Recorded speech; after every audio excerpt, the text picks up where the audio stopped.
Halo?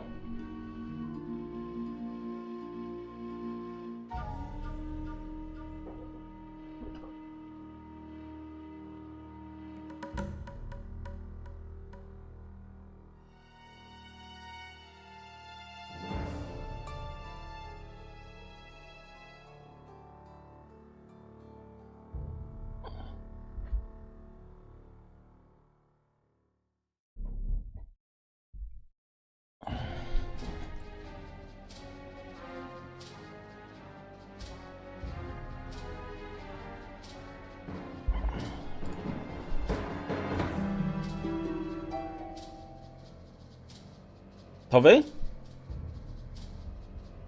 Czy to nie wy? Cześć Zanox, cześć Dakwitch, cześć Karpiu, cześć Ksesaru, cześć Szalony, cześć Adrian, cześć Pan, cześć Amfib, cześć Robert, cześć Erikson, cześć Tomszter, cześć Kacper, cześć Lord, cześć Anpliti, cześć Guje, cześć Michu, cześć Karol.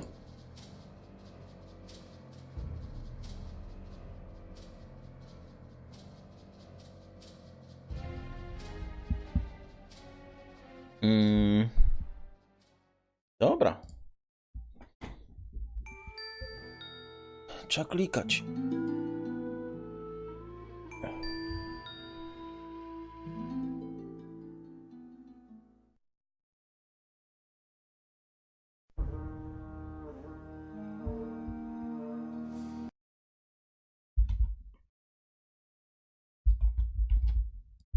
Everyone, bam bam bam.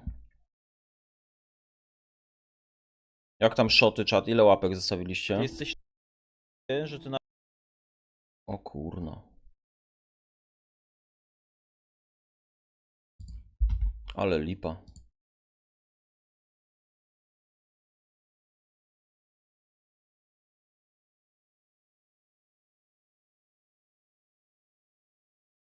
Dodane wczoraj? Kurde, 400 wyświetleń nie ma. Czateria. Dawać kurna łapy, jakiś ten. Chłopie. A, ja to na streamie oglądałem. Ja komentarz dla zasięgu napiszę nawet.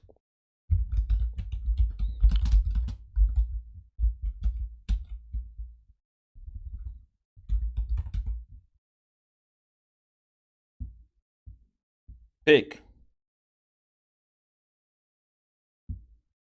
Dobra, program do FPS-ów.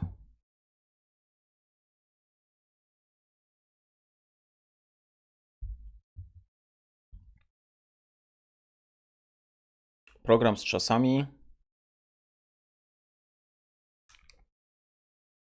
Siema Kajet, rzadko piszę, ale ciekawość mnie zżera. To nie hejt jak coś, jak ty to robisz, że nie nudzi cię noc kruka, bo ja już tylko mody ogrywam raz na jakiś czas, a ty lecisz z tymi speedrunami od dawna. Wiadomo też, że to twoja praca, energetyki ci siły dodają, czy może ta solidna czapka? Znaczy...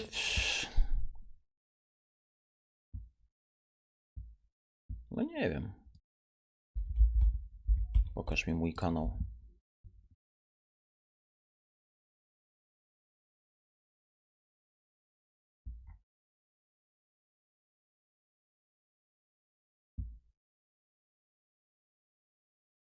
No zobaczmy.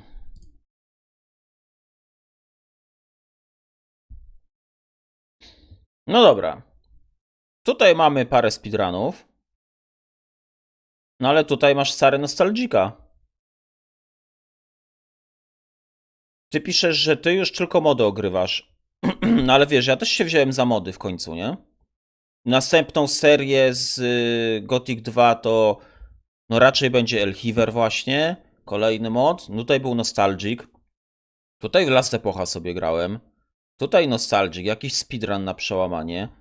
Nostalgic. Diablo 3 grałem. Nostalgic. Tu było trochę speedrunów. W nowej metodzie było raz, dwa, trzy, cztery, pięć, 6 speedrunów nowej metody. Tu była zupełnie inna metoda. To był zupełnie inny speedrun. Tutaj może akurat nie, różnic było niewiele. Z 5 różnic może jest, ale wiesz, trochę w inny sposób speedrunowałem tutaj. Tutaj było PATH of EXILE pewnie. Tutaj był Gothic 3. to wiesz, to nie jest tak, że ja tylko speedrun od dawna, tylko speedrun. Lecę od dawna z speedrunami. Patrz, no 4 miesiące temu przelecieliśmy do grudnia i jest, wiesz, Gothic 3 modpack, nie? Gothic 3, Diablo 4, Gothic 3, Gothic 3. Tu jakiś CS, był Tarkov. Tutaj poprzednia seria z Nostalgika. Tutaj Path of Exile. Czyli tutaj mody, nie było speedruna. Patrz, no tu były 2 speedruny, a tutaj Gothic edycja rozszerzona. Czyli mody. Znowu poszedłem w mody. Tutaj znowu PoE.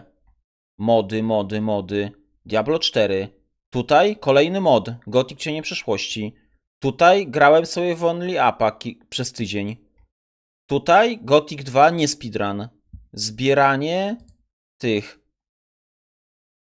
roślin, taki challenge. To akurat miało więcej wspólnego z tym, jak YouTube zmienił swoją politykę, niż to, że jak chciałem coś takiego zrobić, to był trochę seria mem, ale nie ten. Tutaj patrz, no stary, no Diablo 4 też ponad tydzień, nie? Zbieranie roślin. GTA 5 tutaj było, z Diablo 4 przełamane. Patrz ile GTA 5. Ze 3 tygodnie łącznie grałem w GTA 5. No i tutaj były speedruny. Tak naprawdę speedruny były rok temu, 11 miesięcy temu.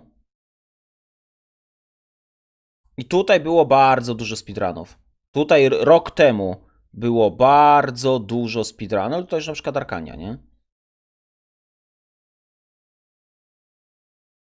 Więc wiesz, to się tak może na pierwszy rzut oka wyglądać, że w sumie to ja tylko speedrunuję i w sumie to tylko speedruny i mi się to nie nudzi. Ale wiesz, po pierwsze cały czas przeplatam czymś innym. Po drugie, każdy z tych speedrunów... Patrz. Speedrun sezon 7. To była inna metoda w ogóle tego speedrunu. W inny sposób speedrunowałem. To był speedrun sezon 6. Też zupełnie inna metoda. To był speedrun sezon... Gdzie jest sezon 5? Tu, jakoś czemu kolejność jest podmieniona, nie wiem czemu. Sezon 5 tu był. W sezonie 4 wprowadziłem czarną rudę, więc to też były speedruny, ale zupełna zmiana w speedrunach. Nagle speedrowanie z czarną rudą na tej prędkości razy 3 postaci, nie? To był sezon 3 speedrunów, w którym dodałem serwis packa 1.8. Sezon 2 nie miał tego serwis packa. Też w ogóle w inny sposób speedrunowałem. To nie jest ciągle taki sam speedrun, ja robię od 3 lat, tak? Jest to samo wszystko, wiesz, niezmienione, nie?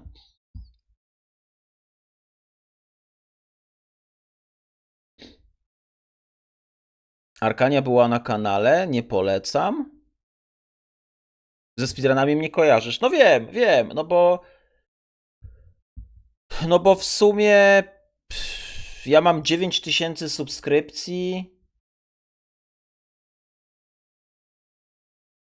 No myślę, że połowa z tego to na speedrunach przyszła. A może i 5000 subów to speedruny? Czy ja 4000 na innych grach? W sensie, no może tak 4,5 do 4,5, tak no ten. No najwięcej ludzi wiem, że speedrunami, ale wiesz, to nie jest tak, że ja tylko siedzę i tam speedrun. Cześć Mikifon w ogóle, cześć Cezary, cześć Kar. Kiedy kolabo z Natsu? Ale to na innej platformie bym chciał z Natsu. Nie oszukujmy się, nie pobierzesz rekordu. No jak niby, jak wczoraj już był prawie, że... Cześć Admirał, cześć Ranie. Nie wiem jak to czytać, będzie Ranie. Cześć Dominik. Cześć Billy. Dobra. Dodawałem soku do herbaty? Chyba nie.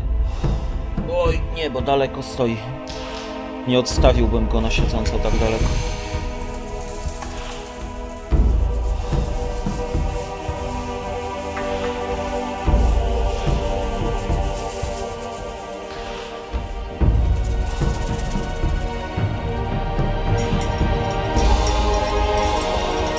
Po prostu rani? No dobra. Poza tym Arkania to jest bardzo fajna gra. Bardzo lubię Arkanię.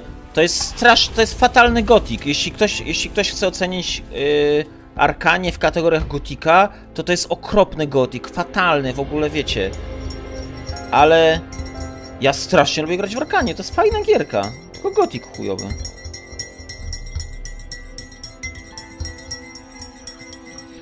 Daj dzisiaj grę? Nie, to tylko muzyka w menu głównym. Gra jest cicho, to tylko ta muzyka tam, tak ten.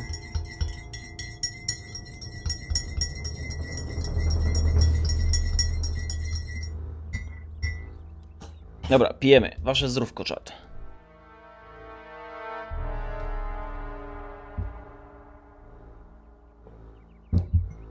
Cześć Mesrok. No i dawać łapki. Czat, potrzebujemy łapek.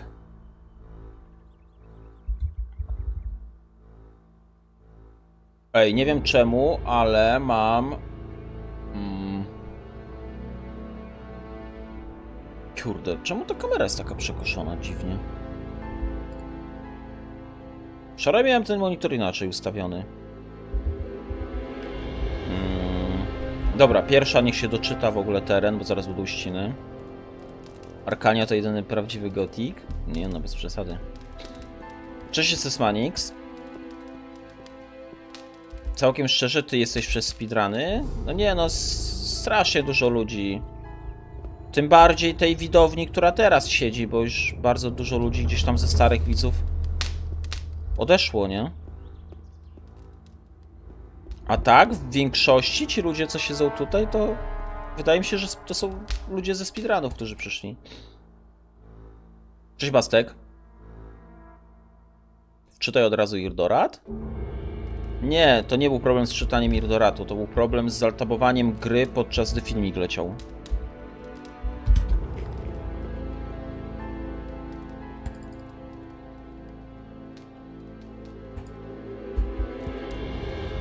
Dużo ludzi gra w Gothica, ale mało kto tak ciśnie ludzi i dobrze biega. Mi się to ogólnie nie podoba, że...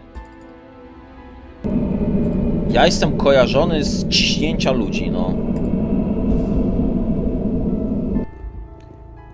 Ja nikogo za darmo nie cisnę, czat. Wiecie, że ja jestem miłym, uprzejmym, kulturalnym młodzieńcem. Chyba, że jakaś po prostu pierdolona gnida szuka guza na łbie, to mu tego guza wykurwie po prostu, nie? Bo ja się nie pierdolę, ja se nie dam dmuchać w kaszę, nie? Ja nie będę tutaj nikogo lizał po jajkach. O, witam widzu. Tak, pluj na mnie, obrażaj mnie widzu. Tak, ja będę słuchał grzecznie, jak tu ciśniesz po mnie widzu. To nie, no to ja tak nie będę robił. Ja się nie boję się. Wy nie wzięliście Kajeta cisnącego? No... Na pewno nie wzięli Kajeta, który sam z siebie zaczyna nagle kogoś tamten, nie?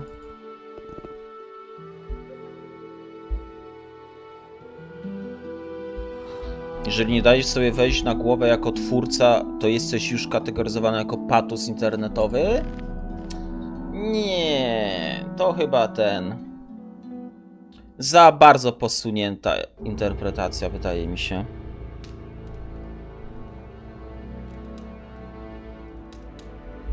Dobra, musiałem przestawić mikrofon, bo mi przeszkadzał guziki klikać. Działa mikrofon? Działa. Dobra, lecimy te skałki. Wio. Cześć Gomez. Bo ja w ryj dać mogę dać. Tytuł dla streama.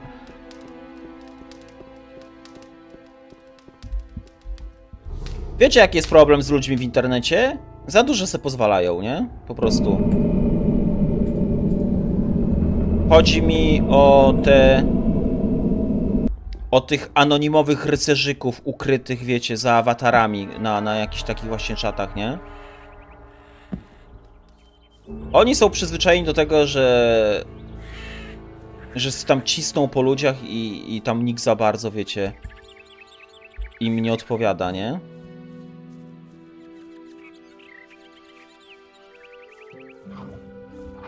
Ty tu możesz wszystko, jesteś anonimowy? No właśnie.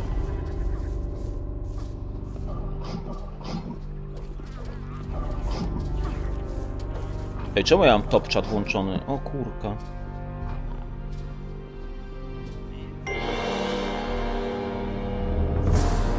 Multikonta i tak dalej, byleby znaleźć ofiarę i wylać na nią całą swoją gorycz. No. Ej, no coś... Co jest dzisiaj? No halo, czemu tak źle się zaczyna? A to przy okazji sobie włączę ten... nowa twarz. A, dzięki Kulimax.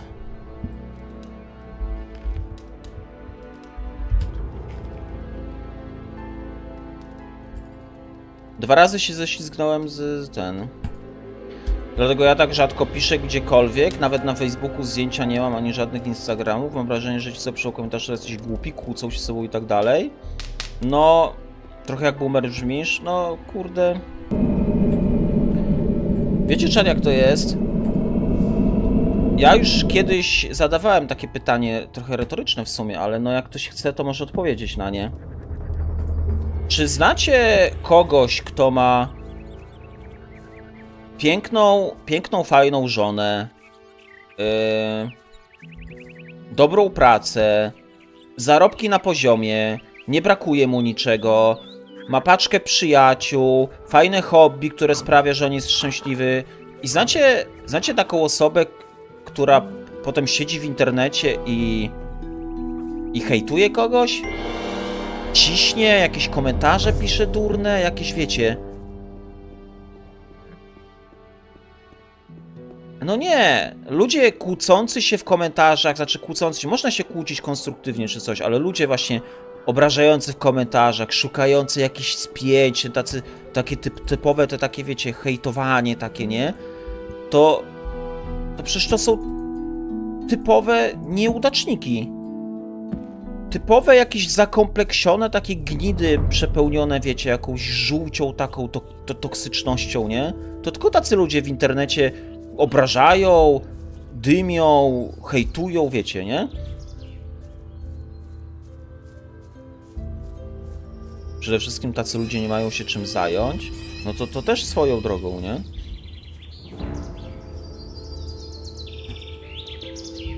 Taka flegma z gardła.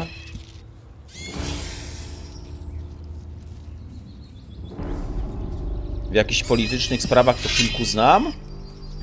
Szczęśliwych ludzi, którzy o politykę się wykłócają w internecie, to może jednak nie są tak naprawdę wewnętrznie jacyś tacy spokojni i szczęśliwi. To znaczy, że stare jakoś ta polityka musi ich tak wewnętrznie, wiesz, uwierać i tak ich zżerać od środka, że potem to wylewają w tym internecie jednak, nie?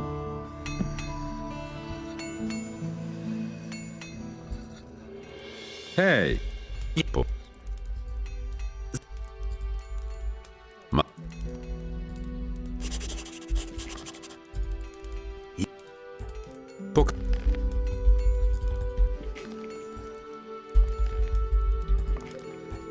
Pokaż mi swoje towary.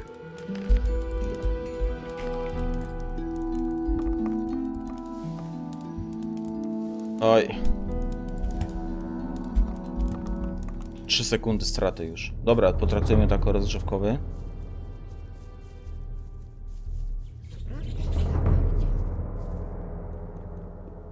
Wydaje mi się, że to prośba o atencję. Nie masz znajomych, to piszesz komentarze pod każdym postem, szukając zwady i ten. Wiesz,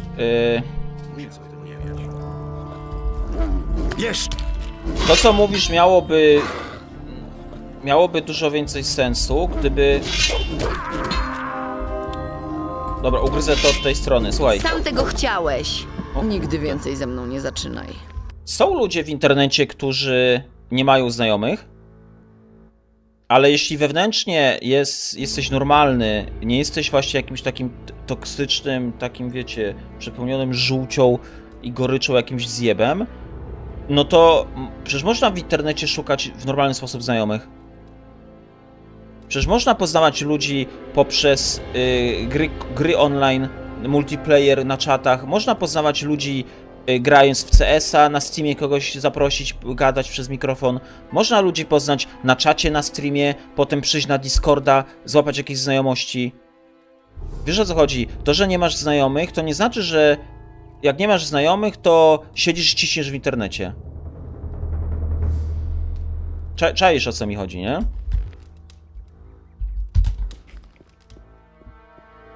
Mówisz o toksikach. No, ale ten... Wiem. Tylko można było to też tak zrozumieć, że wiesz, no jak ktoś nie ma znajomych, to ciśnie w necie, nie?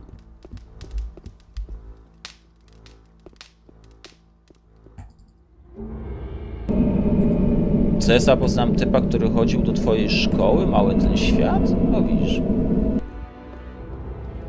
Ja kiedyś w Cesie poznałem chłopaka z dziewczyną. W sensie, że para, nie? Chłopak z dziewczyną.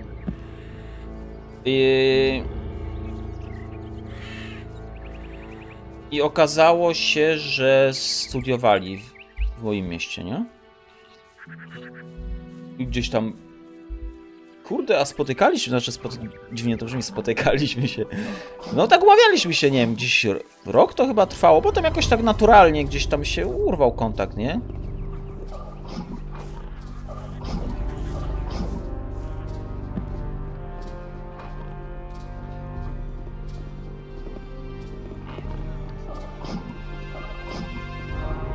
Biały stok, czarny staw.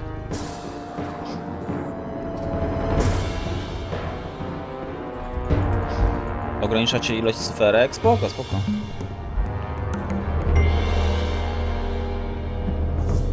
Oj, za wysoko chyba. No. Cześć, krwiożerczy prysznic.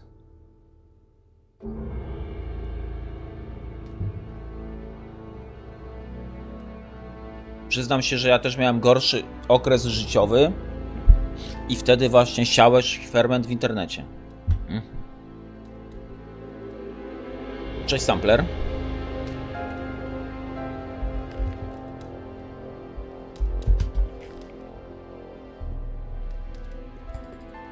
Miłość ci szanuję, totalnie się nie zgadzam.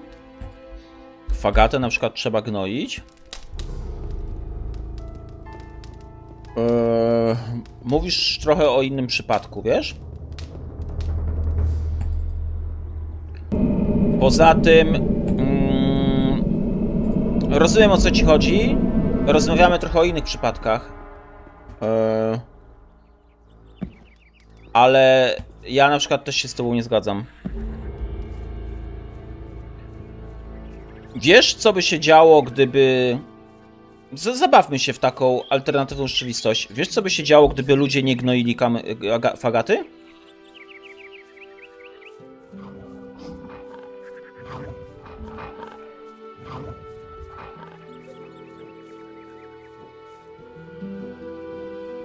Nie wiesz?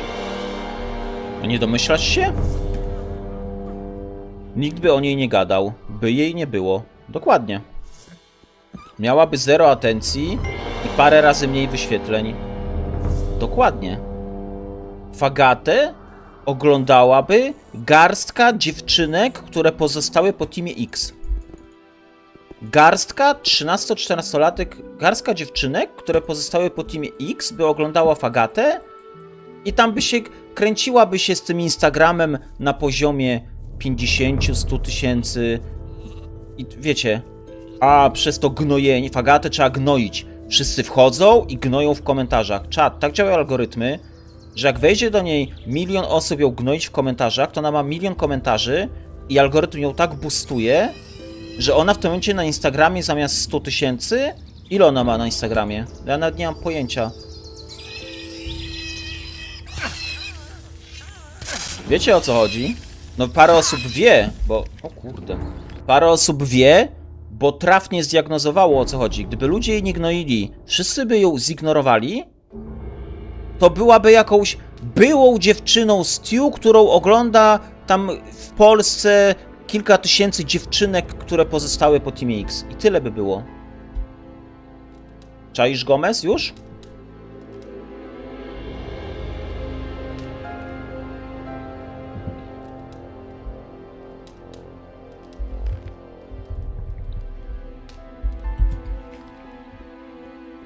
Dobrze, że nie wiesz, kto to jest. Co ty pod kamieniem żyjesz, stary?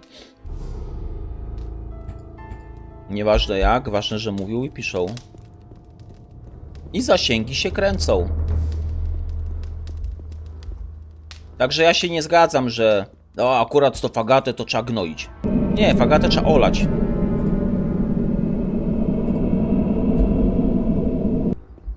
Mądrze prawisz, ale jeżeli ona jest w przestrzeni publicznej, to wolę ją gnoić, niż siedzieć cicho. No i widzisz, Gomez, i ty ją gnoisz. W tych komentarzach tam, a ty fagato, a gnoję cię, a ty kurde, ale ja cię gnoję tutaj w tym komentarzu.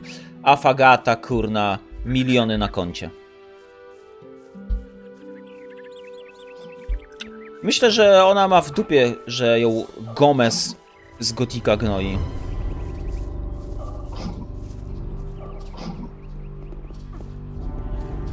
Wiem, kto to Kajet, a nie wiem, kto to fagata.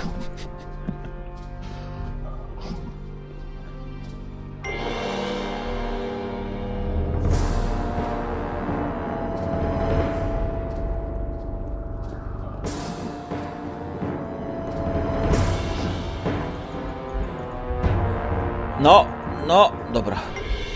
W końcu coś.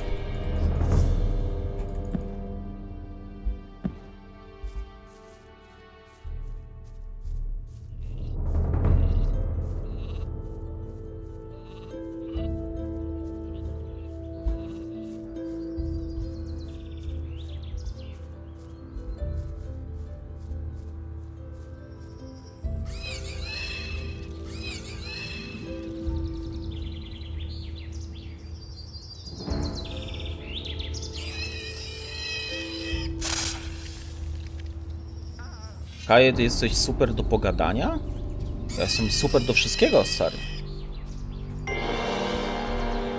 Ej, 2:10 wchodzę do miasta, kurde, no. No niedobrze, bo wczoraj wbiegłem już 2:5, 2:6 potrafiłem tu wbiec, teraz wbiegłem 2:10. No ale trzeba Górniczą Dolinę wczytać przed rekordem, nie?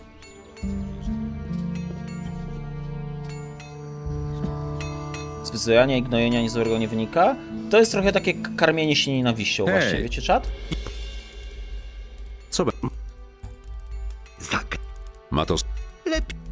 Nie jest to dobre na dłuższą metę, wiecie? Jak człowiek się tak po prostu żywi takimi negatywnymi emocjami, bo to niszczy od środka. Pokaż potem, mi swoje nie? towary.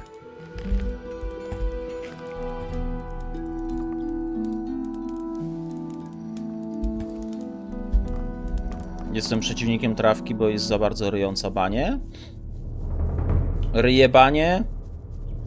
Przeciwnikiem nie jestem, ale nie jestem też zwolennikiem pełnej legalizacji i wszyscy niech po prostu mogą tego jarać ile chcą. Jestem za pewnymi regulacjami.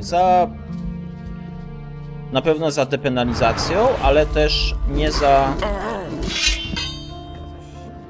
Byłbym za tym, aby były wprowadzone limity sprzedaży na przykład jakieś, nie?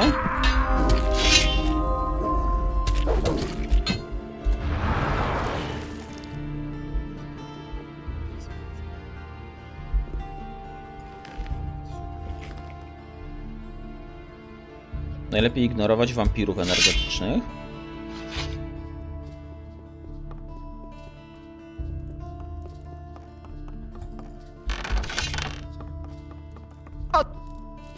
Cześć, Krystian. Wyzywać i gnoić można tylko Blizzarda. Można, aczkolwiek...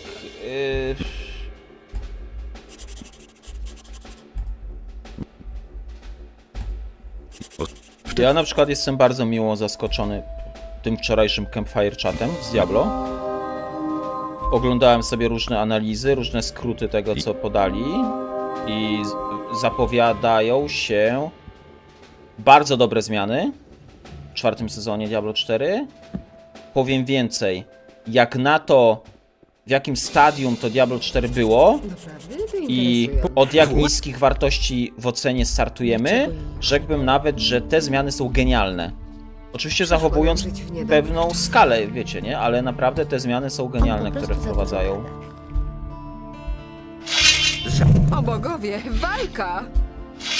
Zabieraj się z tą swoją magią. Proszę, jednak można.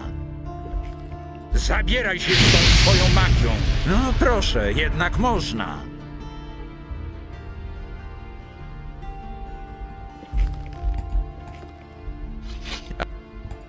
Pokaż mi swoje towary. Wczoraj Baltrama skończyłem 5.06 chyba raz, nie? Głównie itemizacja. Itemizacja raz. W sensie... No dobra, jeśli crafting, no to też podciągamy pod itemizację, tak? Crafting? Możemy jedynie przeczekać. Coś z gameplayem, światem. Na pewno zmiany klasowe. Nie sądzę, żeby coś się zmieniło. Nie wiem jak daleko posunięte, ale ponoć gameplay różnymi postaciami ma bardzo się różnić, wiesz, od siebie i tak dalej, nie? Sprawdzałeś Last Epoch? Tak, mam chyba, nie wiem, 50-60 godzin?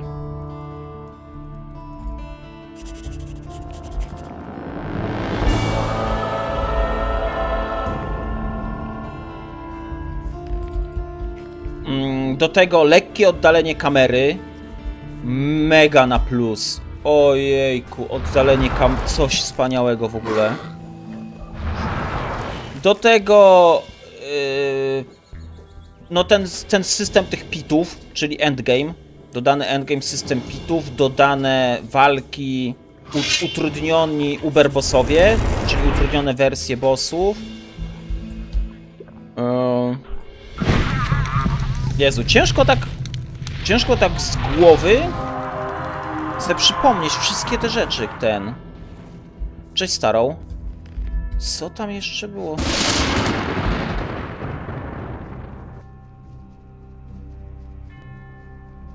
No zobacz sobie, bo mi ciężko, wiesz, z głowy I w ogóle to jest fajny prognostyk, bo istnieje duże prawdopodobieństwo. Czwarty sezon może być ciekawszy, może być jeszcze nie wiemy w sumie na czym będzie polegać mechanika sezonowa, bo to są ogólnie zmiany na Diablo, ogólne zmiany w Diablo, a nie sezonowe zmiany, nie?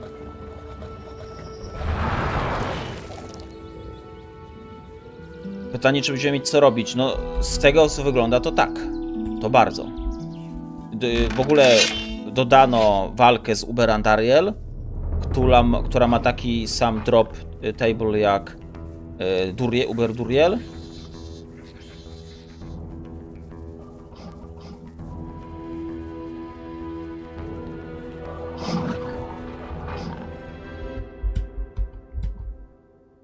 To już spoko. No plus ten system tych pitów i tych walk z tymi utrudnione wersje tych bossów i tam w ogóle. No musisz sam, bo mi ciężko z głowy w ogóle, wiesz. No, ale później w dodatku Uber Mephisto. No. Pity, czyli jakieś doły. No tak. No ludzie mówią, że trochę takie Greater's Rifty z Diablo 3 ponoć, nie? Że to takie, no takie coś tam odpalasz, jakiś tam kryształ, wchodzisz gdzieś tam, wiesz, nie? I masz po prostu tiery tych, nie? Coraz trudniejsze, coraz trudniejsze. O kurka, płotka się skończyła. No, ale w momencie, kiedy oni w czwartym sezonie wrzucą zupełnie nowy system itemizacji i tak dalej, no to wydaje mi się, że w sezonie 5 możemy się doczekać zmian tak jak na Discordzie pisałem zresztą, możemy się doczekać zmian na przykład w drzewku umiejętności. Że może zaczną coś tam, kurde, rozbudowywać. Może też nie będą pojedyncze gałązki, może tam będą takie krzaczki. Może kurka, no bo... Skąd się... No, szkoda, żeby to zostało w takiej formie, jak jest. Kurde, przecież ja z nim nie muszę gadać, chłopie. Dobra, biję ognistego smoka i resetujemy. A może i Arkeendar bym wczytał, żeby nie zacinało jeszcze.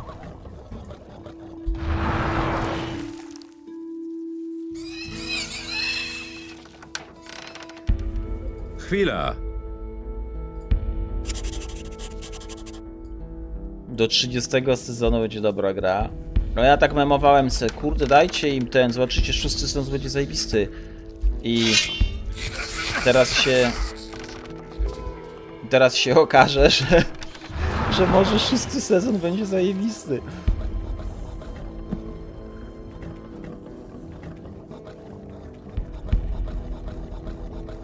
Biało-czerwone barwy założysz dopiero na mecz? Nic nie będę, chłopie. O której się mecz zaczyna? 20:45? O 21:00 oglądam streama z PoE, chłopie. Jest tam jakiś mecz. Ale mam kuponiki postawione na te mecze, więc na pewno trzeba będzie wyniki śledzić, ale mnie dzisiaj PoE interesuje o 21:00.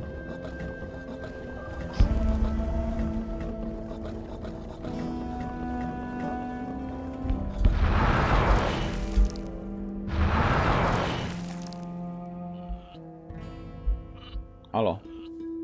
Skąd? Do...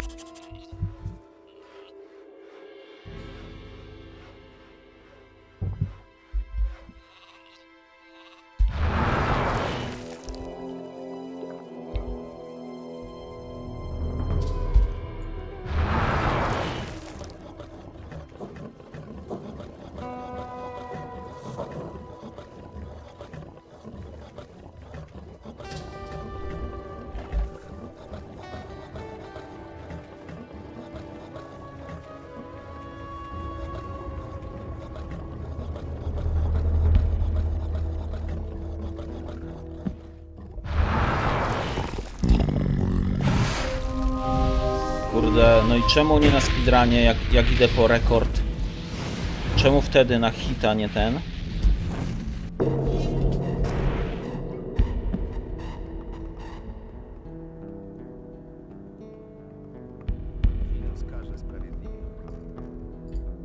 Inos karze sprawiedliwie. Moje słowo. To niedobrze z jego strony, nie? Chyba jedną opcję drogą za dużo przeczytałem.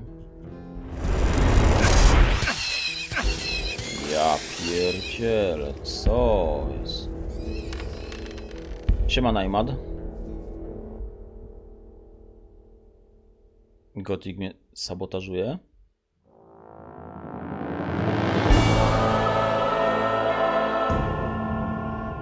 Sabotażuje?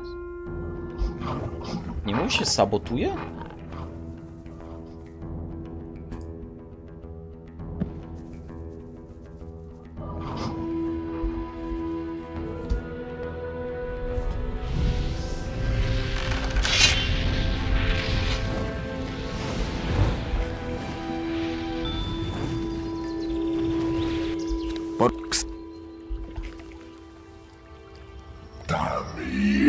Chyba, że sabota to guma? Sabotażuje.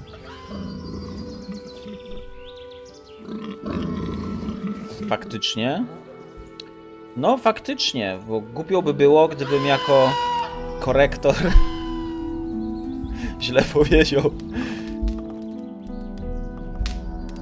Kiepska sprawa. Nie wiem, ty mi powiedz. Pokaż mi swój... Oczywiście. Ode mnie nikt się niczego nie dowie. Sam tak. To myślisz, że nie będzie dzisiaj rekordu? Excel. Gnojarzu.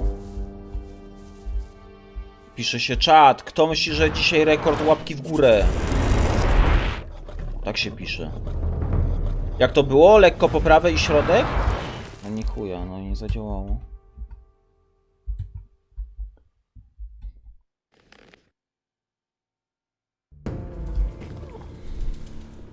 Znowu mi stanął. Ej, naprawdę, rekord to tak, nowa klawiatura i nowa myszka. Ja trzymam W, a on mi nagle se staje w miejscu. Teraz ścięło akurat świat.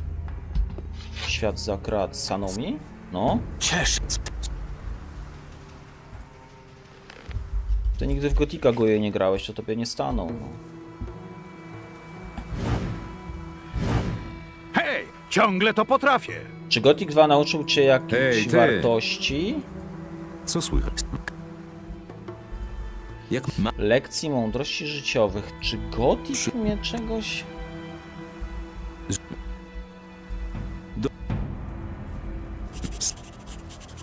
Szczerze? Nie. Raczej nie. Nie będę tutaj gloryfikował tej gry, jego wpływu na moje życie, jak to wiecie, ojejku, gdyby nie ta gra, to ja już nie wiem, a tak, ona mnie nauczyła, że coś tam, że tu, że męstwo, honor, duma, szacunek, ojoj, nie.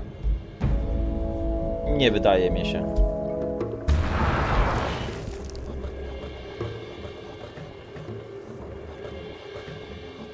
Speedrun jedyne co u Kajeta wywołał nerwice? Nieprawda? Speedrun? Chłopie, tyś mnie nie widział na strzelankach. Ty się spytaj Gujek, jak ja gram w shootery. A ta bestia co tu robi?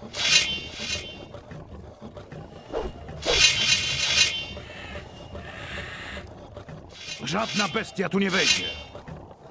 A ten spór czego tu chce?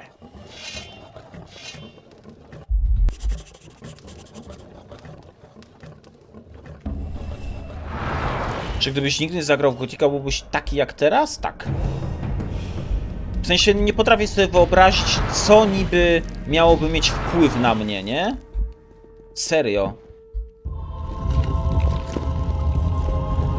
Wydaje mi się, że byłbym dokładnie taki sam bez Gotika.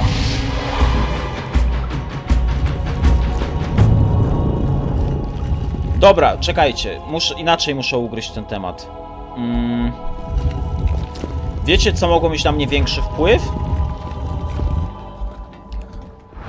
To, że jako młody szczyl,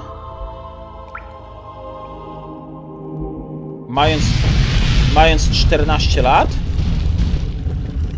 założyłem konto na Gothic sajcie i można powiedzieć, że no ja praktycznie dorastałem na forum internetowym w społeczności, w fanklubie Gotika, który zrzeszał kilkaset osób i Nie powinieneś tu przychodzić.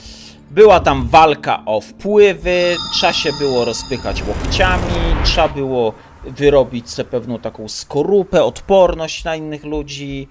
Wiecie, to bym mógł powiedzieć, że moja obecność na forum kilkanaście lat w sumie na forum wśród tysięcy innych ludzi, to że tam mnie to mogło wpłynąć na to, jaki jestem. Nie sama gra w Gotika, nie?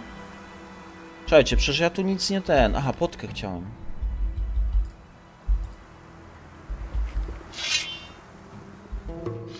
Te rozmowy NPC-ów mogą czegoś nauczyć o życiu? To takie memowanie se, nie?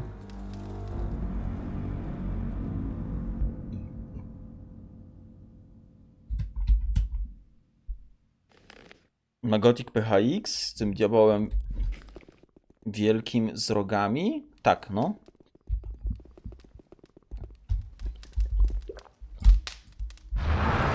Tym bardziej, że wiecie, ja w wieku 15 lat zostałem tak jakby szefem największego fanklubu Gotika w Polsce.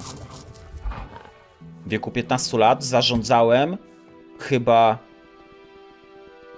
350 osób należących do tego fanklubu. To we mnie, wydaje mi się, że to mogło we mnie wyrobić bardzo taką dużą dozę. Hej, ty! Właśnie nie wiem, czy to we mnie wyrobiło charyzmę. No ja raczej dzięki charyzmie zostałem tym szefem, kurde, ale mogło na pewno we mnie wyrobić taką pewne cechy przywódcze na pewno. To, że byłem moderatorem ponad 10 lat na tym forum, mogło we mnie wyrobić pewne umiejętności do zarządzania ludźmi i tak dalej, wiecie, nie? Pokaż mi.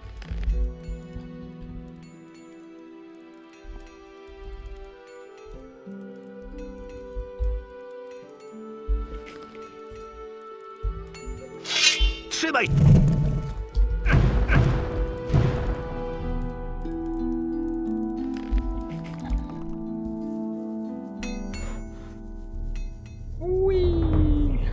Mnie to i tak nikt nie słucha. Przecież to było oczywiste.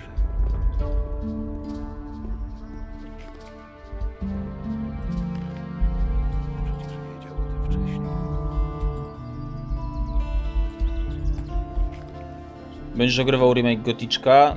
No gościu, no Ciumok, zastanów się, jeszcze raz zadaj pytanie. Albo może właśnie nie zadawaj już, tylko zastanów się i może nie zadawaj. Skończ!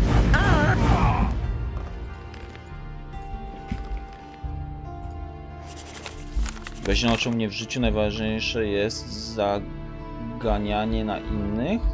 Tak jak on to robił, będąc w straży.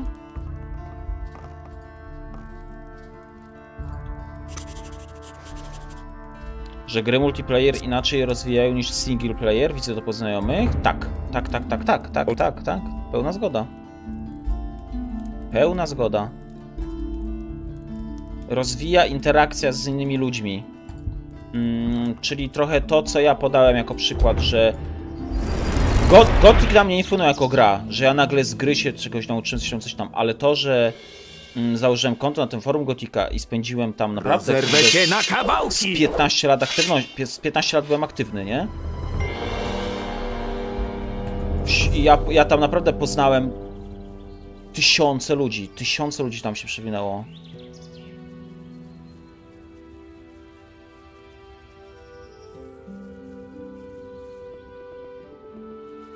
Cześć Uberex.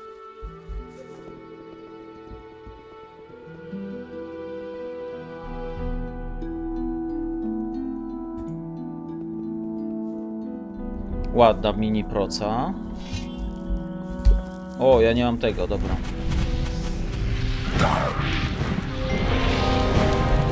Muszę sobie teraz to zmienić na to.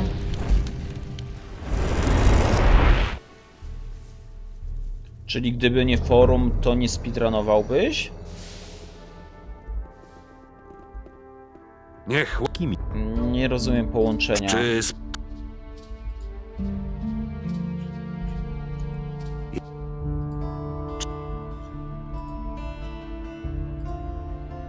Nie ma związku jakiegoś w ogóle. To, że zacząłem... tylko Ja zacząłem speedrunować przez to, że wy mnie namawialiście na to. Ja nie chciałem speedrunować, więc to w ogóle nie ma sensu, no. Trudno mi w to uwierzyć. Gdzie ja biegnę? Co ja robię? Jakiś pewniaczek na dzisiejszy mecz? No, Ukraina? Za kurs 2-0 był? Nie wiem, dałem na Ukrainę. Zobaczymy. Zacięło mnie. Co jest? Ej, nie no, źle. Co ja robię?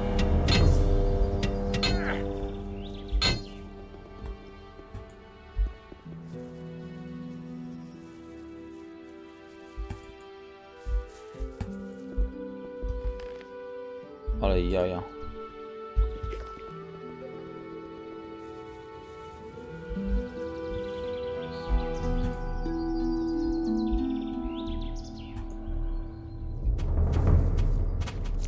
Speedrun od innej strony.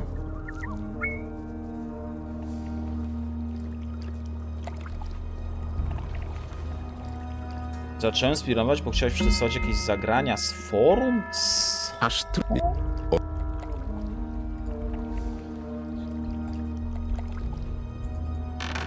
Widzi, słyszy się to i owo. W sensie, znanie historii mnie i moich streamów, to jak zacząłem streamować, jak te streamy tutaj się rozwijały, skąd speedrun, to oczywiście nie jest obowiązek znać tę historię, ale no widać ewidentnie, że nie masz pojęcia, kurde, jak w ogóle moje streamy się rozwijały. To nie jest zarzut żaden, żeby nie było.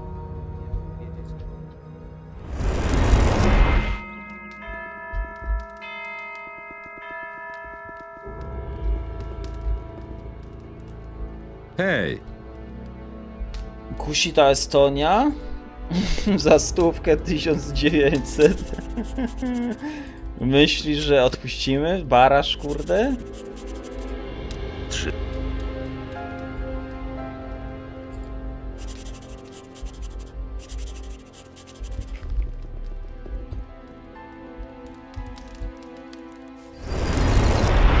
Cześć, Helion.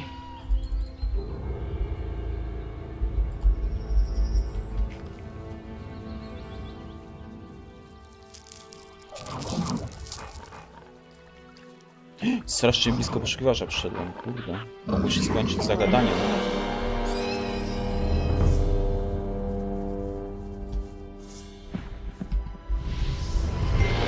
Bez właściwego klucza nigdy tego nie otworzę. Tak się kończy gadanie podczas speedruna.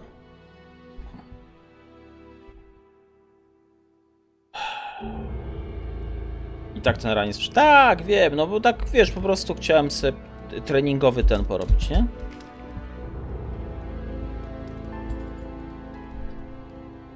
Cześć Masny.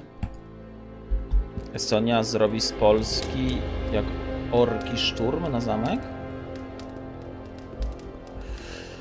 Jestem zwolennikiem używania formy orkowie.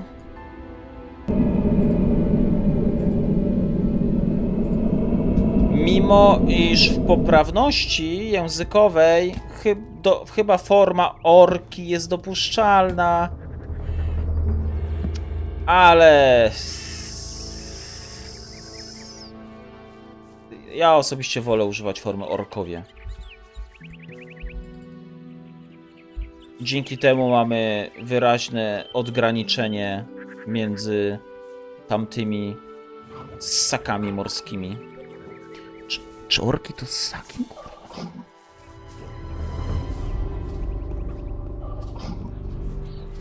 Czad, kim są orki? Żwinosa, tak.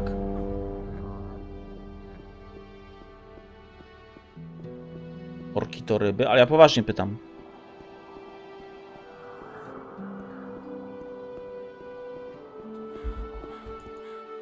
Orki też ssaki?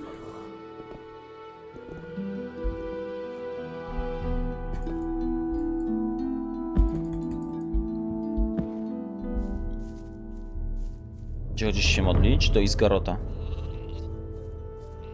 Czytając cyrologię Lothar, ani razu nie było słowa orki.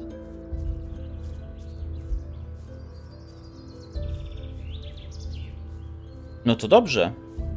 Ale ja mówię o poprawności językowej, a nie o tym, co w jaki sposób konkretny tłumacz przetłumaczył, wiesz.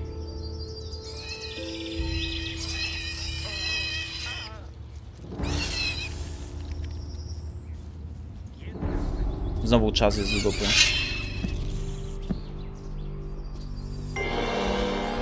Nie wiem już, w co wierzyć. Hej, ciągle to potrafię. Nie należysz do bogaczy, co? Pablo Immortal, 4 złote. Czy grałbyś w Gothica Remake, gdyby okazało się, że cała gra jest zaista 10/10, ale zamiast bezimiennego bohatera grasz bezimienną homoseksualną czarną kobietą? A poza tym sądzę, że Unia Europejska powinna zostać zniszczona. No... Ale... Na czym by się opierała ta homoseksualność, że... Byłyby po prostu jakieś lesbijskie sceny i tak dalej? No nie wiem, no myślę, że bym zagrał i tak czy tak, no.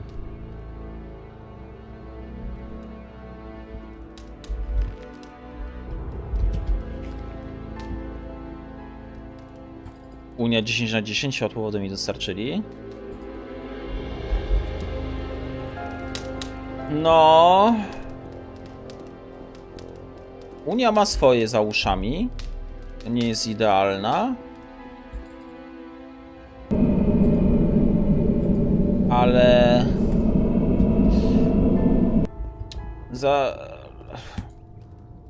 Odnoszę wrażenie, że najbardziej plują na Unię ci, którzy nie pamiętają Polski sprzed 2004 roku. Bo to po prostu gównażeria taka.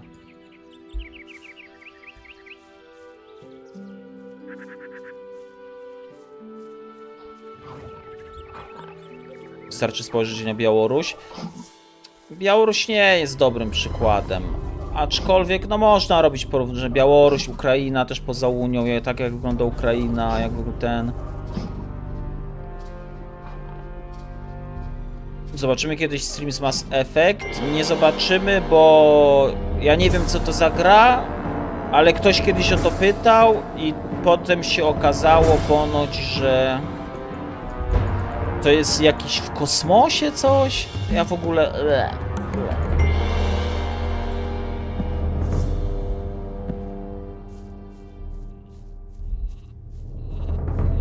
Polska w 2004 pewnie wyglądała jak nasi wschodni sąsiedzi teraz? No nie, jak? Co? Ale ty o czym mówisz, że są rozwaleni przez wojnę, czy nie rozumiem w ogóle?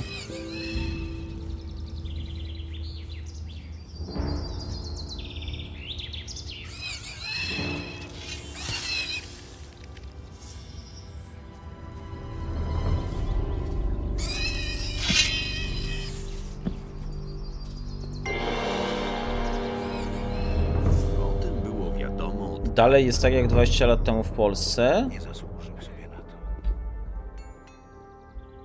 To naprawdę nie ma problemu. No ale to porównanie trochę bez sensu, no bo to powinien napisać, że Polska w 2004 wyglądała tak jak nasi wschodni sąsiedzi 20 lat temu, a nie... Czemu tak jak teraz? Rozumiesz, o co mi chodzi? No my 20 przed Unią wyglądaliśmy tak jak oni wtedy wyglądali. Nie. W sensie, no bo chodzi mi o to, że to nie jest tak, że tam się nic nie zmieniło w sensie, no. Tak chodziło mi o już taką precyzją porównania, w sensie wiecie, w sensie ten, nie? Pokaż mi swoje towary.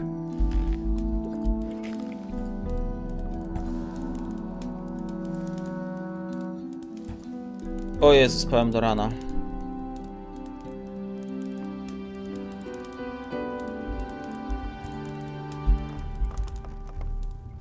Należałoby powiedzieć, że gdyby nie Unia, to możliwe, że teraz byśmy bardzo podobnie wyglądali jak Wschód. Istnieje duże prawdopodobieństwo, że gdyby nie Unia Europejska, to byśmy bardzo podobnie wyglądali jak te kraje na wschodzie.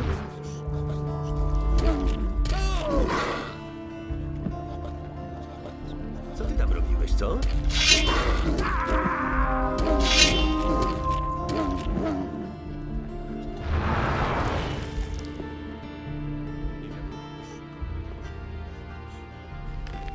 Nic tu nie ma. 11 lat temu rodzice musieli mieć budżet dzienny na jedzenie, a teraz nawet nie patrzą na ceny, a pracują nadal tam, gdzie pracowali. No, a nie doszłeś do tego, że może na przestrzeni tyle lat udało im się zgromadzić takie oszczędności, że nie muszą patrzeć na ten? W sensie, to nie jest najlepszy przykład to, co podałeś, wydaje mi się. Wy...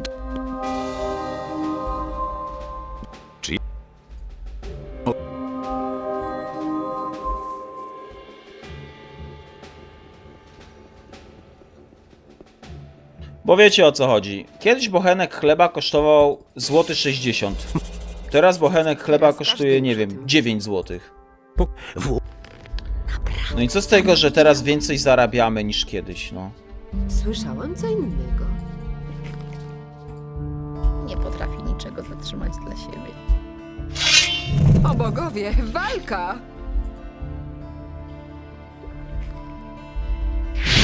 Zagieraj się z tą swoją magią. No proszę, jednak można.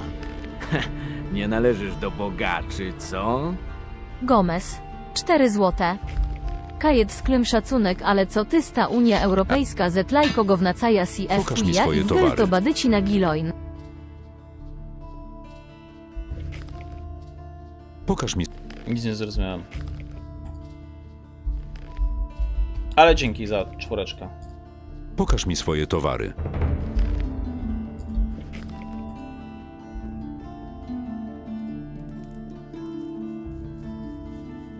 Nie wiem już, w co wierzyć. Cześć Mariusz. Dobra, czas jest do dupy, nie ma sensu ten. Lecimy porządne czasy. Interesuje nas rekord, a nie jakieś pitu-pitu, sramtu tamtu.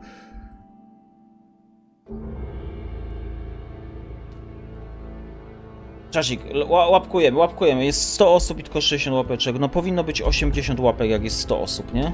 Czacik, dajcie tego kciuka. No to naprawdę za darmo są te lajki, no. Nie przyjdą wam potem jakieś ukryte opłaty za to, że kliknęliście kciuka w górę czy coś, no.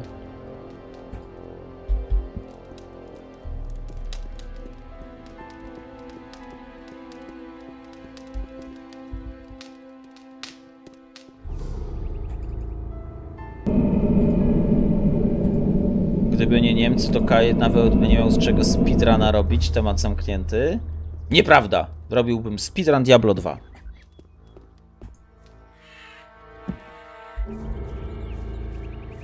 Czy Gomez jest postacią tragiczną?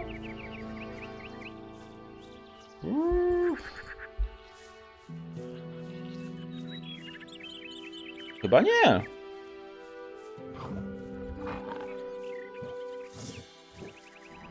Gothic to polska gra? No też nie rozumiem, no ale... Ja ostatnio kliknąłem kciuka w górę i mi zmarł wujek, uważajcie.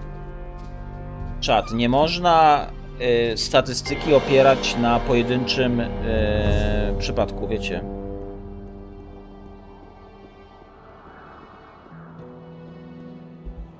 Dałeś łapkę i jakiś chuj w garniturze mi puka z policją? Co robić? No otworzyć.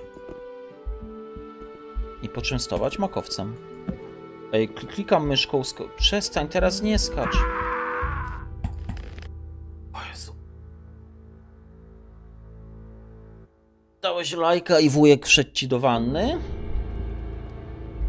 Czad, to są wszystko kłamstwa, naprawdę. Możecie dać lajka, nic się nie stanie. Mój wujek pił kiedyś wodę i zmarł? O kurde. A ja robiłem przed chwilą herbatę z wody.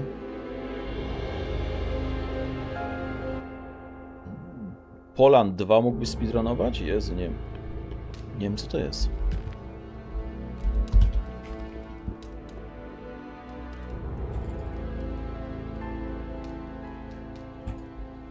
Tlen zabija średnio po 80 latach. Serio? Kurde, a w powietrzu go jest tam 20 parę procent, nie? Masakra.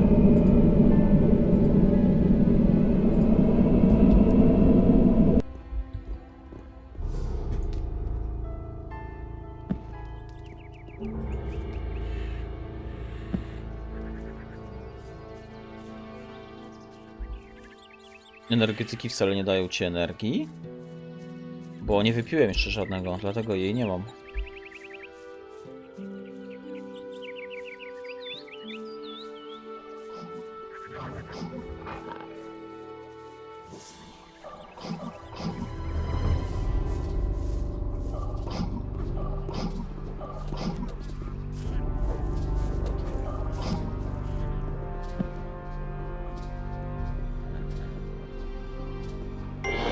Po prostu boisz się odpowiedzieć, ale niech ci będzie. Stary, ale na co mam ci odpowiedzieć? Bo ja nic nie zrozumiałem z tego donata. Były jakieś gwiazdki i jakieś chłopie poprzekręcane słowa w ogóle.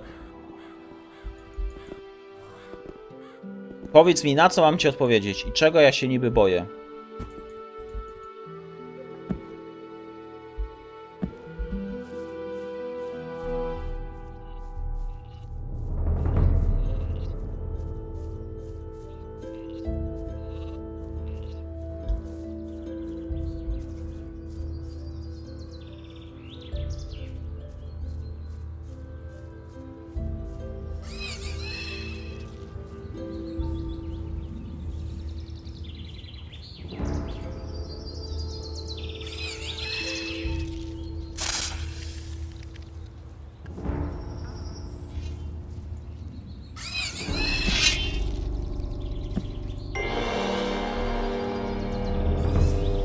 Nie wiem, czym on się tak denerwuje. A, nowa twarz. Tak tego nie zmienisz. Nie zasługuje Miłość! sobie na to. Dzięki Karol za suba.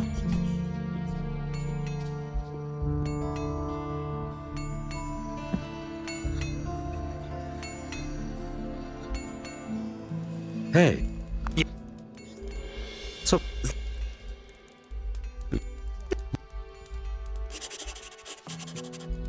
Co? Ale że kto zrobił?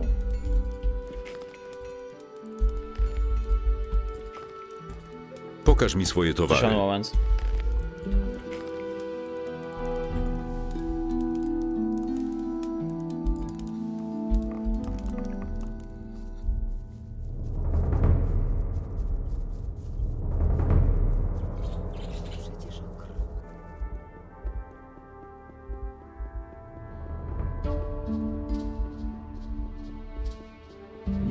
słyszycie to i owo.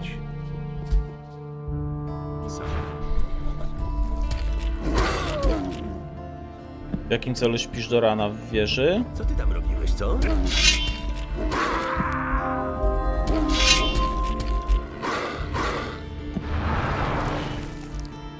Czas jest do dupy, więc ci pokażę.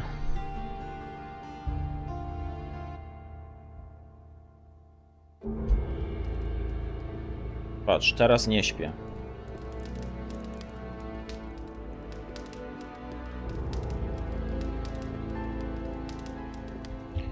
Dzień pierwszy. Nie spałem. Modlimy się po 500 sztuk złota. Nic nie dostałem. Dostałem piorunem w łeb i mam pusty ekwipunek.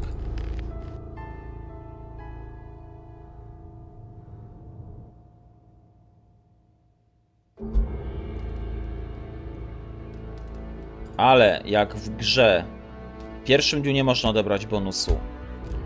Jeśli w grze włączymy dzień drugi,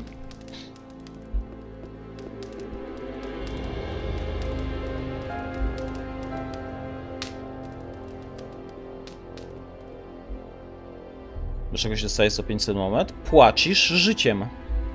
Mam 40 HP. Składam Beliarowi w ofierze moje własne życie. Dostaję złoto. Mam tylko 30 HP w tym momencie. Oddałem 10 mojego zdrowia. 10 HP, 1/4 mojego życia oddałem za to, żeby dostać 500 sztuk złota.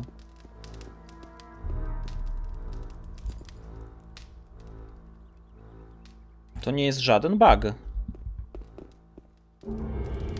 Teraz mamy dzień trzeci.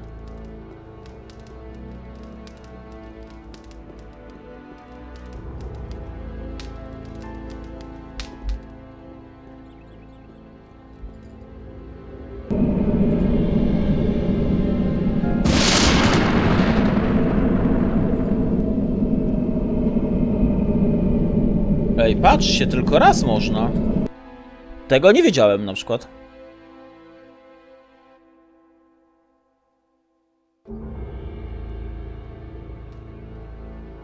Ty oddałeś 30 lat życia, żeby dostać 240 000 złotych? Co? Jak to? Na czym to polega?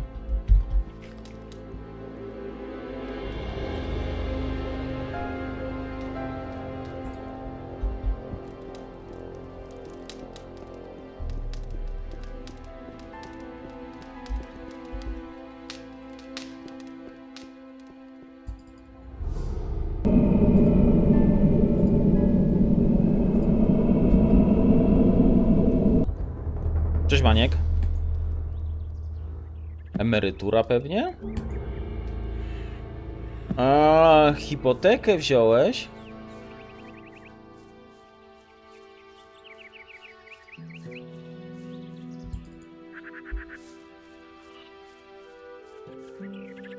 A czemu tylko 240 000? Co można wziąć w hipotekę na tak niski ten?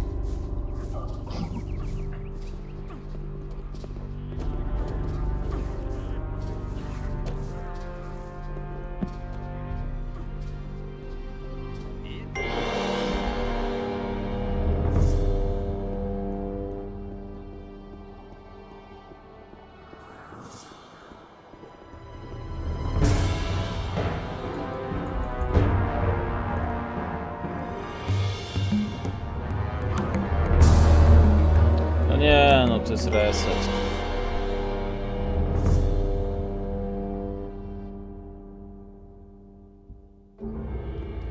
Musimy zrobić dobre skałki. Ja muszę wbiec do miasta maksimum 208 na przykład. No. Jak mieszkasz na Zadupiu, jak ja, Szczytno i masz trochę wkładu własnego, to mieszkanie 60 metrów z balkonem na 4. piętrze.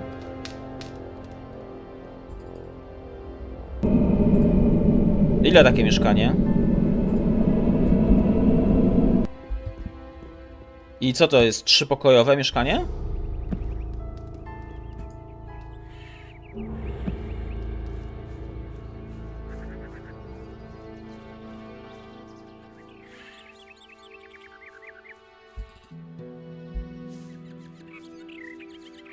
Aktualnie kosztuje 320 000 takie mieszkanie. I ile lat ma mieszkanie? W sensie, to jest jakieś stare budownictwo? To jest, wiesz, jakoś tam 3 pokoje? No, spoko. I jaki mniej więcej wiek?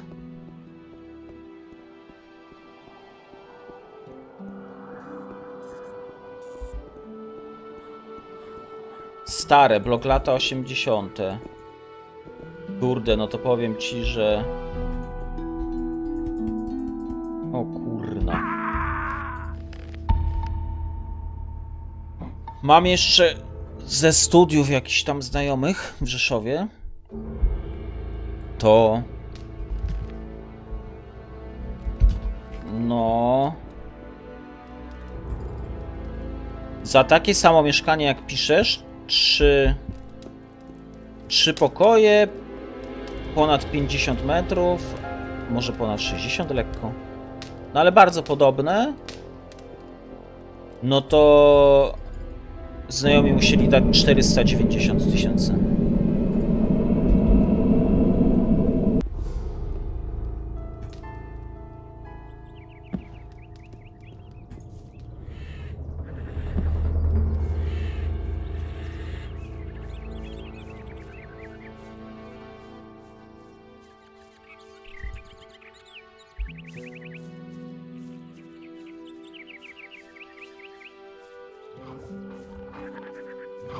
Cześć, Kyrie.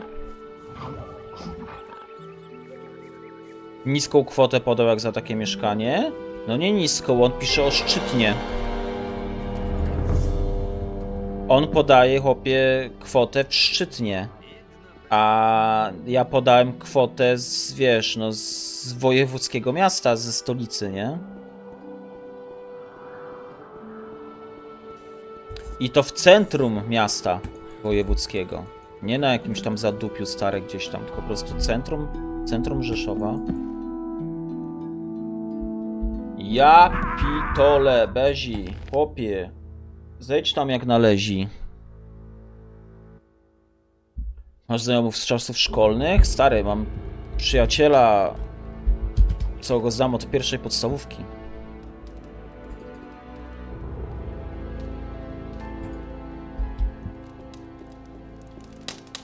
Drugiego mam od pierwszej gimnazjum. No a resztę znajomych ze studiów. Tych takich no, najbardziej aktualnych to mam tego z podstawówki, a resztę ze studiów. Jakbyś w Olsztynie chciał takie samo mieszkanie, musiałbyś dołożyć z 200 000. No. Powalone. Powalone, ale szczerze wolałbym mieszkać... Zresztą nie wiem, jak duży jest Olsztyn i tak dalej, ale chyba bym wolał w Olsztynie niż w Szczytnie. Studiowałeś administrację?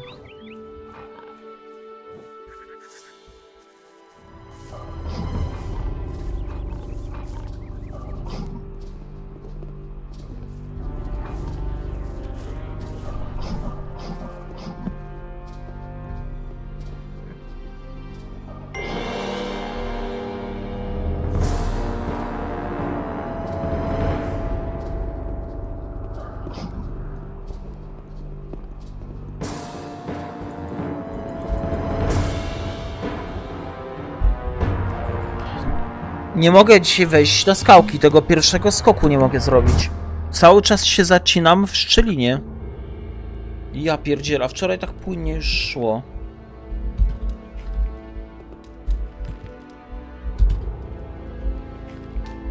Kurka, wodny. Co ja robię?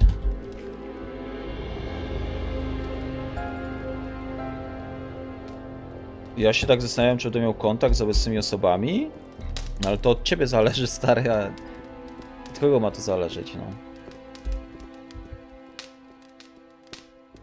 Ja nigdy nie byłem osobą, która usilnie utrzymywała kontakty, która inicjowała spotkania, która pierwsza wydzwaniała po ludziach i tak dalej. Mi się mało znajomych zostało, w sensie znajomych. No już mam teraz przyjaciół po prostu, nie? Ale zawsze byłem osobą, po którą dzwoniono, po którą pisano, po którą, wiecie, wysyłano gołębie pocztowe. Zawsze to ja byłem tą stroną rozchwytywaną. Ja się nigdy nie musiałem martwić o kontakty, bo ciągle to mój telefon się po prostu palił, nie? Ja nie mam w sobie wyrobionej takiej cechy utrzymywania kontaktu z ludźmi, że to ja zadzwonię, siemanko, co tam słychać? Ja w ogóle nie dzwonię do nikogo, nie pytam ten. Po prostu się zgadujemy na grupce. Sobota? Wszyscy piszą, no, mogę, sobota. 20. Tu. Okej. I tyle. I na żywo gadamy. Nie tam utrzymywanie jakieś tam, wiecie, przez... Ej, znowu to samo. Znowu, no przecież mam wyciągnięte pięści, tak? Tak. To czemu mi się ześlizgujesz? No chłopie, no. Do ciebie nawet plus nie wypisuje.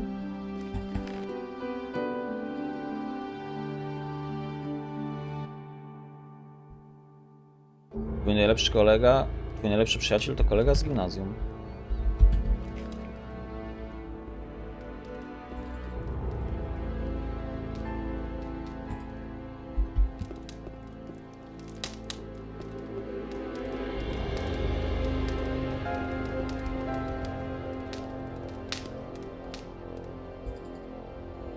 Mamy opcję z banku, że sprzedamy mieszkanie, ale za pieniądze kupujemy kolejne, plus możemy dołożyć, dlatego nie uważam mieszkania jak na całe życie. Jak auto. Nie, no to nie, to wiadomo, nie?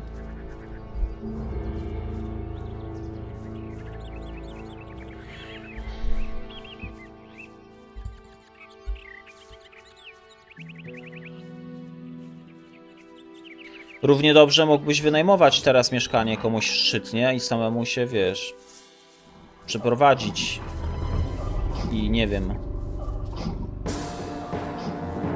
drugi kredyt wziąć, jeden pierwszy spłacać z wynajmu, a drugi, nie wiem, już by wziął, dziewczyna by wzięła czy coś tam. No ludzie różne rzeczy robią, nie?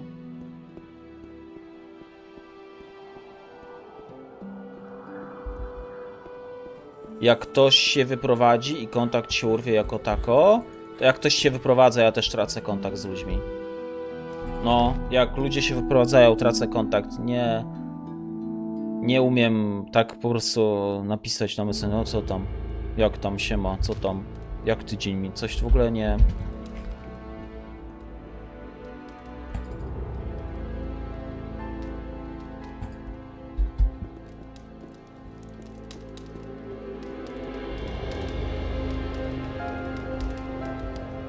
Swoją przyjaciółką pracujesz w tej samej firmie, wiesz, dużo czasu spędzacie? Przyjaciółką, co? Twój przyjaciel jest w Anglii od 4 lat i codziennie macie kontakt? O kurde. No to widzisz. Ja tak nie mogę, stary. Mój przyjaciel, z którym spędziłem pół życia, wyjechał do Anglii. I od tamtej pory to nie mamy tak kontaktu w sumie. No przyjedzie raz na 2 lata, to wiadomo, się spotykamy, idziemy tam siąść na piwko, pogadać. Ale tak przez Messengera czy coś tam, to tak, o, życzenia złożyć na święta, o, na urodziny, ale tak...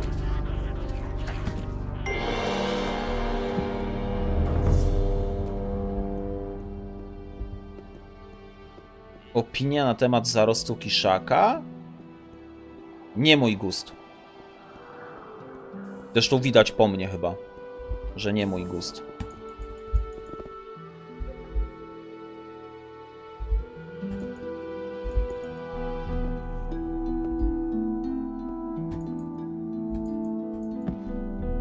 Nie przywitałem cię. Cześć, Luxeer. A faktycznie nie jesteś tam wyżej, no.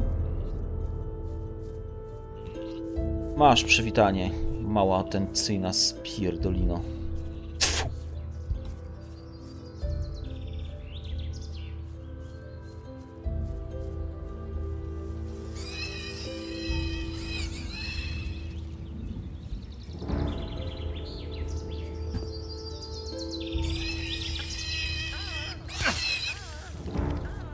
Diabeł się fajnie zapowiada, no kurna, ale tam, czytałeś w ogóle, coś tam oglądałeś na ten temat? Bo ja nawet nie napisałem na Discordzie, ale w ogóle będzie lekkie oddalenie kamery. Tak nikogo nie obchodzi. Zajebiście. Nie wiadomo już, komu można ufać. Nie może tak dalej być.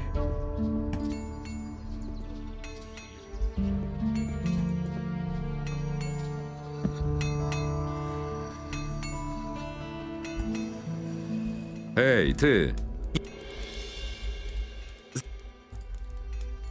Lubisz się zaskoczyć? Nie czytasz? Guje tak ma.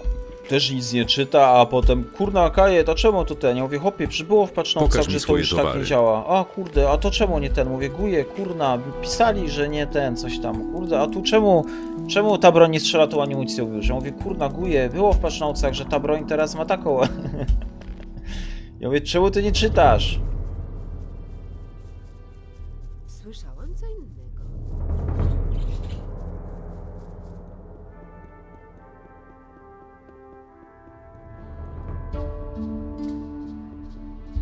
Przyszło nam żyć w niedobrych czasach. Guje lepi szoty. Guje powinien zostać barmanem. Co ty tam robiłeś, co?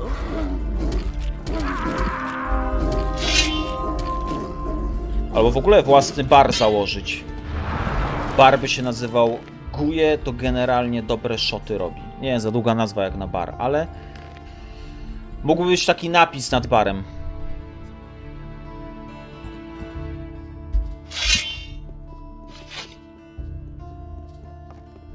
I w lokalu byłyby telewizorki, tak jak w lokalach są tam na rogach, wiecie, telewizorki i tam by szoty leciały. Piękny bar by był. G-shot. Kilka shotów nazwać tekstami ze streamów. No. Na przykład poproszę 2 razy spierdolinę z czatu.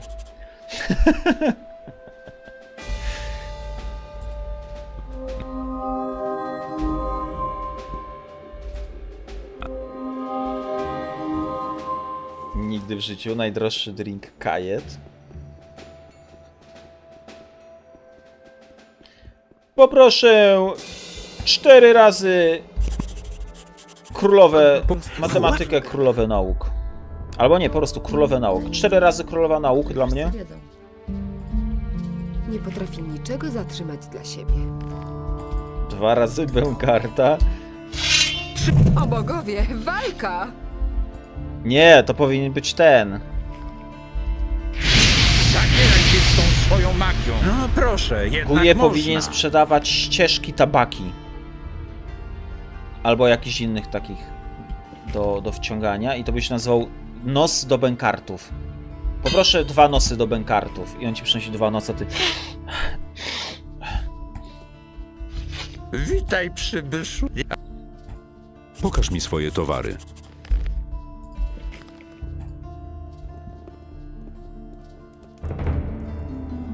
Spierdolina z czatu. Składniki bigos, 50 zł i ciepła wódka. I kosztowałby 100 zł taki shot. I ja bym komuś dawał 5 dych, trochę ciepłej wody i bigosik. Ode mnie tego nie dostał. Jest. Dzień dobry, będzie spoilerująca kurwa i brała Piotrowa. Sam by na to nie decyzja. Nikt nie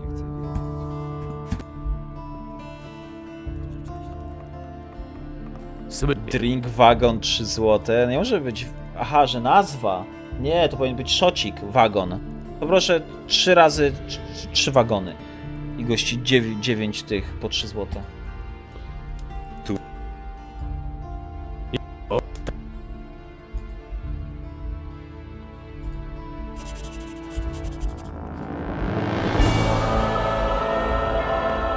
Poproszę 2 razy przegadujący dialog Lorda Andre. Skład reprezentacji Polski: Szczęsny, Kiwior, Bednarek, Dawidowicz, Ślisz, Zalewski, Piotrowski, Zieliński, Frankowski, Lewandowski, Świderski? Świderski? Jak on w ogóle? On coś gra teraz? Chyba gra, skoro go wziął, nie?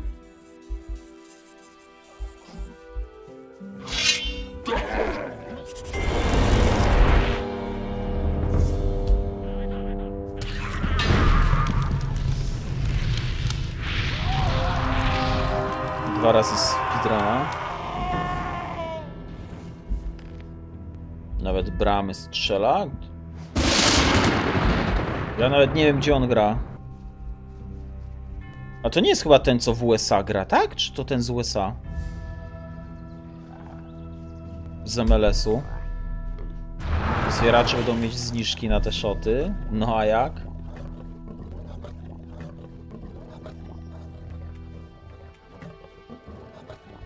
Będą mieć takie zniżki, że kuje będzie im te szoty na ziemi polewą. Będą pić z podłogi.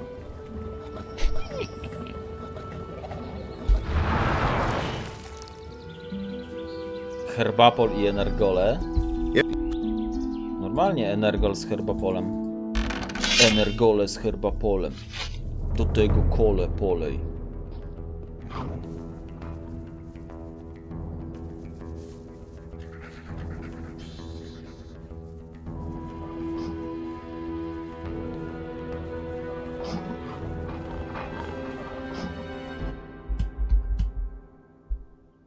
W menu zapieksa, smażone kopytka.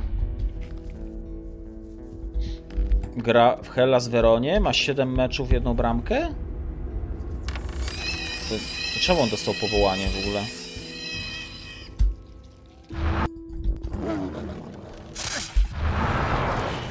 Gulasz Tekli.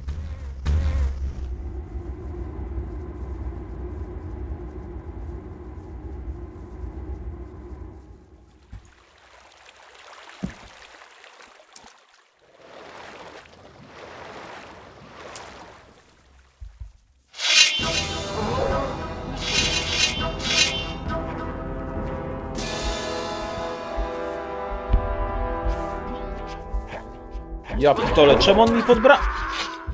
Ej, czemu on mi pod bramę nie skręcał, tylko robił takie kurde łuki...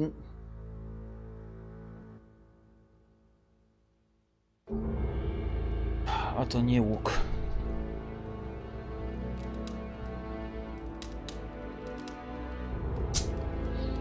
Eliksir siły. Mogłyby tak się szoty nazywać. Eliksir sił to byłby taki właśnie drinki. Taki drink pomarańczowy. Eliksir zręczności, taki drink jakiś taki kurde zielony.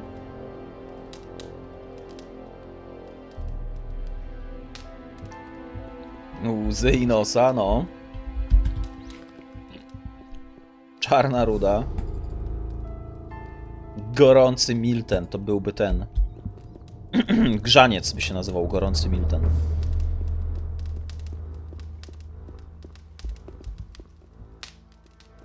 Przed piciem szybki śledź, no.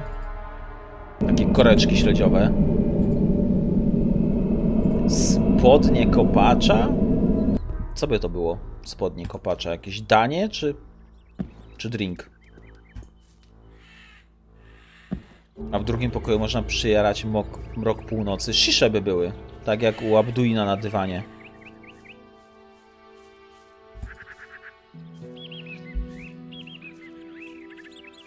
Szczur z kibla.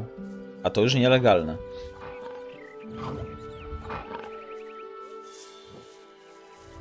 Drink mroczne tajemnice, skład tajemnica.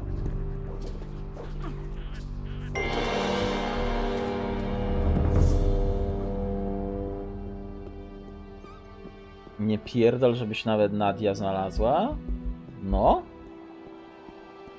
Na rur sobie tańczyła. Napój z piekielników przez spocone gacie kopacza przefiltrowany.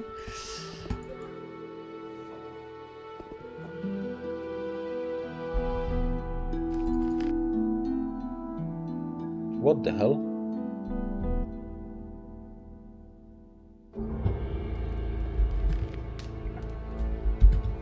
Dotyk maga ognia.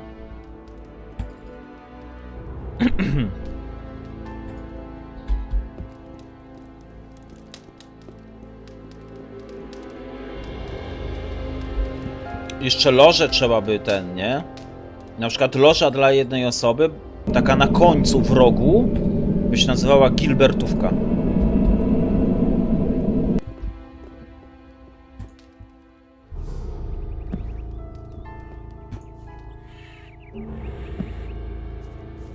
Od każdego z czatu po 1000 i by idealnie starczyło na rozkręcenie. Ta, ale potem wiesz... Utrzymać kurna taki lokal.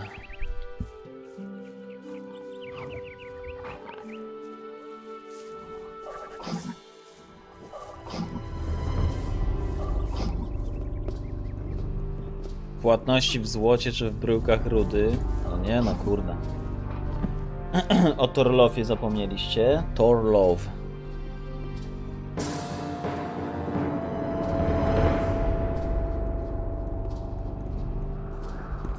Kolonia karna.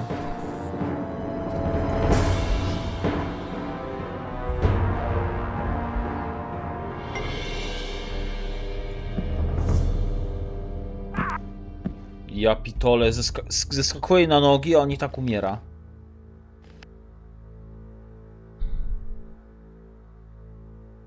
Wymienić ekwipunek na gorzały. Esmeralda.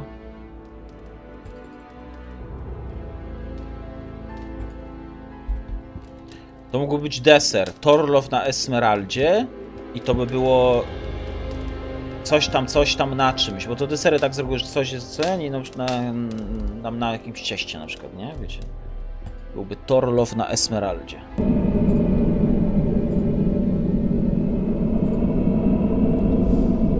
Za drinki płaciłoby się szczotkami, grabiami, łopatami? Nie.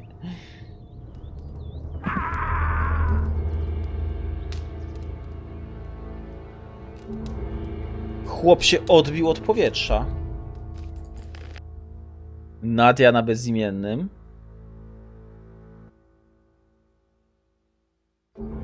Ognisty na strzała. Mały szocik. No, dobre, no. Ognisty na strzałach.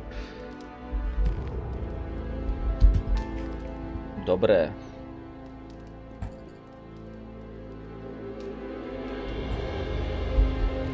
Patelnią, kelnerce.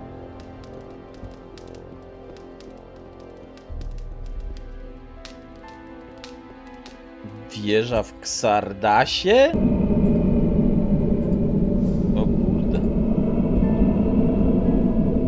Ale wieża Ksardasa to mógł być jakiś taki long drink, nie? To takie smukłe, podłużne.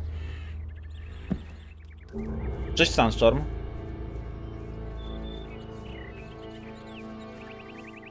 Kajet by podbiegał szybko do barmana, przeklikał dialogi i wybiegł. No ja bym nie miał wyboru. Miałem pytać jak idzie, a tu 2 ostatnie rany, walka z twardym powietrzem. Jest ciężkie, kurde. To jakiś smok z nadkopalni. Jakie efekty po tchnieniu śmierci. Ej, są takie drinki, komora gazowa się nazywa. Piłem nawet kiedyś. To zamiast komory gazowej, to właśnie mógłby się nazywać tchnienie śmierci drink. Czad, kto z was pił komorę gazową?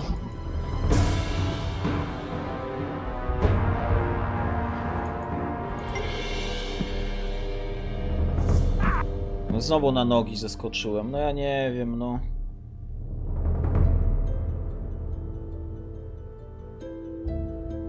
Miejscówki do rezerwacji?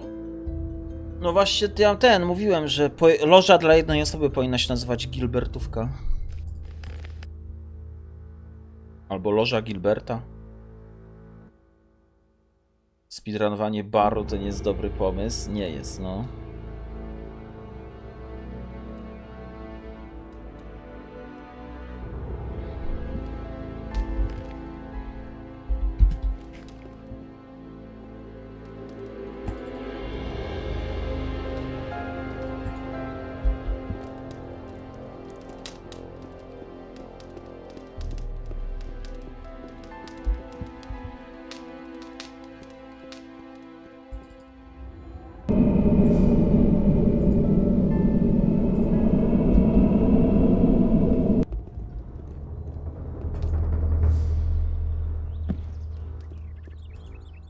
Loże to na przykład farma Onara.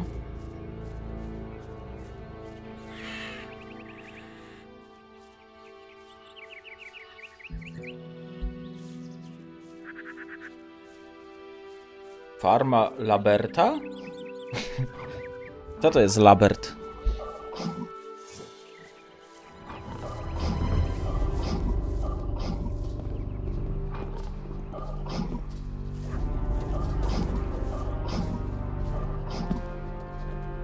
Loża to krypta. Brat Lobarta.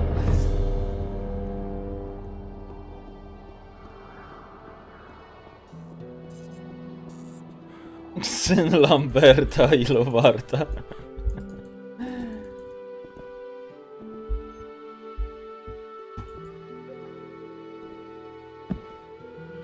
No co jest?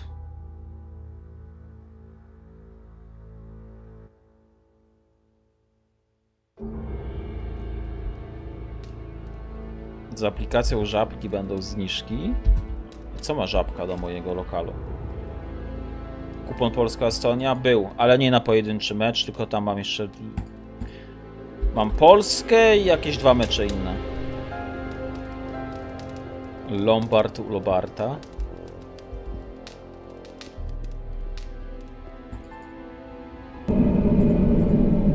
Z aplikacją Kajet apka. Moja aplikacja by się nazywała Wyjebka.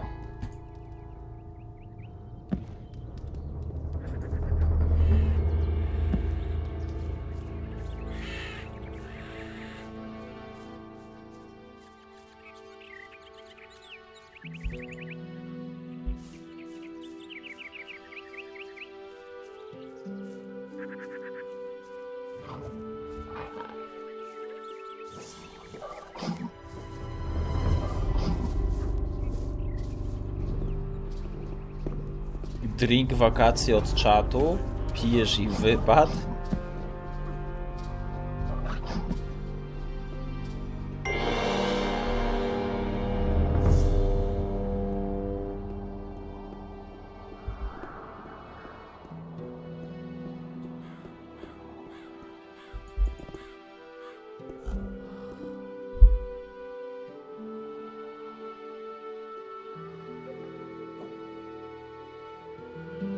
Nie wiem, co jest dzisiaj z tym Gothiciem, serio. Nie ogarniam.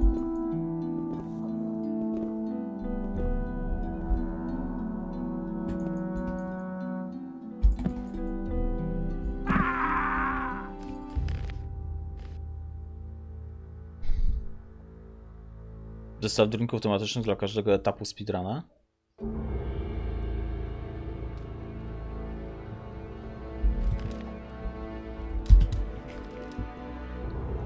I takie by były ceny jak czasy na checkpointach. Górnicza Dolina 7,45. Poproszę Jarkendar za 13,13. Dla mnie rozdział 4, 24,23.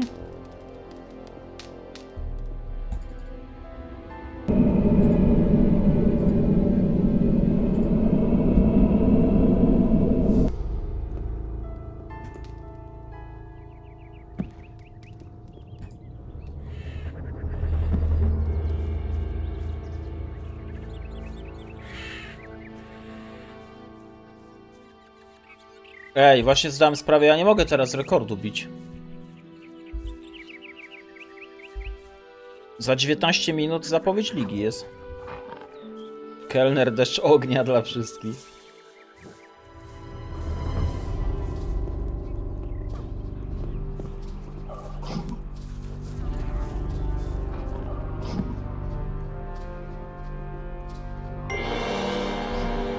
Wtedy przestałbyś bić rekord, bo ceny by spadały, no, nie mógłbym. Musiałby być musiałbym wrócić do cen z drugiego sezonu na przykład. No nie wiem,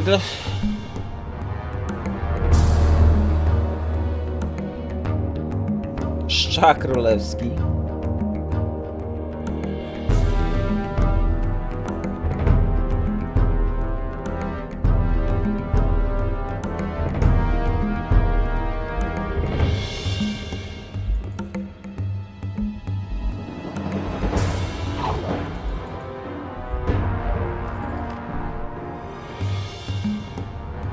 Hanka i jabłko?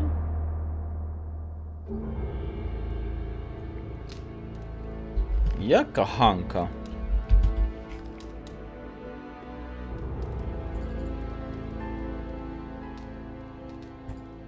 A bardziej jakie jabłka u Hanki?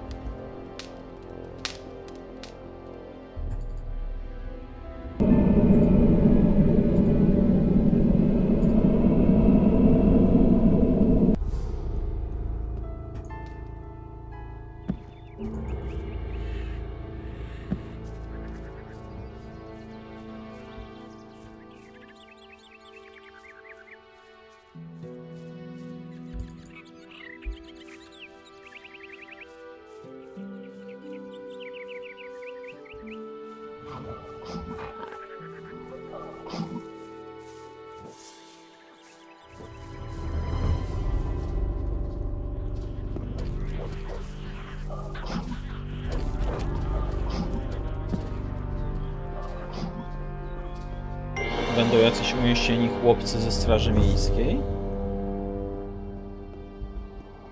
Ja będę.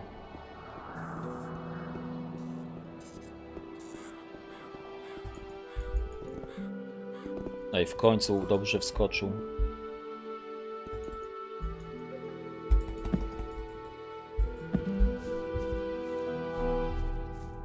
Tak powinno być. 2 skoki na skałkę i potem takie wybicie aż tu pod wiatrak.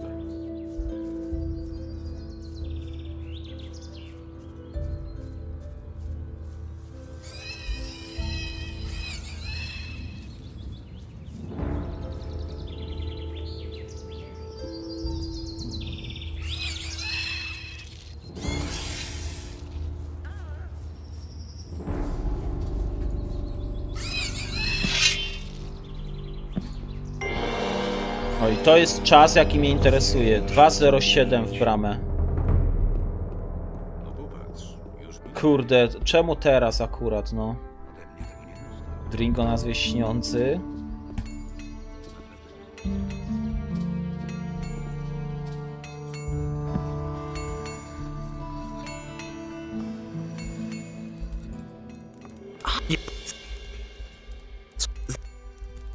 Powiedz mi,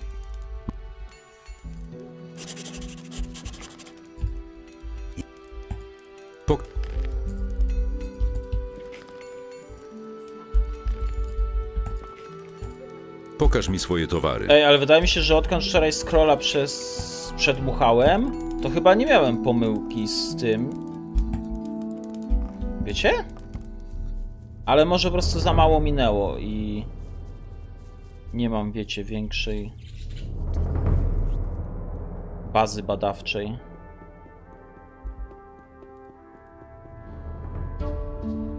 Przyszło mi to do głowy.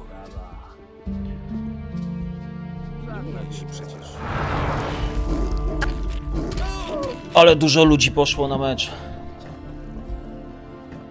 Co ty tam robiłeś?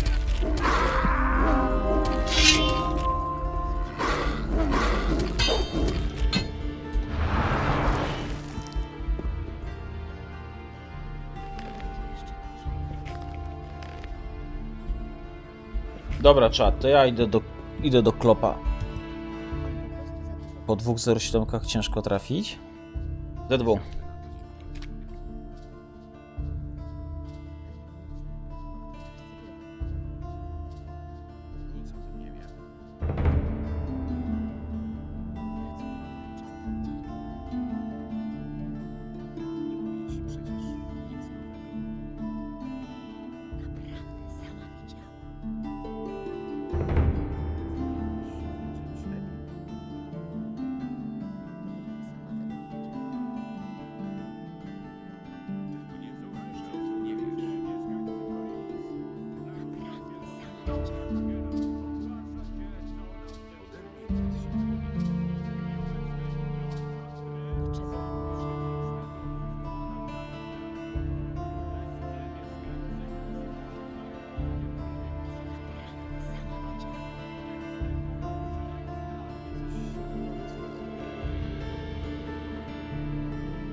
Routera nie ruszaj.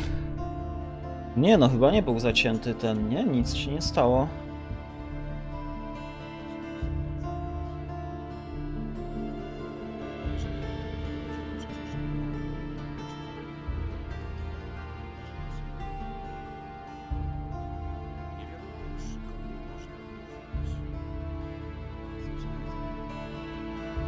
No, 7 minut.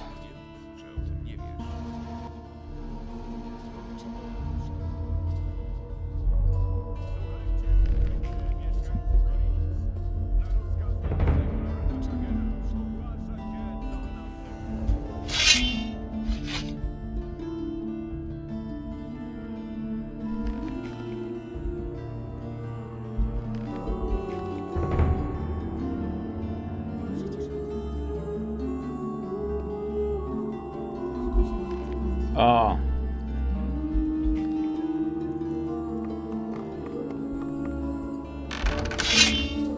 Czy za restream ban? Nie. Co ty? Oni, chłopie, to właśnie im więcej osób ogląda, tym dla nich lepiej. Nie ma nic ten. Ja zaraz puszczam normalnie na ekran wszystko. Chcę wstąpić na służbę u paladynów. Przecież ja tak robię od 4 lat na streamach.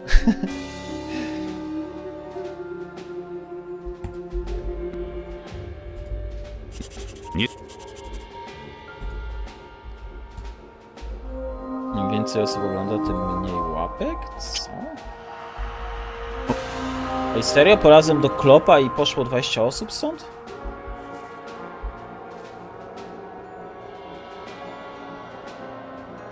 No ale w sumie ten mecz jest, nie? Wygrywamy już tam? Niczego jej już nie powiem. Doprawdy? To interesujące. Akurat trafiasz nie na poę. Teraz każdy już o tym wie. To teraz zobaczysz, jak... O Jezu, przekoszone swoje. Jakbyś zabrał Zawsze kamerkę to do klopa, powtarzałam. to by przybyło 20 osób. Pracuję niemal przez cały dzień. Tak mówisz. Naprawdę, sama widziałam. Naprawdę, sama widziałam. Pokaż. To przecież okropne. Teraz każdy już o tym wie. Tajemnica, o której wszyscy wiedzą. Nie wierzę w to. Pokaż. Ktoś musi pracować. Mój mąż uważa inaczej. Gdybym sama tego... O bogowie, walka! O bogowie. swoją magią. No proszę, jednak można.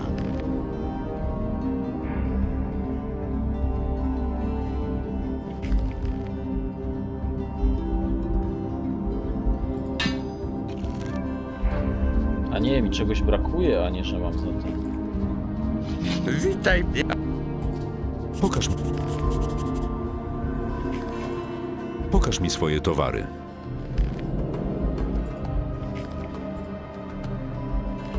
Patrzcie, z tym amuletem mam nieograniczoną manę.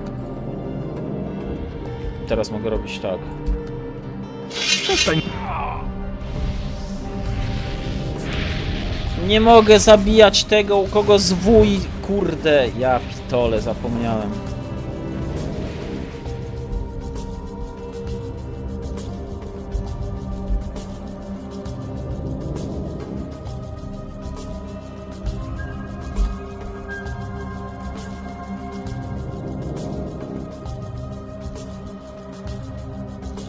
Ale jaja.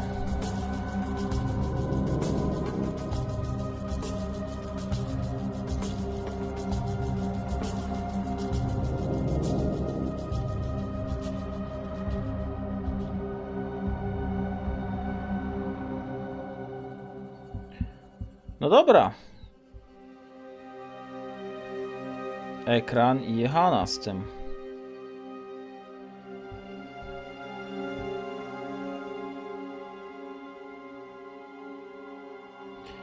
Wielka chwila, czat.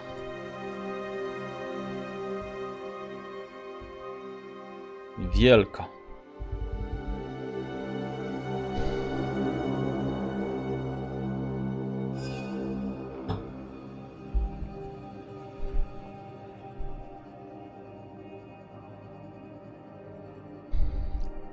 Już masz build zrobiony? Zanim patch notesy dali? Ten spam z loginem, no.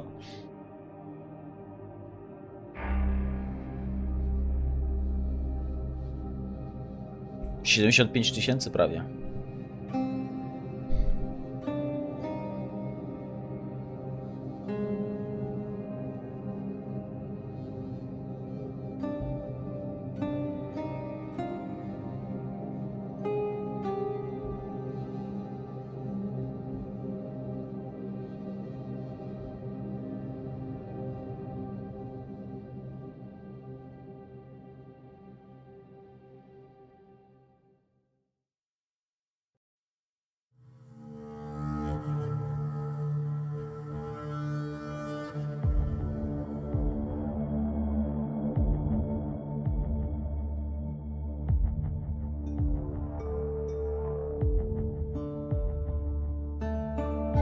A Asmon Gold nie ogląda Opoe, tylko czeka na jakiś stream. O czym?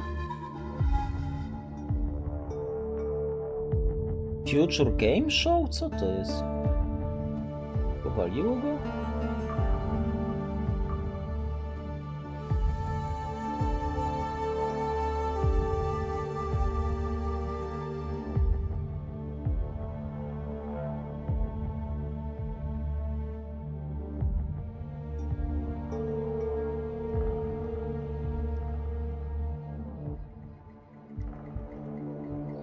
Minuta.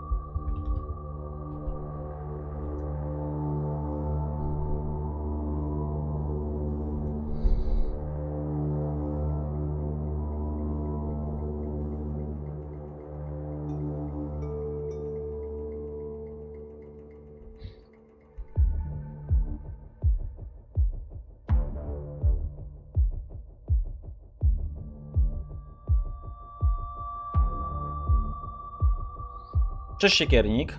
Nagle wchodzi Chris po przeszczepie włosów w Turcji. Hi, I'm Chris Wilson from Grinding Gear Games. Welcome to our live stream. We have a busy lineup today with announcements for Path of Exile 2, as well as the exclusive reveal of Path of Exile Necropolis, which launches on March 29th. For the first time ever, we'll be releasing this expansion simultaneously on all platforms, PC, Mac, and console. Twitch drops are enabled on today's livestream, so make sure you follow the instructions below in order to claim your suffering back attachment. Today's stream will start with Path of Exile 2, where Jonathan will show you our latest announcements. Mark will then take you on a deep dive into the new Path of Exile Necropolis Challenge League, which launches in 1 week.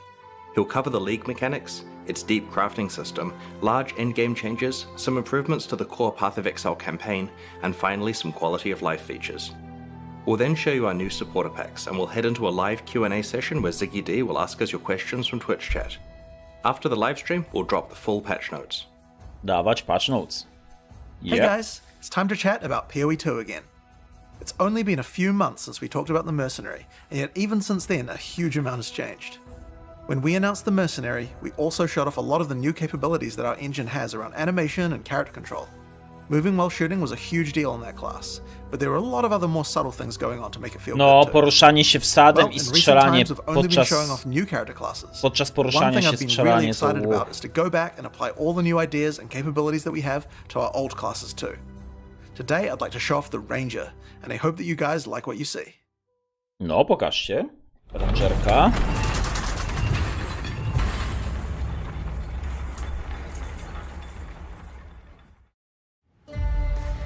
I've lived in this forest all my life. And if there's one thing I've learned, it's that a ranger must never miss.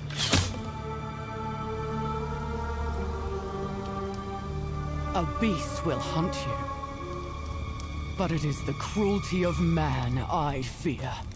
I'll take your There is no truly escaping the Count's justice. Your sentence is to be hanged from the neck until dead.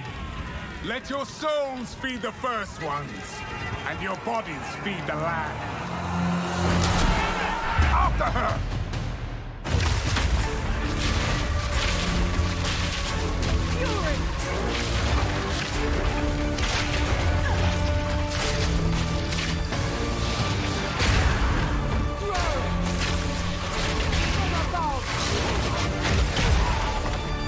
This exile has changed me. No more running. No more fear. You won't get away this time.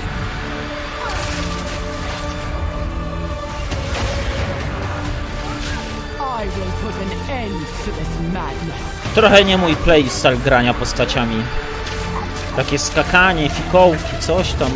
Kurna, jechała na tym normalnie. Ja pierdzielę, co jest?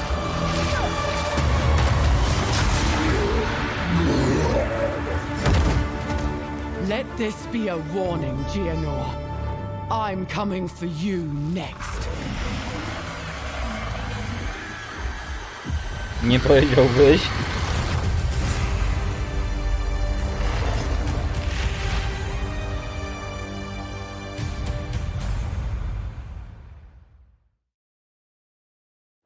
Let the hunt begin.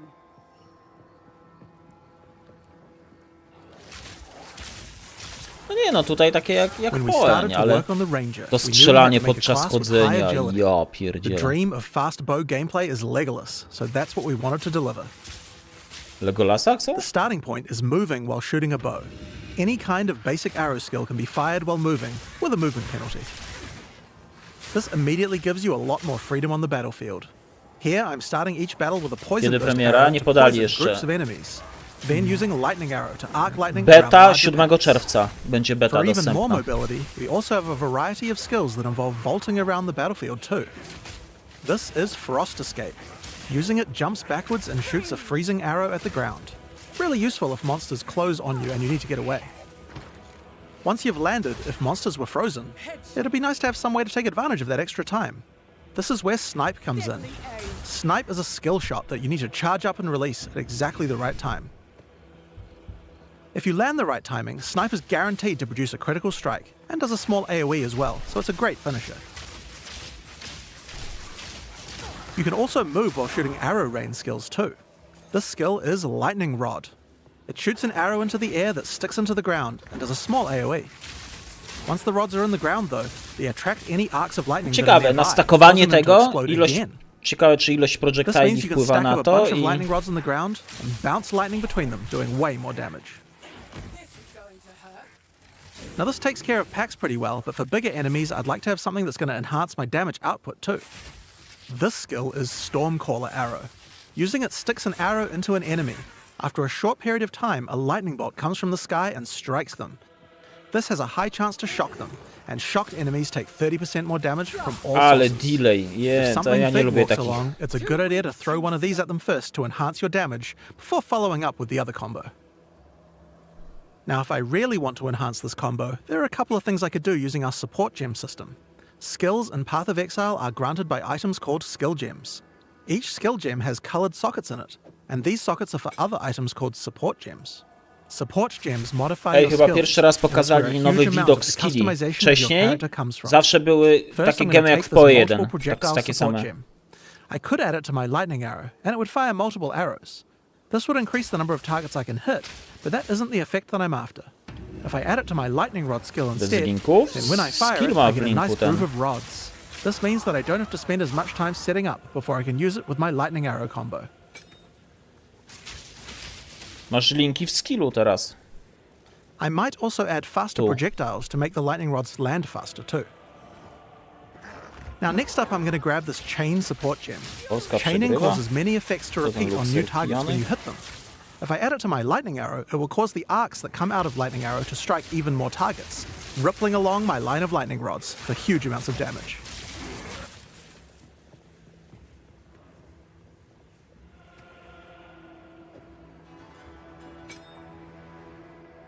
Now I think we can use support gems to improve Stormcaller Arrow as well. Let's start simple. I'm going to chuck less duration on here. This will cause the lightning from the sky to strike a bit faster. Next up we have a support called Shock Proliferation. This support makes it so that any enemies shocked by the skill will also have the shock jump to nearby enemies, meaning they'll take the extra damage as well. It's just a chance to proc, so it's not going to proc on every single pack, but when it does, a pack will go down ultra quick. Another useful empowering skill is Barrage. Barrage is one of the rare cooldown skills in PoE 2. It enhances whatever your next attack is to fire 3 times. With what we have here, I think it might be a good idea to use it with Lightning Arrow. It'll generate 3 times as many lightning explosions. You could also use it at just the right moment with Snipe, or any number of other skills depending on what effect you need more of right now. Ale co to było? 100% szansa na zamrożenie? In a range of situations. Now, even as mobile as the Ranger is, it's still very useful to slow monsters down, and a Ranger certainly has quite a few tools to do this. If you're prepared to get up close and personal, we have a skill called Electrocuting Rod. First, jump over the enemy and shoot it into them. Once the rod's in place, any lightning damage they take will build up a special electrocute gauge. Once the gauge is full, the monster is totally suppressed, allowing you to kill them easily. Now sometimes when you use Electrocuting Rod, the enemy dies before you get a chance to electrocute them. I think there's another support gem I could add to my lightning arrow to fix this problem. Neural Overload will make it easier to electrocute enemies. If the skill it's attached to puts them over 50% of their electrocute bar, it will trigger instantly. Patrzcie na jego kulę życia.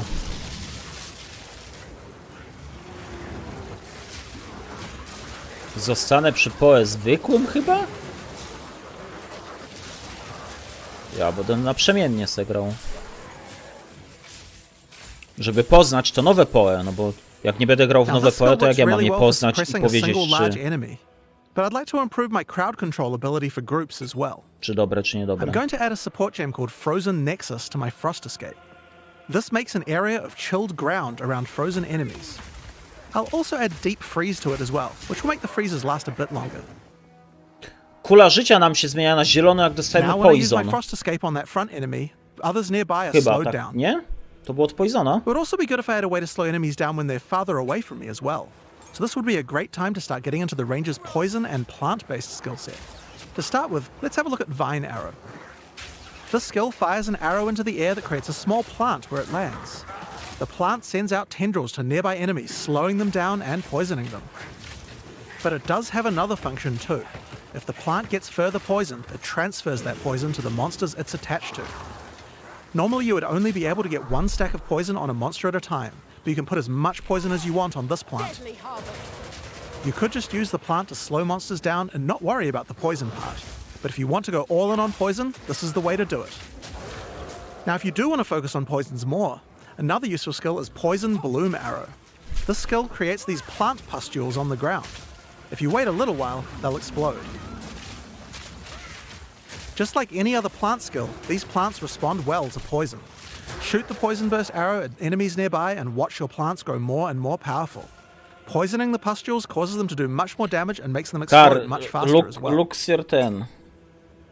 I can also add the Pierce support to Poison Burst arrow. To on tak specjalnie Doing this pisze. will mean I get multiple poison bursts as it goes through each monster.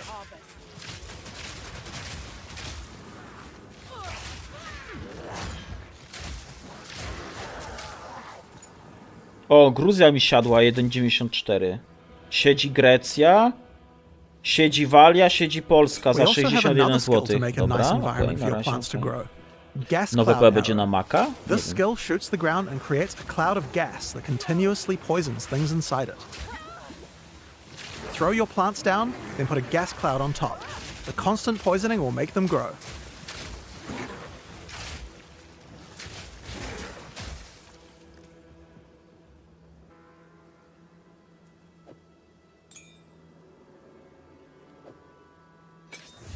Another poison-related skill we have on the Ranger is called Plague Bearer. This is a reservation Ja nie skill lubię when poisonowych it uses tych, spirit. tylko raz grałem Poison, ale to When tylko I dlatego, enable bo it, to I było get na this SRS-kach, counter więc that i tak counts czy tak up whenever I kastowałem apply poison to SRS-ki, a a monster. tak to ja tych poisonowych nigdy nie używałem w You can PoE. see the counter on the skill increasing as each new monster is poisoned. Now I'm going to fight these monsters and make sure to poison them as much as I can to build up the counter.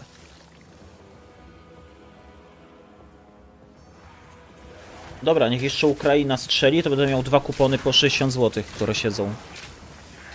It does take quite a Czerwona while to get the kartka? counter up to Polska 100%, może but nastrzelać it's worth 7-8? it. Whenever I choose, I can unleash the poison in a big explosion around my character. To trzeba teraz dealing a postawić, large tak? Z amount of jakimś damage. handicapem.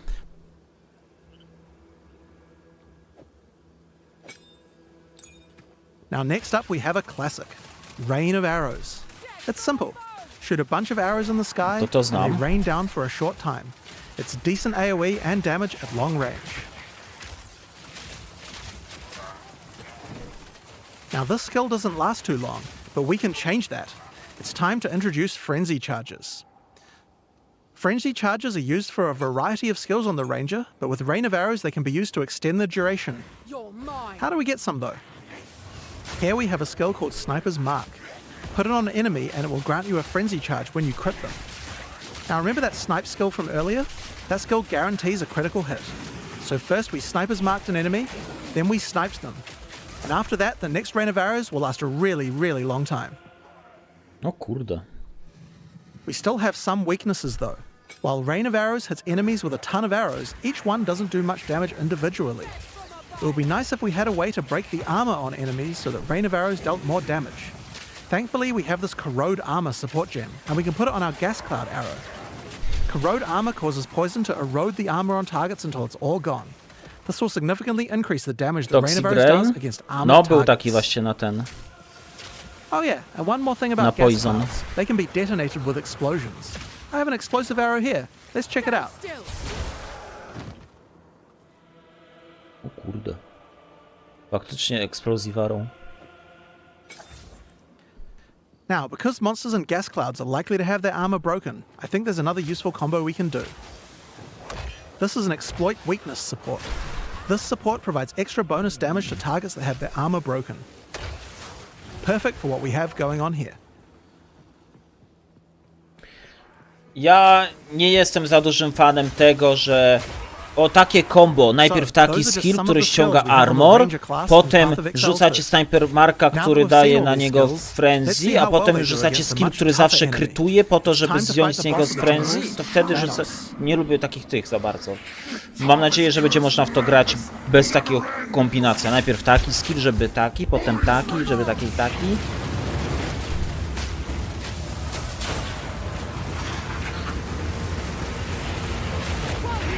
Ja lubię w hack and slashu...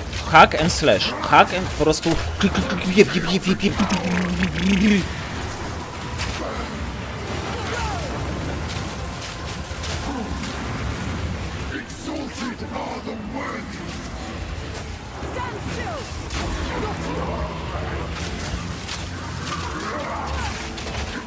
Zobaczymy jaki... No wiem, no kwestia właśnie sprawdzenia tego empirycznie, nie?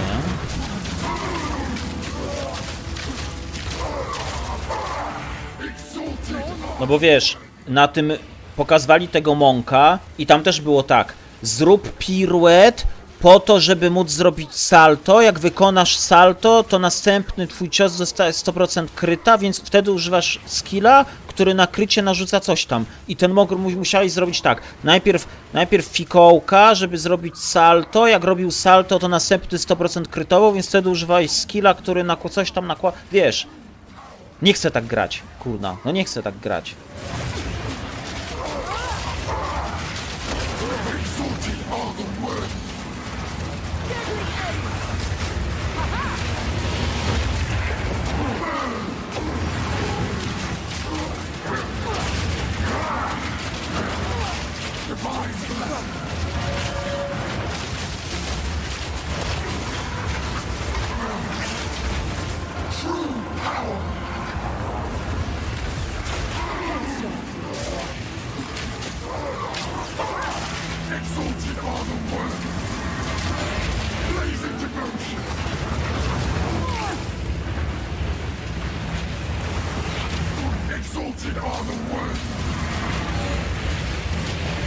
Masz pełny pasek buffów u góry frenzy, to będzie blink blink, mam nadzieję, nie?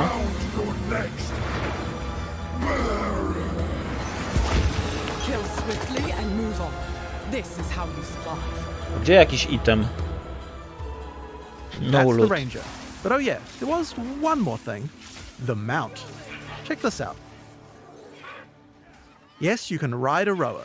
While riding the rower, you can shoot arrows with no movement penalty. It's pretty overpowered. You can also use your vaulting skills to jump right off the rower's back. Once the rower doesn't have a rider, it starts attacking monsters, so he's nice to have around, even if you're not riding him. That said, if you are riding, don't get hit. If you take a heavy stun while on a rower, you'll fall off, and it takes a while to get up, so be careful. So that's what we wanted to show you today. Now there is just one more rather unfortunate bit of news. Tylko gold... Nie, no specjalnie tak pokazali, wiesz, no. Żeby itemizacją teraz nie zajmować ludzi, nie? And while I think we would be able to get the game's content ready in time, we underestimated how long it would take to get gameplay polished to a standard that we're happy with. We're still going to be doing alpha testing in June, but we're going to be delaying the beta until later in the year. I don't have an exact date for you today, but it should be towards the end of the year. In the meantime, you can still play Path of Exile 1, of course. Now, speaking of PoE 1, we also have a 324 expansion to announce. I'm going to hand over to Mark, the game director on PoE 1, to show us what's in store. Nie będzie bety w czerwcu? So let's just get straight into it with the trailer for Path of Exile Necropolis.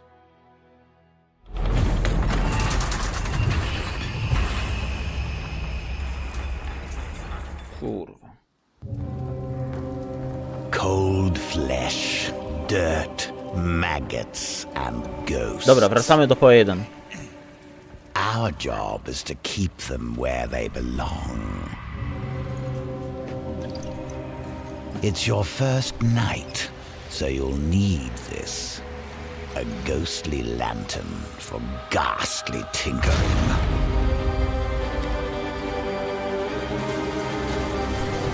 Latarnie z buffami?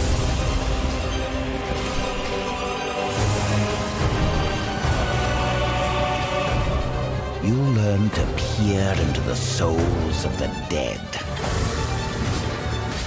You'll learn how to twist them. Increase quantity. Meet me in the necropolis. You can pilfer shiny things from a corpse, but you can pilfer glorious things from a soul. Wybierasz nagrody? I need a grave digger.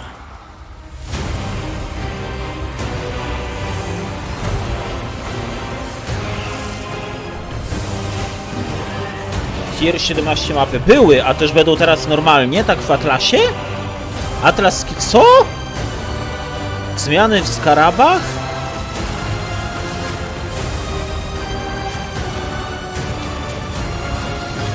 Więcej transfigurów gemów?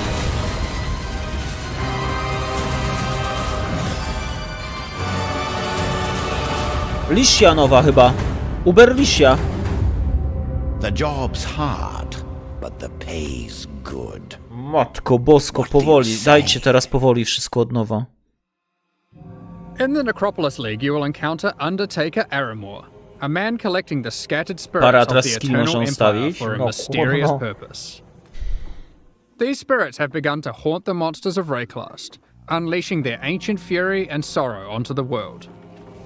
The Undertaker will provide you with the Lantern of Aramor, a powerful family heirloom which can illuminate the wrathful spirits haunting monsters throughout Rayclast. With it, the Undertaker hopes to implore you to rid Rayclast of this menace, and further his cryptic cause. The lantern can be used when entering any new area. When peering through it, you can examine the spirits haunting that area. The lantern also allows you to manipulate them, letting you configure which monsters are affected by which mods. It would be wise to take your time with your decisions here, for the spirits are not forgiving. When peering through the lantern, you can also see extra details about the packs of monsters in the area. Rowers here are considered common, whereas the water elementals are more scarce. If you want things to be easier, you can put the more difficult spirits on the elementals, which you'll encounter less often. We've tried to make sure that by engaging with the lantern, you are able to intelligently control the difficulty. Kraftujesz całe miejscówki tak jakby. The spirits come in a number of forms which represent the danger they pose. For example here, the infested vultures are servant haunted, causing them to deal a small amount of increased damage. But the Vol's vanguard are noble haunted, causing them to deal a large amount of increased damage. As you reach higher level areas in Rayclast, the tier and number of spirits that are haunting monsters will generally increase. Your game knowledge can help you here. If you're aware of the composition of a monster pack, this means certain mods will be easier to manage. For example, the mod that increases a pack's damage for every monster killed has no effect on packs with a single monster, like a Devourer. However, if we found a spirit that makes the strongest monster in a pack deal 100% more damage, well, I'm going to avoid the Devourer. You might have noticed that the Lantern of Aramor provides other useful information, such as the types of abilities monsters use, or the damage types they deal. So for those who are less familiar with how these monsters work, this can be a great way to learn what you're up against. The spirits are constantly moving throughout Rayclast, so if you are finding a campaign area too difficult, you can just wait a few minutes and peer through the lantern again to see what's changed. Of course, powerful spirits beget powerful rewards. There are two reasons why you might want to face a challenge now and then. Firstly, not all the spirits are malicious. Sometimes the monsters aren't haunted at all, but are instead devoted. These can grant basic rewards like increased experience, or bigger rewards like spawning the Nameless Seer, an NPC that will grant you a single unique item after you defeat all of the packs affected by that spirit. The more haunted monsters you defeat in the previous area before using the lantern, the more likely the devoted monsters will appear in the next area. Monsters haunted by higher tier spirits will increase the chance of the devoted appearing even more, meaning that sometimes it's worth putting the hardest modifier possible on very common monsters, if you're brave enough. Again, we've tried hard here to allow players to customize the danger and rewards as much as they can. Aramor is an Undertaker, and you can probably guess what we're taking to him. The second main reward from the Necropolis League is monsters with unresolved anguish. Once slain, their corpses need extra care from the Undertaker, and he will offer to take them back to his necropolis and store them in the morgue. Time to earn your keep. When you are ready, you can visit the morgue to view the monsters you have collected, and then get to work burying them in one of many graves in Aramor's cemetery. For example, we will bury this Katava's Herald. Aramor's mysterious soul experiments can coalesce powerful items. Here I've chosen to create a pair of boots. Of Lunaris, heal your pains and aid this soldier, so that you may grace them with fleetness. These boots are useful for my character, but aren't exactly what I hoped for. And this is where the Necropolis crafting system really shines. You'll have noticed that the corpse we collected earlier had a crafting effect on it. In fact, all collected corpses do. If you bury multiple corpses in the cemetery, all adjacent corpses can be exercised at once to create one item. All of the crafting effects on those corpses will apply to that same item. This allows you to have either one or many different crafting projects ongoing in the cemetery. For example, next time I try to create boots, I could bury corpses that increase the chance of getting move speed modifiers. No, 600% To go szansy, że further, będzie. I could use these to generate higher tier modifiers.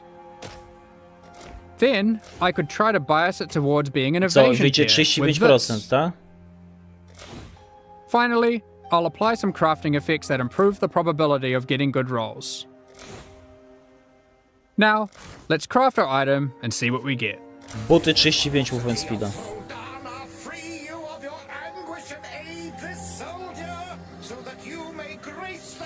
Ale jaja.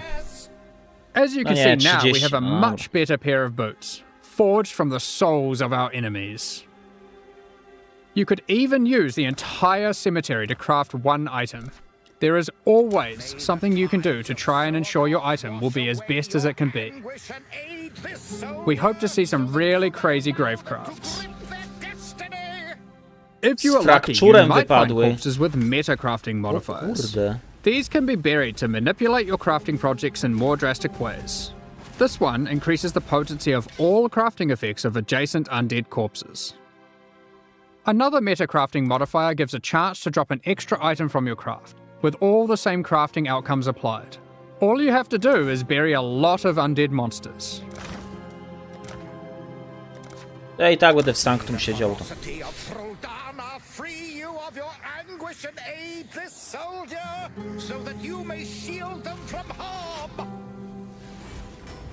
You can also craft new unique items exclusive to the Necropolis League using this system. As you explore Rayclast, you might find the corpses of famous Eternal Empire families. And when you bury an entire family together and exorcise them, they will thank you with a unique specific to their lineage. May the painters and poets of the Navalius family spread the story of the Eternal Empire far and wide, so that all may... For example, the Navalius Inheritance Belt. I'll give you a moment to check that out. You can use other corpses alongside them to grant implicit mods, manipulate the values of explicit mods, and more. In this case, with the Parandus Pact, you can even change the modifiers it generates. This unique is a jewel which adds extra stats to passive skills in a radius when socketed into the passive skill tree. The stats it adds are randomly generated, but you can bias it towards a specific type by using other crafting effects, such as this one, which increases the chance of getting life modifiers. Let's see what we get.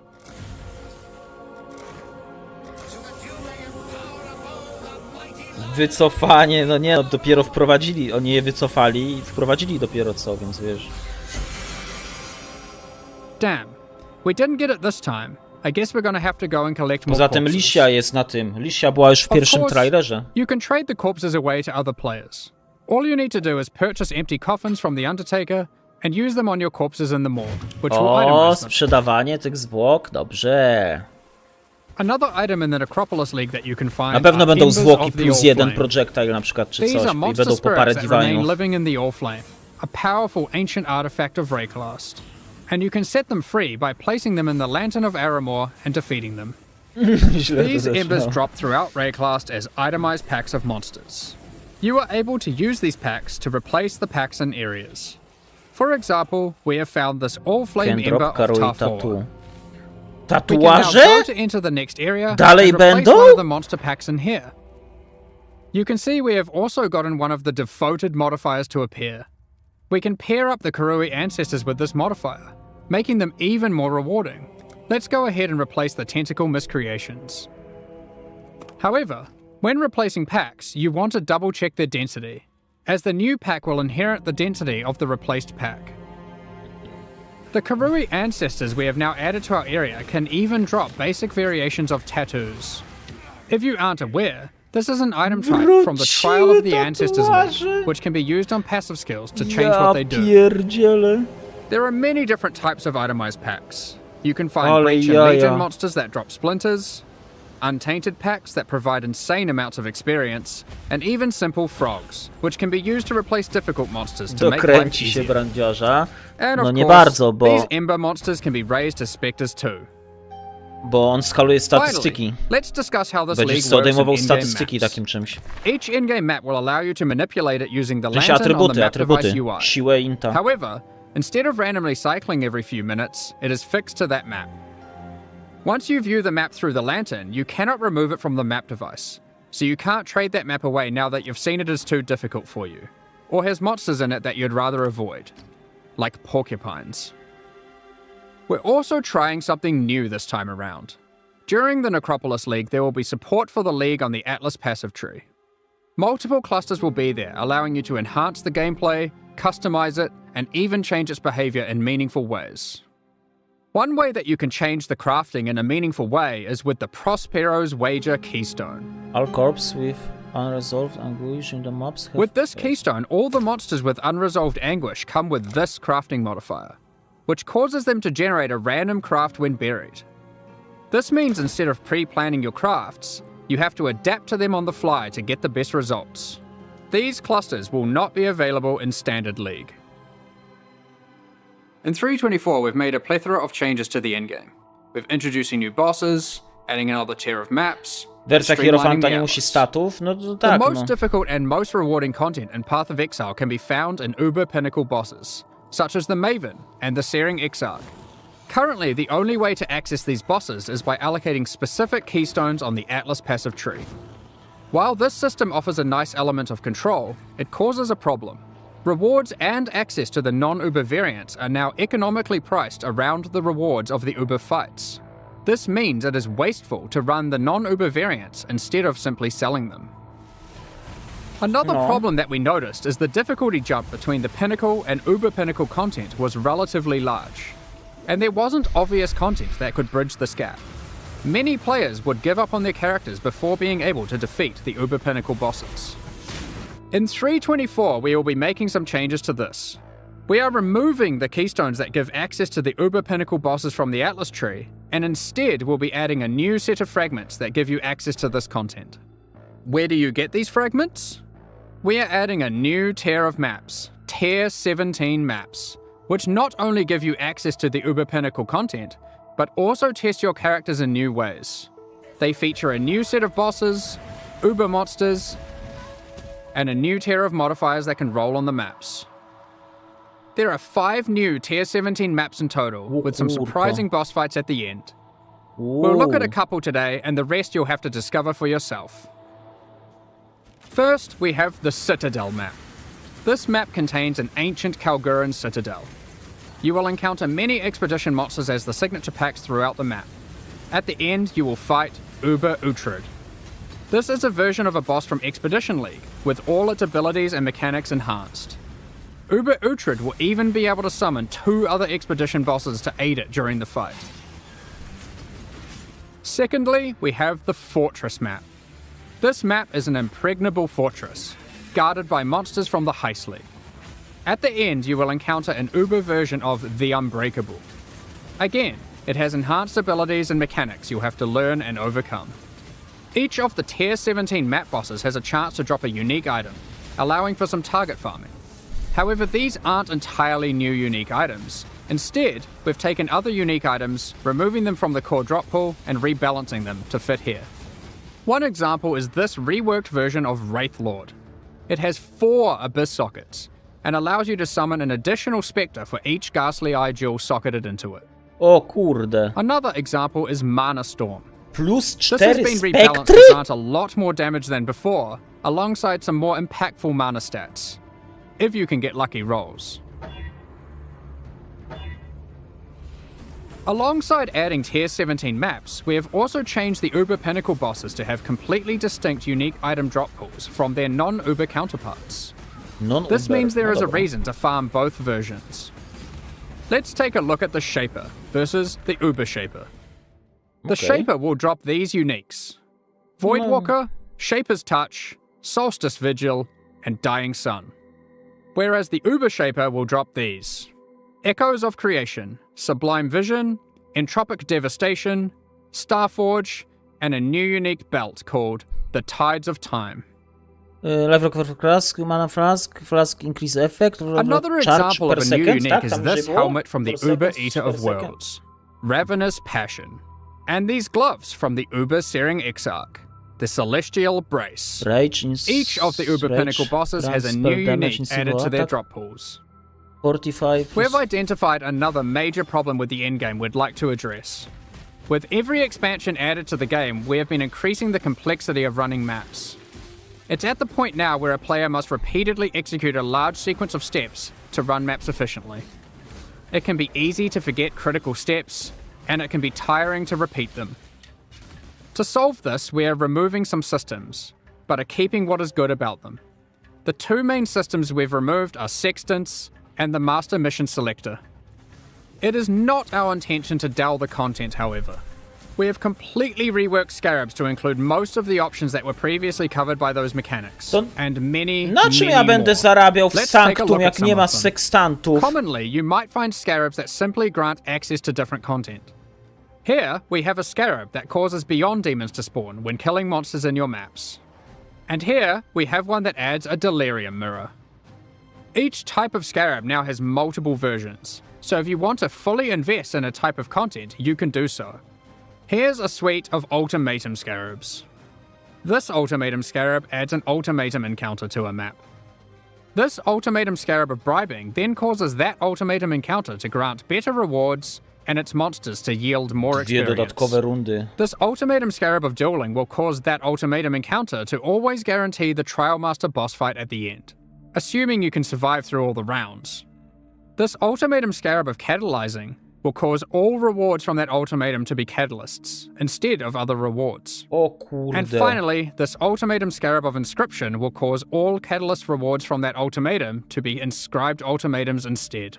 There are plenty of others. If you enjoy divination card farming, you might want to use these.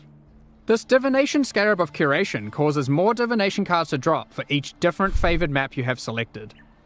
But it also causes whatever map you're running to only drop divination cards from those favored maps. So if you want to try and aim for your Mage Blood and don't want to just farm Crimson Temple, then this Scarab is for you.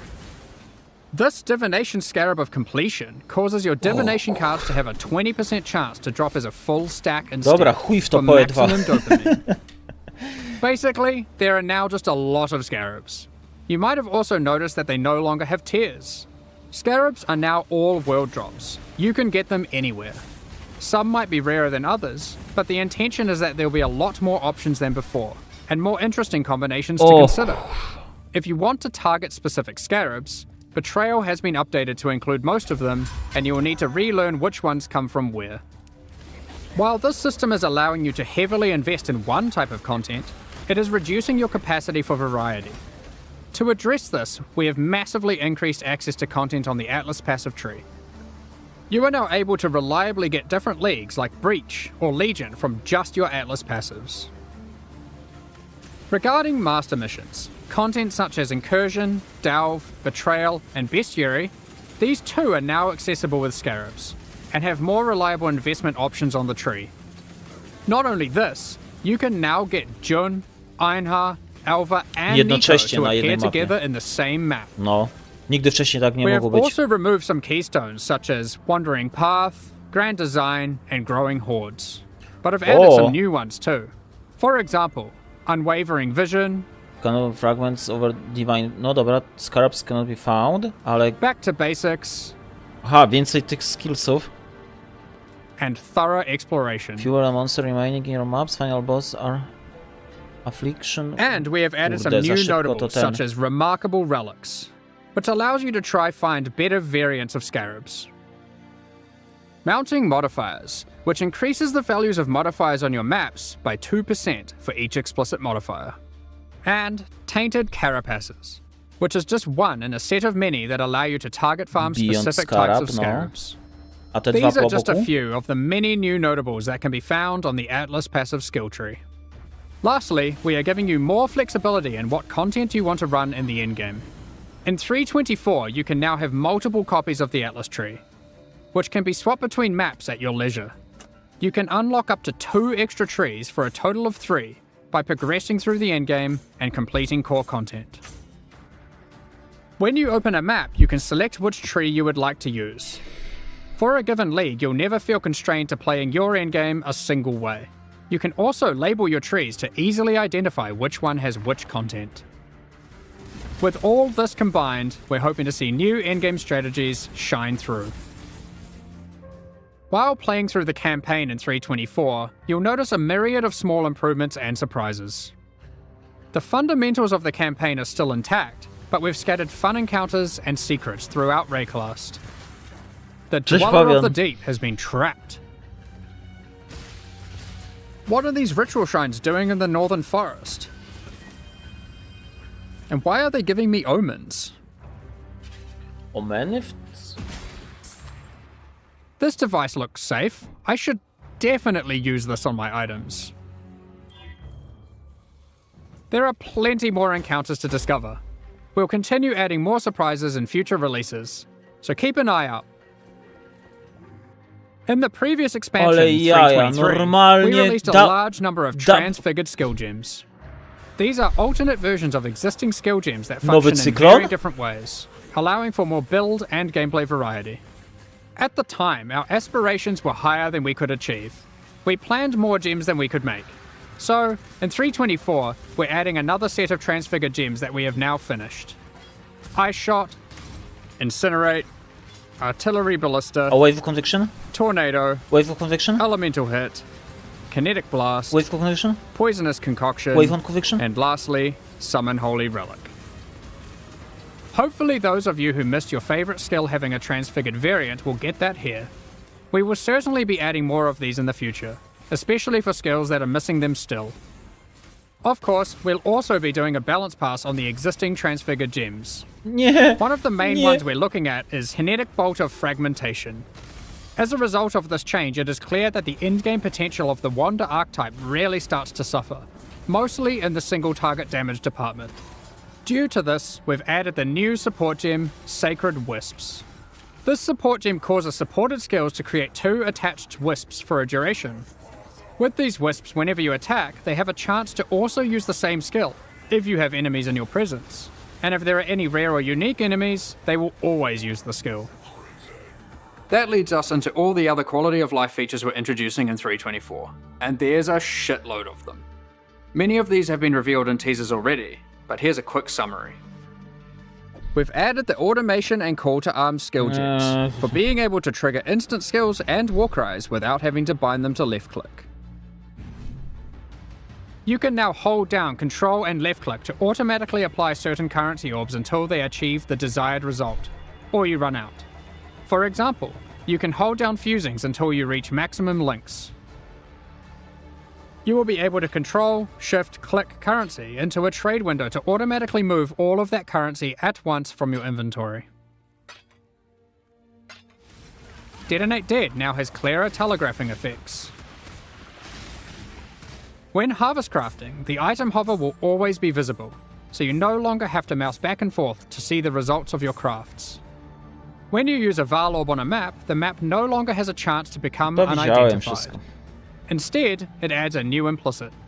We've created a set of implicits that affect the areas in fun ways. Related to that, corrupted and mirrored items can now be identified. Breach hands now open upon approach, and no longer need to be clicked. Upgrades to Pantheon powers now apply to all characters in a league. You no longer need to grind Divine Vessels on each new character. With Harvest Crafting, you can now re-roll Uber Elder fragments. Fragments dropped by the Shaper cannot be re-rolled into fragments dropped by the Elder, and vice versa. Regarding Betrayal, we're removing Ashling's crafting bench as a reward. Instead, Veiled Orbs now perform that function. They remove a mod and replace it with a Veiled mod. These orbs now drop from Katarina and are no longer a world drop. Flasks can now be corrupted by Val Orbs, giving random -10 to +10 quality. the capability to add extra quality to weapons, armors, and flasks has been removed from Betrayal. The Betrayal bench craft that converts an amulet to a talisman has been moved to Bestiary, and thus can be traded. Maven invitations no longer drop. Instead, when you have completed witnessing all bosses required to go to the Maven's arena, you can just talk to Kerak, and he'll open a map device window with the invitation already in there, ready to be rolled. Valdo's maps that granted invitations Szkoda, now bo have można było scouts. zarabiać na tych No invitacjach, more jak having to spadały. waste Guardian kills to try get invitations to drop. Next up, we're going to be talking about our new League supporter packs. Today, we're launching 2 new series of supporter packs, the Solar and Eldritch packs. Each tier contains the full pack's face value in points, alongside several exclusive microtransactions. These packs are only available for the duration of the Necropolis League, and will leave the store forever when it ends. As always, the microtransactions in these packs are No purely właśnie, żadnego cosmetic reworku and do not affect your ascendencji? character's power or progression in any way. The Solar series of supporter packs contains 6 exclusive microtransactions. The Cosmos weapon effect adorns your weapon with stars. Hitting enemies causes cosmic energy to spill out into the area around them. The Radiant Orb of Chance extra effect projects the outcome of items you've used an Orb of Chance on above your head. Remember to congratulate other exiles in town if you see them chance a powerful unique item. Shine boldly with the Solar Knight armor set. The power of the sun radiates from your body, getting more and more intense as you use skills and emitting solar flares as you run. Fajny nawet, no? With the Supernova level up extra effect, the dead will be raised from the ground around you, before being obliterated and turned to ash by an epic supernova whenever you level up. This one is my personal favorite.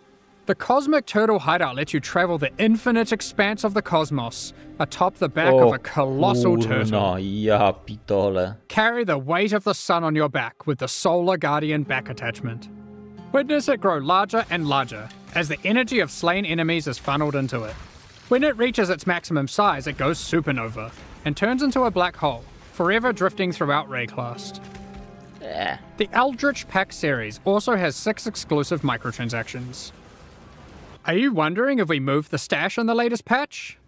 Don't be fooled, because with the Mimic Stash Pet, players can transform into an image of a stash when in a town or hideout and scare unsuspecting exiles. This pet follows behind you with its terrifying hand-walking the rest of the time. The Shaper's Slam finisher effect sends slain unique enemies into a final abyss of unending darkness. The Eldritch Hunger armor set Ale contains a ładny. beast that demands you to feed it by embracing your bloodlust. Watch it grow in power the more you kill until it bursts from the shell of the helmet. Tylko Are skiny you są able to płatne satiate its hunger? i dodatkowe zakładki w staszu. The seed within the Corrupted Growth map device expands its grasp on your hideout, the more maps you complete on your atlas. O kurde. Equipping the Headhunter character effect causes skulls of slain rare enemies to whirl around you like trophies. They become enraged when you are near a rare enemy you are yet to kill, wishing for them to join your collection. Witness a reality where the struggle didn't exist, allowing the Eldritch Horrors to settle their own conflicts with the Eldritch Horror Apparition effect. Which of the Eater of Worlds or Searing Exarch do you think will win? These packs are now available for purchase on both PC and console, and will remain so during Path of Exile Necropolis. Meanwhile, the Shade and Disciple packs leave the store forever at the launch of Necropolis League, so now's your last chance to purchase them. Thank you so much for your ongoing support. We're just about to start the Q&A with Ziggy D.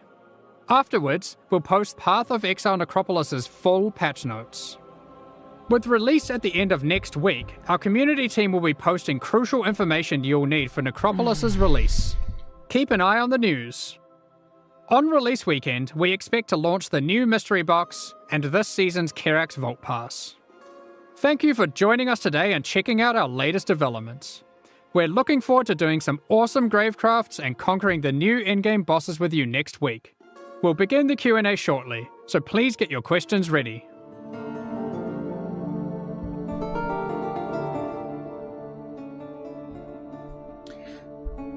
No kurna.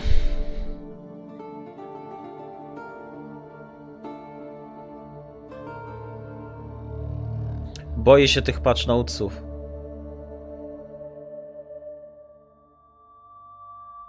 Ciekawe, co zrobili z tym Pinance Brand of Dissipation, czy jak mu tam... Hi, I'm Chris Wilson from Grinding Gear Games. Hi. Good morning, exiles, and welcome to our Q&A. Czemu nie ma reworku Ascendancji? Czemu Gladiator jest dalej nieruszony w ogóle? Może w patchnocie będzie, że Gladiatora ruszyli coś tam, ale to by powiedzieli na filmiku, nie? Że zawsze jak była zmiana w Ascendancji, to pokazali na filmiku. We have today and also some of the other stuff that came up during the recent hands-on event. But good morning, Jonathan and Mark. How are you going? Hey, really nice to be here again. Yeah, good morning. Thanks for having us. Always a pleasure. I love talking to you folks about some Path of Exile, right? So let's kick things off with the new league, Necropolis. And I just want to ask, should I ask about Lycia and Katarina and what it means for them to be involved, especially since they're like characters that are actively present elsewhere in the game in another mechanic right now? Like, what does that mean? We bent the rules a little bit on that teaser. They're not actually involved. They're only in the sense that they are both T17 map bosses. So you don't actually fight them together, but we thought it would make a cool, little teaser shot there. And I think it did. It raised a lot of questions. So, yeah. Yeah, I was like, okay. I was like, we're just doing some timey-wimey stuff. Oh, they both kind of like deal with death, so there's a bit of a connection there. Like when you get into maps, everything's all memories and the line gets a bit Kurde, mało tych transfigured gemów. Szkoda, liczyłem może na jakiegoś nowy Wave of Conviction czy coś tam, a tak... So yeah, we do have some interesting encounters going on there that are a bit different, but, it's... Again, the maps allow us to... kind of detach from the groundedness of the world and the rules of what's actually happening in there. It looks like there's a lot of boss stuff coming this league. Is that all focused in the new T17 maps, or is there some with the league mechanic itself as well? No, we focused the monster development this time round on the T17s instead of the league. So there's no new bosses in the league, but there are some reuse of monsters through like the All-Flame Embers and whatnot, but not bosses. And then, yeah, we put all our boss development towards creating these T17 bosses, as well as the monsters. Like, there are quite a lot of actual interesting monsters in the T17 maps as well. Like, I don't know if people saw, but you can get Brutus as just a monster. Like, he's not a boss. There are packs of Brutuses and, various other monsters throughout the non-notable ones, which will be quite interesting to see. You'll probably find a rare haste of Brutus is a whole different level. No tych ruszyłem, nie? Tych trzech. The Brutus map boss and whatnot. So. Yes, we experienced that last league in Affliction at launch, for those of us there who empowered that boss. That was an experience, to be sure. So, 1% od wybuchów podczas podnoszenia znajdźki śmiertelne zdrowie. So there's 4 of these. Czyli co, ja mam grać na znajdźki? We got 5 of them. Nie no, bez sensu na znajdźki grać. Ziggurat map, Sanctuary map, Fortress map, Abomination map, and Citadel map being the 5. And these are like effectively Uber maps, but we kind of also had Uber maps last league in a different way with the community made maps as well, but this is a whole different system, right? Yeah, this is different. Obviously the Valdo's maps come with a little bit more craziness going on. There are custom mod pools on these, and there is a little bit of overlap, but nowhere near as crazy. Like you're not going to roll the like mod that sends you to the Void League or anything like that. That's exclusive for those player-made ones. But yes, this is a new tier of difficulty. It is expected that they are hard, for sure. No, tier 17. Get into some of that, so yeah, sure. Bo ja dalej nie wiem kim zaczynać, kurde. So these are the primary vehicle now for getting like the Uber fight keys. What led to the decision to make them come from a tier 17 separate map thing like this instead of from the boss, which I guess was the more expected, like you would get an Uber Maven key from Maven? Like, okay, like let's say it was from Shaper, and to get Uber Shaper, and you kill your Shaper, let's say it was even once every time, and now you kill your Uber Shaper, or let's say you fail, that's fine, but eventually you conquer it, you can kill it. it's not now fun to go back and do regular Shaper where clearly you can do the Uber version. Why are you bothering with the non-Uber version? So unless you want a specific drop from him, it's not fun to go back and just do like a clearly lower grade quality. So we instead went with it going a different way, where we have something that is ideally in between those 2 points of difficulty and has random variance. Like, you'll find that some of the tier 17 map bosses with certain mod combinations are probably even harder than the Uber Pinnacles, depending on your character and all of those variables there. I wouldn't say that's going to happen entirely consistently, like it'll be occasionally the case, but it certainly isn't fun to just be like, in order to do Uber Shaper, I have to do this content that I have clearly proven capable of doing, and just repeating that over and over. I see, yeah. So it's for the people who want to farm their own ones. They're doing content that is up to their challenge level, basically, because the regular boss wouldn't be anywhere near them. Yes, correct, yeah. Right on. How do you get the tier 17 maps, though? So the tier 17 maps, when you get more Void Stones, it has a chance to convert T16 maps that drop. The more Void Stones you get, it becomes multiplicatively higher. But there is a kind of diminishing returns on that. So robię tylko dwa, Zaitera I it's quite Exarcha, nie? probable to convert T16 maps like the first one, and then as you get more T17s, it becomes less and less and less. And the reason we did that is obviously the discrepancy between just running regular T16s and obviously top tier juicing, you end up with, like, you know, the multiplier difference of the amount of T16s dropping is substantial, to say the least. And we didn't want it to be that we have to balance around the juicing with respect to getting T17s. We wanted to be that more accessible across the board. And so... yes, we added a kind of diminishing return. So, like, your first one might be quite probable, the next one's less, and the next one less, and then you're not going to get, like, you know, 20 T17s in one map kind of thing going on. Right. It is also worth noting T17s cannot drop T17s. They are not self-sustaining. The intention is that you are still kind of doing T16s and occasionally diving into T17s. Unless you want to trade, of course, in which case, you know, the world's your oyster. So I saw they have their own mod pool, and we saw things. One of the mods I saw was Ray Monsters remove 10% of life, mana, and ES on hit.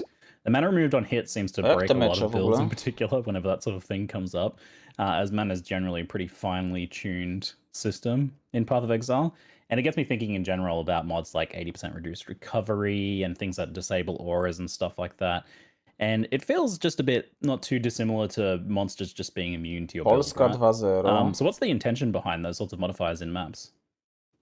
It certainly was the ideal dream back when, that there are a lot of Grecja modifiers 4-0. Dobra, niech that Ukraina can't be done by strzeli. every build, and you'd re-roll them and whatnot. A Now, ten obviously, in the kupon? context of Walia, T17s, you can't Grecja, re-roll them, so this Polska, really is... you should either To change ten your już playstyle, pewny. take your time, be a bit Dobra, more czyli na careful, pewno 60 to zł do it, wpada, or you can trade it away, of a na course, drugim or kuponie 60 maybe zł you simply wpadnie, can't run jak it on that character. And you Ukraina have to strzeli maybe build a bramkę. different character that is capable of doing, or more characters that are capable of doing different maps. There is one tool, though, that is in the form of a scarab. One of the scarabs gives you additional crafting modifiers on your map device. It isn't a common scarab by any means, so you can't just use it on every T17. But two of the extra crafting mods that get applied to the map device is that prefixes are disabled and suffixes are disabled. So you can pick one of those. So if you do get one of these T17s, I do expect sometimes, and you're like, I can't run it because of this modifier, you can at least use that scarab to turn that off occasionally. So it is like one of the tools that you can use to get around certain mods that it might be too hard or you can't quite get through. But the general idea is that you do have to actually think about these modifiers, play around them, change your characters. It's not just a kind of like, well, you don't have to alch them, they drop rolled, but it shouldn't just be a T17 is mindless, go in there and do it. Unless, of course, your build is so strong and so diverse that it can do that, which, that's fine. If you want to build your character that way, then, you know, that's what the game allows you to do, and that's what we like, so... Right on, right on. We'll jump back to the league a little bit before we move on to some of the other endgame questions that I have. But what you're doing with the difficulty control for Necropolis, where you can select which monsters get buffed in which ways, seems like a lot of what people have been asking for, especially with Afflictions launch, where we didn't have as precise control over the difficulty of content we were facing. No. That said, how do you weigh up giving this level of control against things like adding to the time it takes to jump into the gameplay? I saw that this is going to take a bit of time to like read through those things and shuffle the menu each zone. So obviously we like giving control. But yes, in this league, you cannot skip the difficulty. Having the control is a way to make it 66 easier już, kurde. or harder if you want. But Ej, chciałbym you ten cannot skip it klucz, if you just enter the area and you don't ale interact with the śrubokręt lantern, też you'll bym get whatever chciał, randomly kurde. generates. So you don't have to, I'd say throughout the campaign, like it is going to be harder by not engaging with it, but you don't have to engage with the league in the sense of interacting with that UI. But you will have to deal with the fact that some monsters are harder. So this is a rare league where in this case, you can't really skip it, which isn't something we do a lot, but occasionally we get back into that and try it out. Now, that being said, yes, obviously we like difficulty, being able to manipulate the difficulty, and I think it is, and obviously the rewards as well. Now, it just needs to be the case that it is worth your time from a reward standpoint, engaging with that. If that isn't the case, we have failed.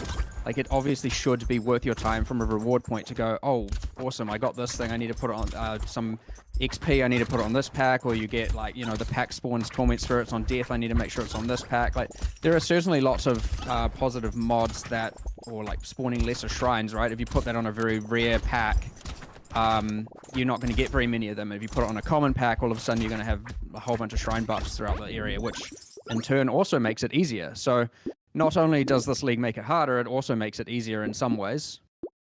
Now, one thing you said talking about the time, like obviously when you get to end game, which like for every map you do get presented with that UI, but because we have added the nodes on the Atlas tree for Necropolis, we have added a keystone that allows you to, well, effectively what it says is the mods are applied randomly and there are more mods, so it is harder and it is more rewarding in some senses, but you then don't get to customize it. But if someone is like, oh, I don't want to have to deal with interacting with that between my maps, you can just run the map and it will randomly do it. And like, that isn't necessarily to say that that's better or worse, it's just one of the ways someone can customize their experience here. But yeah, so through the campaign you don't have to use the UI, but it will probably be harder and less rewarding. No na kampanii bez sensu raczej, unless of course you just want to get na to słabej in-game, postaci go for it. wzmacniać And se in-game, if you want to ten. invest in the keystone, you can skip doing it on the maps themselves. If Z you reguły again nie robię don't mechanik wanna have to ligowych deal with podczas it. So kampanii, ideally we've dopiero na given, mapach. the choice here to do both versions and play the way you want to play. I think that's Będziesz kiedyś grał w really clever Binding of using the Isaac Atlas Rebirth? passive tree Nie wiem as co like to a jest. tool to be able to customize that league experience. Now I'm to the point that I'm surprised it hasn't happened before, right? It makes It was sense. actually, we were talking about trying to find a way, and we were talking about like checkboxes and all that, and it's all just a little bit inelegant. And Prędkość ataku za każdego it was żyjącego actually a wroga. Ja nie suggestion of potrzebuję one of the prędkości ataku na tej programmers was postaci. like, we could do a keystone, and then we're like, hey, we never actually do tree support for the current league. Like, it's just not even a thing that we've really considered. And from there, we're like, wait, we should just do this. Like, of course we should do this. Like, this is going to be fun and allow people to do different strategies, and like, why not? So I think it is a good addition. We'll see how it actually plays, because it's the first time we're doing it, and then we may continue doing it for future leagues, or maybe it was just, it's terrible. 100 We'll see, obrażeń and od we'll not do it wybuchów. again. Well, who knows? I mean, we Za think it's ile cool mina here, wybucha? but, we're not always Za right. 36? All right. So in the campaign, the monsters you kill in one zone affect what happens in the next zone, like the amount of devoted monsters, modifiers that show up. And this is the first time I recall seeing a league like this where what you do in one affects like kind of the next zone like that. Obrażenia od Does it work wybuchów on nie like wpływają na any next minę? zone you enter, even like a zone reset of the same zone or somewhere in a different act or something? No. So this doesn't. The league actually isn't customizable when accessing through waypoint through the world map. Which is bit different. I mean, you might think, oh, but my blood aqueduct farming, and yeah, sure, you can still do it technically by farming from town, but we're also like, not that I know how many people even still do that outside of like, SSF tabular farming, which I still don't even know if necessarily is a strategy. But either way, yes, farming Odkąd the same znerfili zone over kartę, and to over już is not nie really farmią. embraced in this league. The difficulty will still be there, but you won't be able to customize the mods, and you won't get devoted mods either. So it's more for like, the linear playthrough when you're going through. So Solves the way it boring. works, the way it works effectively is like the more haunted monsters you kill, the more likely you will get devoted modifiers. It's a campaign only feature. It doesn't happen in maps. Maps are completely randomly generated per item. So it's an interesting way where it works a little bit differently in the campaign than maps, which I think is is interesting. I kind of like having subtle differences there. And yeah, the more haunted monsters you kill, the more likely you are to get devoted monsters. And this is actually a reward for why you want to make it hard. Because if, let's just using mudflats as the example, if you put all the hard if you have, say, 2 out of 4 of the packs... Czekajcie, czyli obrażenia wpływają na minę, chyba. Haunted Jezu, ja dalej... Dobra, zajebiście. Might want to say, I'm going to make that easier and put them on the zombies and water elementals. But those are the least common monsters in that area, and thus you are less likely to now get devoted modifiers to appear when transitioning into either Fetid Pool or Submerged Passage. So you actually have an incentive to put them on the rowers and the other pack of rowers because they are like the dominant monster in that area. Which is kind of interesting. So again, like there are many pros and cons to controlling the difficulty and rewards. And then yeah, when you click the next, when you next peer through the lantern, it'll like show which mods you got. And yeah, hopefully you get as many good ones as you can. But also the other thing, just while we're on that topic, of the other reason why it's actually sometimes good to make things harder, in some sense, there's so many axes here that it's more like you want as many monsters as possible haunted by as many high tier things as possible, is that the haunted monsters are the ones that can turn into the ones that you collect for crafting. So again, if you want to maximize your crafting output, you want to be putting the haunted modifiers of the highest tiers on the packs that have the highest density and pack size. So again, going into mudflats as the example, you want to have the rowers do that if you want to maximize your crafting output. So there are 2 axes and rewards for why you want to be making things harder. But often what I would say people are probably going to be like, I'm going to make things a bit easier to start with as they get more comfortable with their character. As their character gets more powerful, they start to take a little bit more risks in that regard.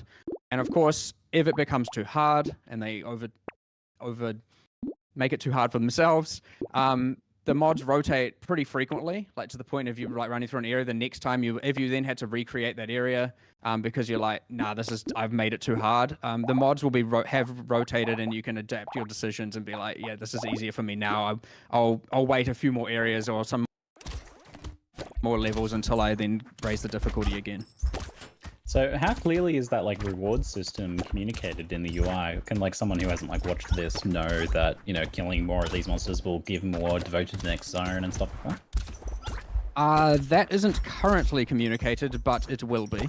You probably didn't see it in the live stream, but we will do that. At least on the hovers, when you hover over and it just says devoted, we will put like a little, you know, like, or we'll put it on the hovers of all the like tier things where it says like, you know, servant haunted, noble haunted, etc. Currently, I think it says something, but I can't remember what. But yeah, we'll do a you know, a pass on making things more observable and all of that. It's actually kind of interesting on that point that this is the first time in PoE where you have information about what is in a zone and what the pack compositions are, and like just information about monsters. And there's just information generally there about like what monsters do and so on, which is kind of not really something we've ever really done before. So this UI actually sort of provides that, and it'll be interesting to see like whether that's actually useful and like whether we want to think about how we might communicate that again in the future, because like all that's now sort of a thing. Yeah, for sure. But yeah, it's kind of interesting. Yeah, I got really excited actually when I saw that. I was like, oh, we can actually see what their abilities are and damage types and stuff like that. Rzutne rakiet wybuchowe, ale along that note, jak się there's ta quite an gierka, interesting feature brota in to. maps that because maps have uniform density distribution. Mam to obrażenia od of wybuchów, packs, so, ale czy generally in a map, eksplozja you're to... gonna have like, Nie wiem jak to działa. I think it's 5 packs or whatever, and you're going to have 20. It's generally going to be that there's 20% of the map as each pack. So in maps, there are these extra little symbols, which I don't think were in the live stream that we've kind of added in more recently, which are variants. So sometimes a certain pack is going to have higher like pack size or mod effect or density, and there'll be these kind of up and down arrows to kind of show like this pack's going to be more common and this one's going to be less common and stuff like that, just to add that variance so that those variables can still play a role in when interacting with the modifiers. Otherwise, it would just be like, you know, oh, here's porcupines, I'll do X, and then 90% of packs you probably wouldn't care too much about. So we've added extra variables to make it that the packs and maps, you know, are a bit, you know, have more influence on your decisions. That being said, when you get into tier 17 and you all have a pack of Brutuses, you might actually think more about it. Yeah. You talking about your up and down arrows Bug there of made me Brutus. realize what the next league is going to be. Monster stock market investing. It's there. It's ready for you. Let's do it. Alright. So I'm going to go off topic a little bit here and answer a chanted question in chat so that we can get back on track. So we... One sec. There we go. So you've been flooding us with a lot of great quality of life updates in the lead up to this release. Like some spring cleaning is going on right now, which I love to see. That said, at least one of them seems to have missed the mark, which is the automation change and the resulting removal of the ability to bind instant skills to left-click movement. So having your steel skin on left-click and having it auto-cast that way. So this seems to be a pretty unpopular change. czerwony ten And mi I just want to ask you oferuje? guys, why do you feel like that is? Dobra. Why is it so unpopular? Okay. Well, there's a fair. I'll go into a few things here, but yes, obviously missed the mark on this one. As I said, we're not always right. Bit of a disaster. I do, however, think this is solving some good things the way we've done it. But the problem is it hasn't obviously solved it entirely. And going from a bad solution to a bad solution, at least from our perspective, is not what we should be doing. So we will make further changes. I just don't know exactly when and to what degree. There's obviously discussions going on. So to get into some details there, I do believe that it is beneficial now that it is a more observable mechanic, a less like hidden specialized mechanic of, you know, like you can follow a build guide and you can see, oh, this person's using this instant skill. But at no point does a user necessarily know they should randomly, unintuitively bind it to left click to have it auto cast. The way that was before was just, I think, like, more than anything, it just felt like such a strange, like, why should this even be a thing kind of, you know, it was kind of almost exploiting a quirk in just the way that our input system was, rather than really being like an actual mechanic we decided to exist. I think that was probably where we started to feel like, oh, you know, this is like, because I remember when I was discussing with Mark and I was kind of like, this really, like, if you tell a new user about this thing and the way that it works and why it is the way that it is, it's kind of like, this just sounds so dumb. And that's kind of why we were kind of sort of keen to change it. But on the other hand, I guess the problem, well, yeah, I mean, ultimately the issue there is that, you know, the solution is a reduction in character power due to the fact that you need to have an extra support socket, and you know, without compensation, that obviously feels really bad. So Well, yeah, I do stand by the, like, being able to have it trigger while stationary is an advantage, and being able to use multiple is an advantage. But of course, then we talk about more into socket pressure, right? Using multiple, unless you were already using multiple, you know, isn't reasonable for most characters. So, and we can talk about all kinds of like what the actual solutions would be, but effectively, from my perspective, I come down to, if these things are just becoming passive skills, then why are they not just passive skills? That's what I've kind of come to recently. Like, we should probably take all of these, make them like, how is, say, Time of Need not different from Steel Skin? I understand one of them is regeneration and one of them is mitigation, but in the sense that, like, effectively what we're saying Steel Skin, Molten Shell, etc. is now every 10 seconds do something for Y seconds, which is exactly what a lot of our passives do. And so I was just thinking, like, we could move a lot of these into passives, and then what we could do is actually take what we originally intended for those skills and design awesome skills that are, because they were intended to be reactionary. And skille na left clicku były fajne, no. Useful for that. Now, obviously, that's a longer discussion, designing the specifics of all the skills. But there are also some objective problems and balance problems that did happen from this outside of socket pressure, and I can at least cover some of them now. Yeah. So I'll start with, okay, General's Cry. Obviously nerfed by this, right? It isn't nerfed if you were to use it manually. It is nerfed automated. And when you look at it, no one's using it manually. Everyone's using it automated. And when I say everyone, I obviously mean, you know, the majority of people.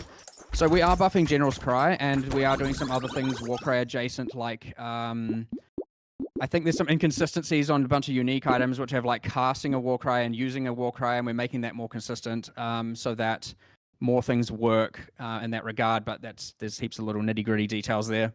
Patch notes will hopefully clarify all that. Now, then there's Mines, which is a big one. Yeah. Now, Mine playstyle, aside from the annoying having it on left click, it going like tink, tink, tink, tink, tink, tink the whole time, and that just being irritating, it is certainly the case that when it is triggering all the time with a support gem, obviously if you now want to have the play style of throwing heaps of mines and then moving to detonate them all at once, which is how mines are meant to be played, you could do that before and now you can't. So to change that, we've added a mastery for mines, which does the exact same behavior as before, which the mastery says your mines will detonate every X milliseconds while moving, and it will occur the moment you start moving from a stationary position. O! W taki sposób to robią. Now, the other third one I'll get into here is, I guess, Ale tracicie skill pointsa. Mieliście na left clicku, a teraz musicie skill pointsa stracić na masterkę. And we have read some of the nodes around there. So, what have we changed? I'll see if I can remember all the details here. I think it's mindless aggression. A note. All these notables are going to probably get renamed due to the theme change, but I'll use the old names just because that's what everyone will know. So mindless aggression is now multiplicative 10% more minion damage and multiplicative 20% more minion life, instead of the increased damage and increased speed. This is possibly worse as a 2-pointer at like level 30, but in-game far, far, far superior in terms of actual damage output. You could argue it's slightly worse with spiritual aid, but I think that loss is ultimately inconsequential with the other changes here. Then there's the 4-pointer bone barrier, which we are going to keep the PDR stat and the what we're doing is we're removing bone armor and we're adding a large amount of minion. Usuwają bone armora nekromanccy, bo nie można na left clicku teraz. For the amount lost by bone armor. So that should provide a good mitigation against, like, well, obviously with the mechanic of energy shield recharging, it'll help a lot towards your minions. Like, they take a bit of hit of damage and then they have some time to get it back, and you know, it's not foolproof, but that's fine. What you have lost is obviously the bleed removal from them. Deal with it is my answer on that one. What we actually did find, by the way, is a lot of necromancers weren't actually using bone armor, and a lot were just using molten shell anyway. So I don't know how much of that is actually lost. And I know this is a bit of a rant, but again, people want to know about these changes. What else did we change there? Well, one more thing. Did you change the leech thing, or is that? Yeah, so there is a... Oh, I don't want to misremember exactly. I'll go into the Unholy Might thing first. So Unholy Might, we're actually changing what Unholy Might does, which is better for summoners in some regards, but more so poison summoners, and better for everyone else in many regards. So Unholy Might now is 100% of physical converted to chaos, as well as I think it's 25% chance to apply Wither on hit. So hopefully that is enabling a lot more different unique items, and obviously Sin's Rebirth and all of that throughout the game. But also poison summoners, in theory, don't also now have to use a Wither setup, and so they get some gems there, I suppose. But, you know, that's not exactly necessarily going to be a meta build. But we have changed Extractor Mentis because that gave permanent Unholy Might to monsters, and that means that with CI now you will have a physical and chaos immunity against monsters, and that was a little bit busted with, you know, Worm Flask shenanigans. So anyway, that's been adjusted, and I can't remember. We were experimenting with some leech. I can't remember if we stuck with it, but I think we had a 1% of damage dealt by minions is leached to you as life, replacing the recovery on Bone Barrier as well, which should account for a lot more incoming life recovery. I will double check that and I will post that afterwards just in case, because we went through like 50 iterations here and we're at somewhere. So that leaves one major problem, which is the socket pressure, especially on summoners. No. And we are actively discussing solutions to that one. I think where we are currently landing is that we want to have corruption implicits possibly on all the different minion base types. So Bone Ring, the Bone Shields, and the minion weapons, which grant various different skills like Convocation, the Offerings, Desecrate. I know a lot of people end up just auto-casting Desecrate and Offerings with the wand, but for people who don't have that's good. And at the very least, generally Convocation is unlinked. We might even do the Golem skills as corruptions too. I'm a bit iffy on that one, so I know generally I shouldn't say things that we're not definitely doing, but you know, just speaking freely on that one. So hopefully that is at least a temporary solution to alleviate some socket pressure, but we probably do need to do more. But doing more in the next week is, you know, probably kind of hard. So I would look forward to hopefully seeing more of that in the future. But that's where we're at with that pretty much. Big rant. It's like this automation change kind of revealed just how much of a very potent band-aid the left-click automation was, because it's opened up this whole can of worms of being like, well, it's exposed how these skills designs are all a bit problematic. You know, these ones that encourage you to have them just up all the time, cast off cooldown. These are things that potentially need to be readdressed, right? For sure. Like, I mean, this does happen a lot. I mean, even if you look at the Pantheon change, which was one of the first quality of life things we announced, like, you know, it's like, well, we're going to change this Pantheon thing. Like, surely that's good for everyone, not having to redo. And then all of a sudden it's like, but now I don't want to always have chill effect on and all this. And we're just looking at these things going, Pantheons equals positive buffs. But then there are all these niche builds and Johnny builds that end up with taking these upsides and turning them into, they become downsides, and so now we have to adapt another thing. Like, often what happens is we change a system that we entirely think is positive, and yes, either because we've not given it enough time internally, or because, again, it's very hard for even 100 people to find things as quickly and as actively as the many hundreds of thousands of people. And so, yeah, we find that there are things we then need to do afterwards to fix. So obviously, we address the Pantheon thing by allowing you on a character-by-character basis to then disable and enable Pantheon upgrades to fix a bunch of niche builds. But yeah, with a game as like expansive as Path of Exile, with all the millions of different builds, it is pretty hard to change anything without affecting something. And in this case, it was just we made a change that affected a lot more than we had originally thought about.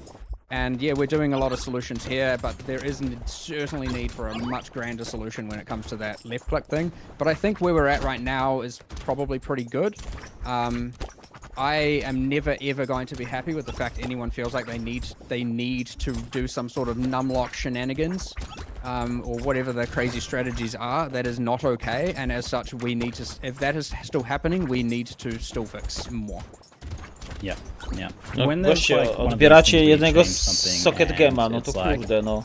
This will be good once we get these other things implemented down the line. Do you feel compelled to maybe like hold off on the change until you can get it all done at once?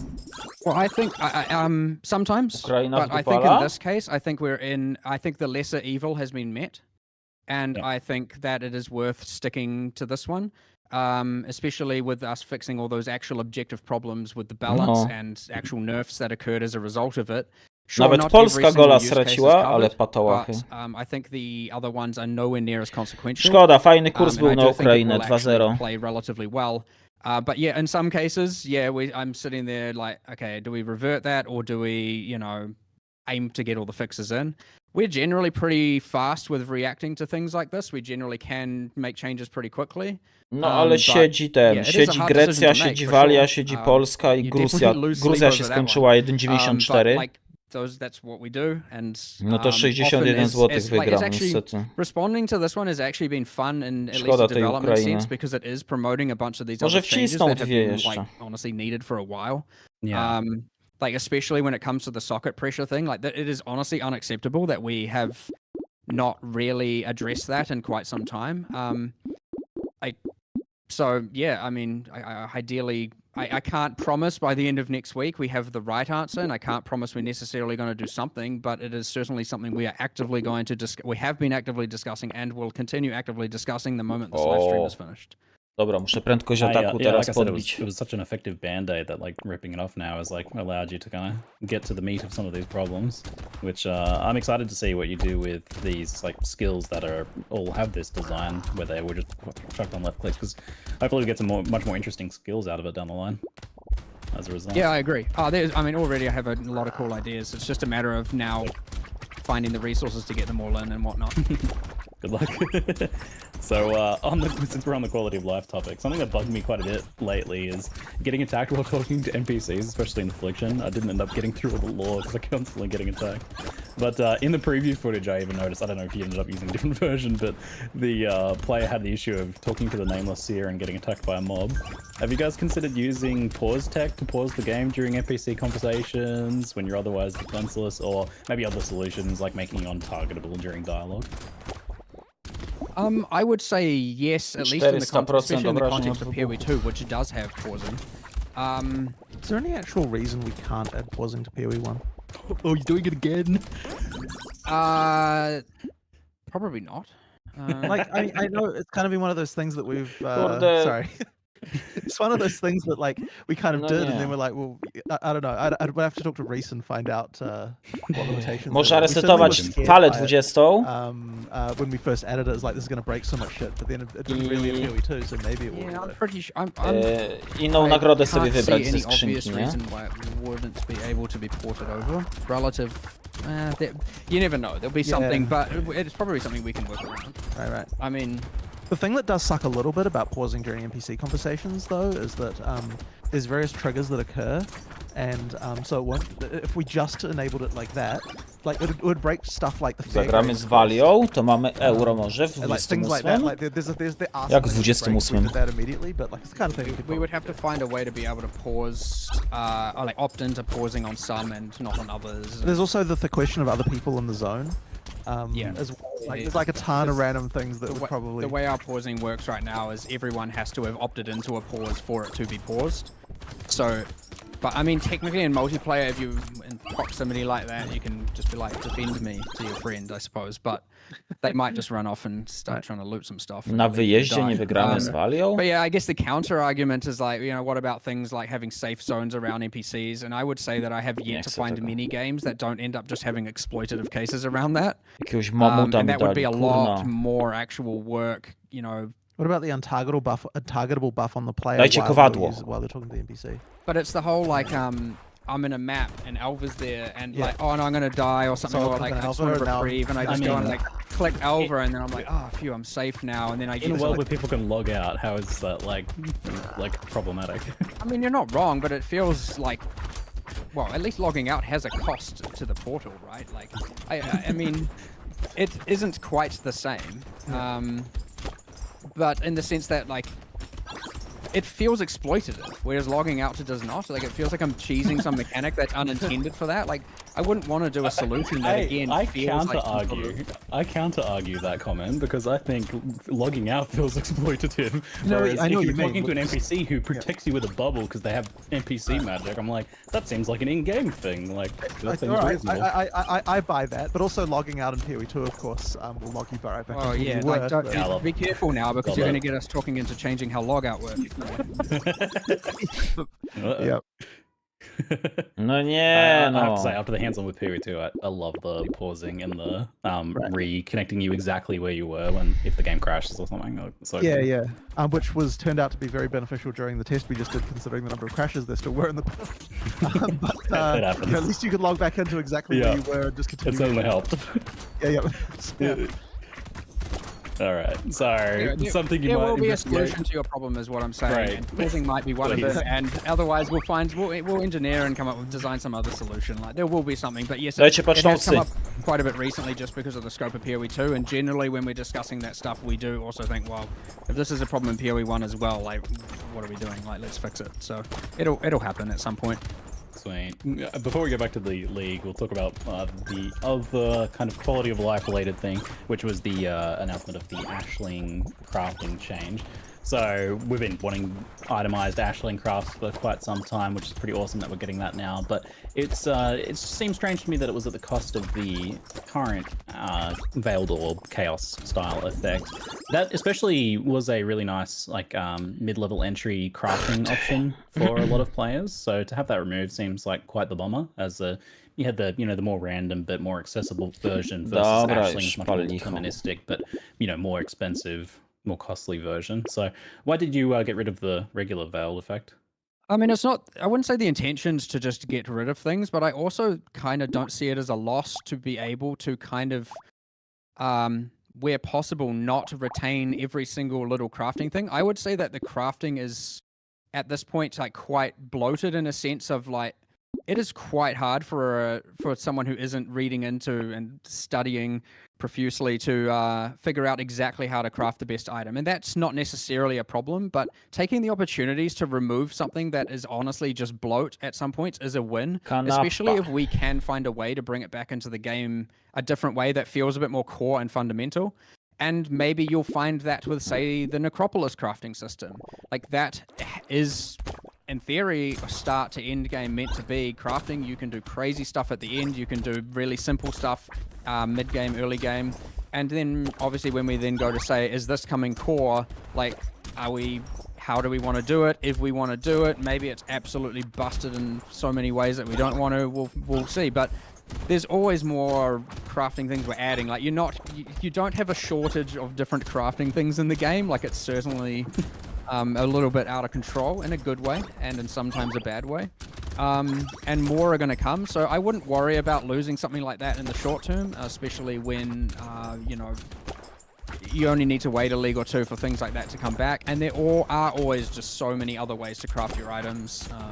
I don't think losing that is ultimately fundamental, and the win of having, obviously, it be tradable is huge. I am very much trying my best to get around as many of the, like, you know, services as opposed to trades. We're doing a lot 100%. As much as possible. Like, I eventually want to make sure we add a thing where for even mirroring items, even though that's like the nichest of the niche in the game, you know, we're talking about, you know, the select few. I do want it to be that, you know, there is a way that you can do that without having to trade your item to someone. So there are a few designs there even, and, you know, like, hopefully we will eventually get rid of as much of that as possible, especially when it comes to trusting someone with your item. I don't like that at all. So yeah, we'll hopefully work around. But, you know, obviously, like, services like boss kills and all of that, there's not really a lot you can do about that. That's completely fine. But when it comes to actually, like, loaning someone your item, I'm certainly not kind of in favor of that thing. And so yeah, hopefully we can see the removal of the rest of those in due time. But yeah. Yeah, I'm super keen on those changes. So if the thinking is to kind of, like, slim down on some bloat, I certainly don't disagree that, like, the crafting system might have, like, a bit much going on. I think in this particular instance, the reason why you've seen this reaction to it is this particular one little aspect of bloat, it was actually kind of, like, used in almost every mid-level craft. So it feels a little bit jarring to see it removed, I guess. Fair enough, and I guess the answer there is, Necropolis will provide one of the most in-depth crafting systems we ever have, and you could argue about Standard League, but, I mean, you know, my answer again there is deal with it, and then later on there will be more crafting systems and more new things and more interesting things, so... I'm not gonna lie, I'm super excited about the Necropolis crafting. It was stoked. The thing I said after last league, I was like, you guys have to do, like, some sort of crafting league this time. I feel like it's the only answer to, like, the whiplash of previous league. So let's talk a bit about that, actually. So Affliction was a lot of people's potential favorite league, maybe mine. Was certainly extremely rewarding. Why do you think it was Ukraina, dwie bramki. Were you worried about kind of, like, coming into this league after that? The correction. Ukraina, dwie bramki jebło. Drugie 60 zł właśnie wpada. To nagroda za tę stówkę wczoraj. Kurna, za ten mecz w koszykówkę, pieprzony, ustawiony, oszukany mecz. Kurna, stówę straciłem. Ukraina po kursie 2-0 właśnie wpada, a wcześniej Gruzja po 1,94.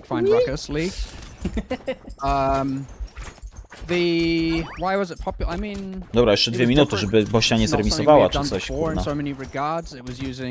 Podczas meczu szedł nas jeden po pierwszej połowie, bo kontuzję złapał, czy później jego zamiennik też kontuzję? To nieźle.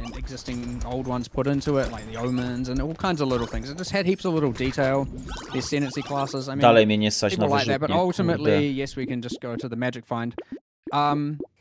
I'll tell you, I've never had that experience before. I've never, you know, been to the point where, well, not quite like this, where really it feels like the only thing left on the filter is unique leather belts and unique heavy belts and a couple other things, and there's still too many belts to try, and you're still just like, oh my god, there are freaking belts everywhere. It was a bit too far. Yeah, to say the least. I mean, even just from a server perspective. O Affliction gadają, że paski były wszędzie, czyli headhuntery i maźblody wszędzie, tak? To o tym pewnie? Bo straciłem wątek w ogóle. Server this league was much lower than it has been before, and even that was a bit of a started to become a bit of a problem. So the primary issue there is actually what happens is when monsters stay alive longer, because Affliction was making things last live longer, they are getting hit more, and when a monster is alive, they cost more than when they're dead. And so the moment, and then obviously when you've got a Stygian Spire spewing out 700 monsters a second, combined with the 50% increased attack speed, Soul Eaters and all of that, you are, nothing can survive that level of absolute mayhem, as in hardware-wise. But yes, there is going to be a bit of a detox ceny przymiotów, to some degree. But on the other hand, we have changed a lot in the end. Dobra, to co, łączymy nożyczki. Hopefully the meta is nie potrzebujesz tyle ogrodów chyba, nie? Kind of just feels a little bit different as opposed to necessarily like nuklearną. worse. There is one other change I'll talk about, and I'm keen for people's feedback. So one problem that we kind of have is that the amount of obviously if you were to farm Mage Bloods, Headhunters, etc. via divination cards, there is a somewhat reliable way to get that. You get your doctors, you get your apothecaries and whatnot. And you saw the new divination card scarabs. Obviously, we're embracing that. We're not changing anything around that. But one thing that I do consider problematic, and we have made changes around, is stacked decks. So stacked decks, a lot of those uniques are coming from stacked decks. And so we have actually made some changes where muszę prędkość ataku naprawić. Szkoda, że to wali co 2 sekundy tylko. Stuff like Tujin and a few other leagues, we have cut back on the amount of stacked decks they're giving. And you're like, oh wow, nerf my fun stacked decks. To compensate for that, and what it has allowed us to do is we have actually multiplied the drop rates of your Mage Bloods, your Headhunters, etc. by 2.5 times from world drops.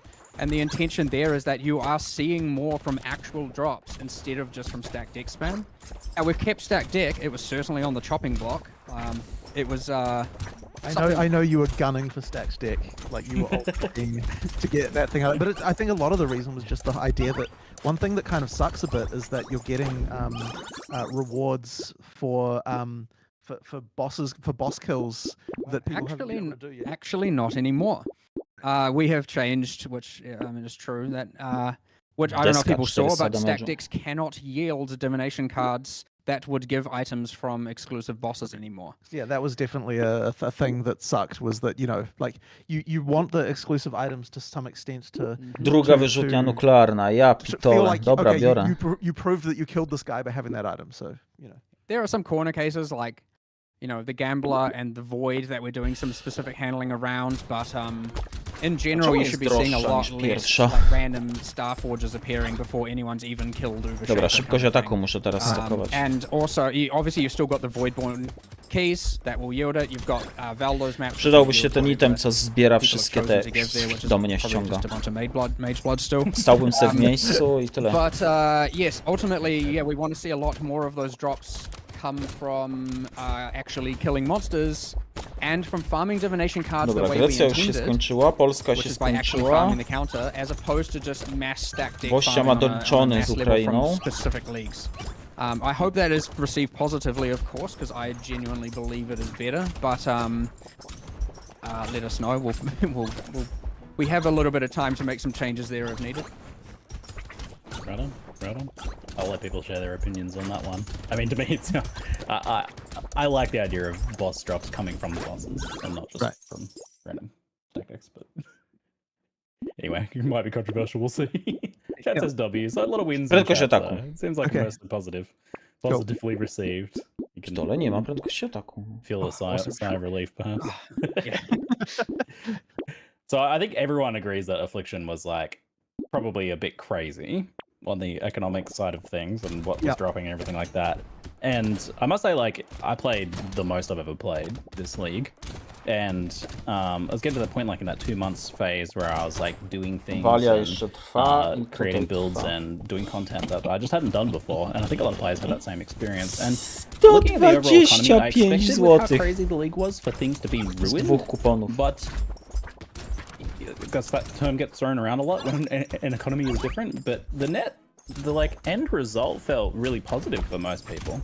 Where like, sure, some things like if you were trying to compete with the Giga Juicers for the items that they were trying to buy, like their bows or whatever, then yeah, you were having a hard time. But for the most part, a lot of stuff was really accessible, and it felt like Odpaliłem właśnie live po meczu, jak tam nastroje. And that was actually the biggest. Nie oglądałem meczu, moje nastroje są zajebiste, bo to co pokazali na zapowiedzi ligi w PoE, o matko, jakie cudo.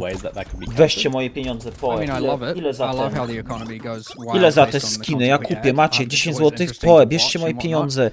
Ja chcę wam zapłacić za to, jak zajebistą grę robicie. Strong feelings one way or another, but I wouldn't say it's like our. I just want to note, it's not like our intention to, you know, get away from that specifically or do anything Dobra, one na way or następnej another. fali kupię drugą wyrzutnię chyba, nie? Organically, we like the community figuring out how to. A po tych meczach to mi 2 kupony mi siadły. 125 zł. Being completely fine and honestly completely fun. Maybe not everyone agrees. Maybe there are a lot of people who are like, no, it was too hard and I felt like everyone else got ahead of me. We don't know too much about that, but I mean, the league's ending now anyway, so what happened happened. But yeah, I mean, I do agree. At least I played a lot. My friends played a lot. We certainly got into it. A bunch of people here were playing a lot, and I've heard mostly only positivity coming from like, you know, outside of the very early in the league where we had some misbalance. Like the positivity for Affliction was very high. It's actually making me think like a little bit more about how we can find some way to make some of it core, but I don't quite know how to do that just yet. I mean, I don't know if you saw one. I don't know. Oh, może wróci Affliction. Has the whole like when there's less than 50 monsters remaining, your map boss is empowered by wisps. Yeah. I don't know if it was in the live stream. I can't remember.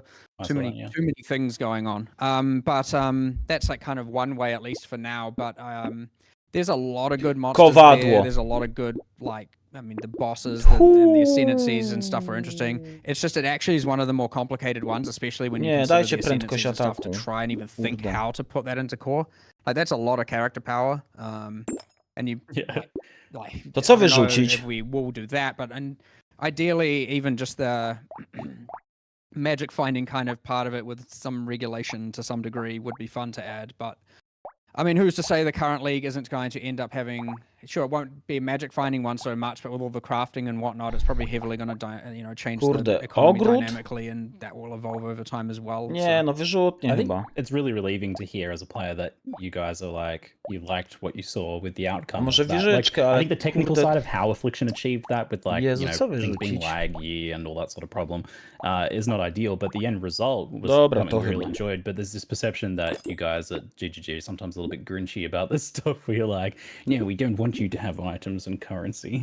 So it's good to hear that. I mean, it's more I am playing the game every league till high end Na game. trudnym w Gothic 3 dużo tam zmienia, dużo tam znaczy zmiana pancerza z 0 we wszystkim do 20 z asasyńskiego, bo mnie walą na 0 na wszystkim do 20. Ogromna różnica, stary.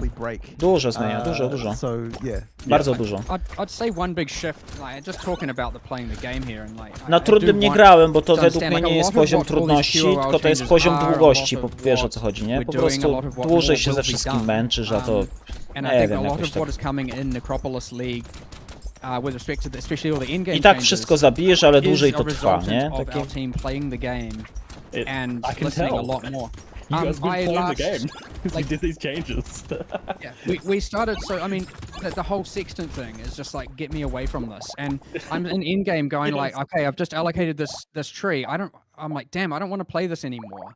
And then I'm like, I don't want to have to respec all this, and then it might be wrong again. I want to experiment and try some stuff, and like that's where you then get the loadouts. And obviously I can respec, but I don't want to have to just go trading. Kurde, tylko żeby te rzeczy we do know mnie is a flawed system currently, and we've spoken about trading a lot and how we're going to improve at PoE 2 and więcej drzew, biorę. At PoE 1 Urażenia żywiołów, zbieranie mniejsze, but like I'm sitting here trying to buy unmaking orbs, having the most frustrating time Panowie, szybkość ataku. No one's replying to me and all of that, you know, like I know the pain.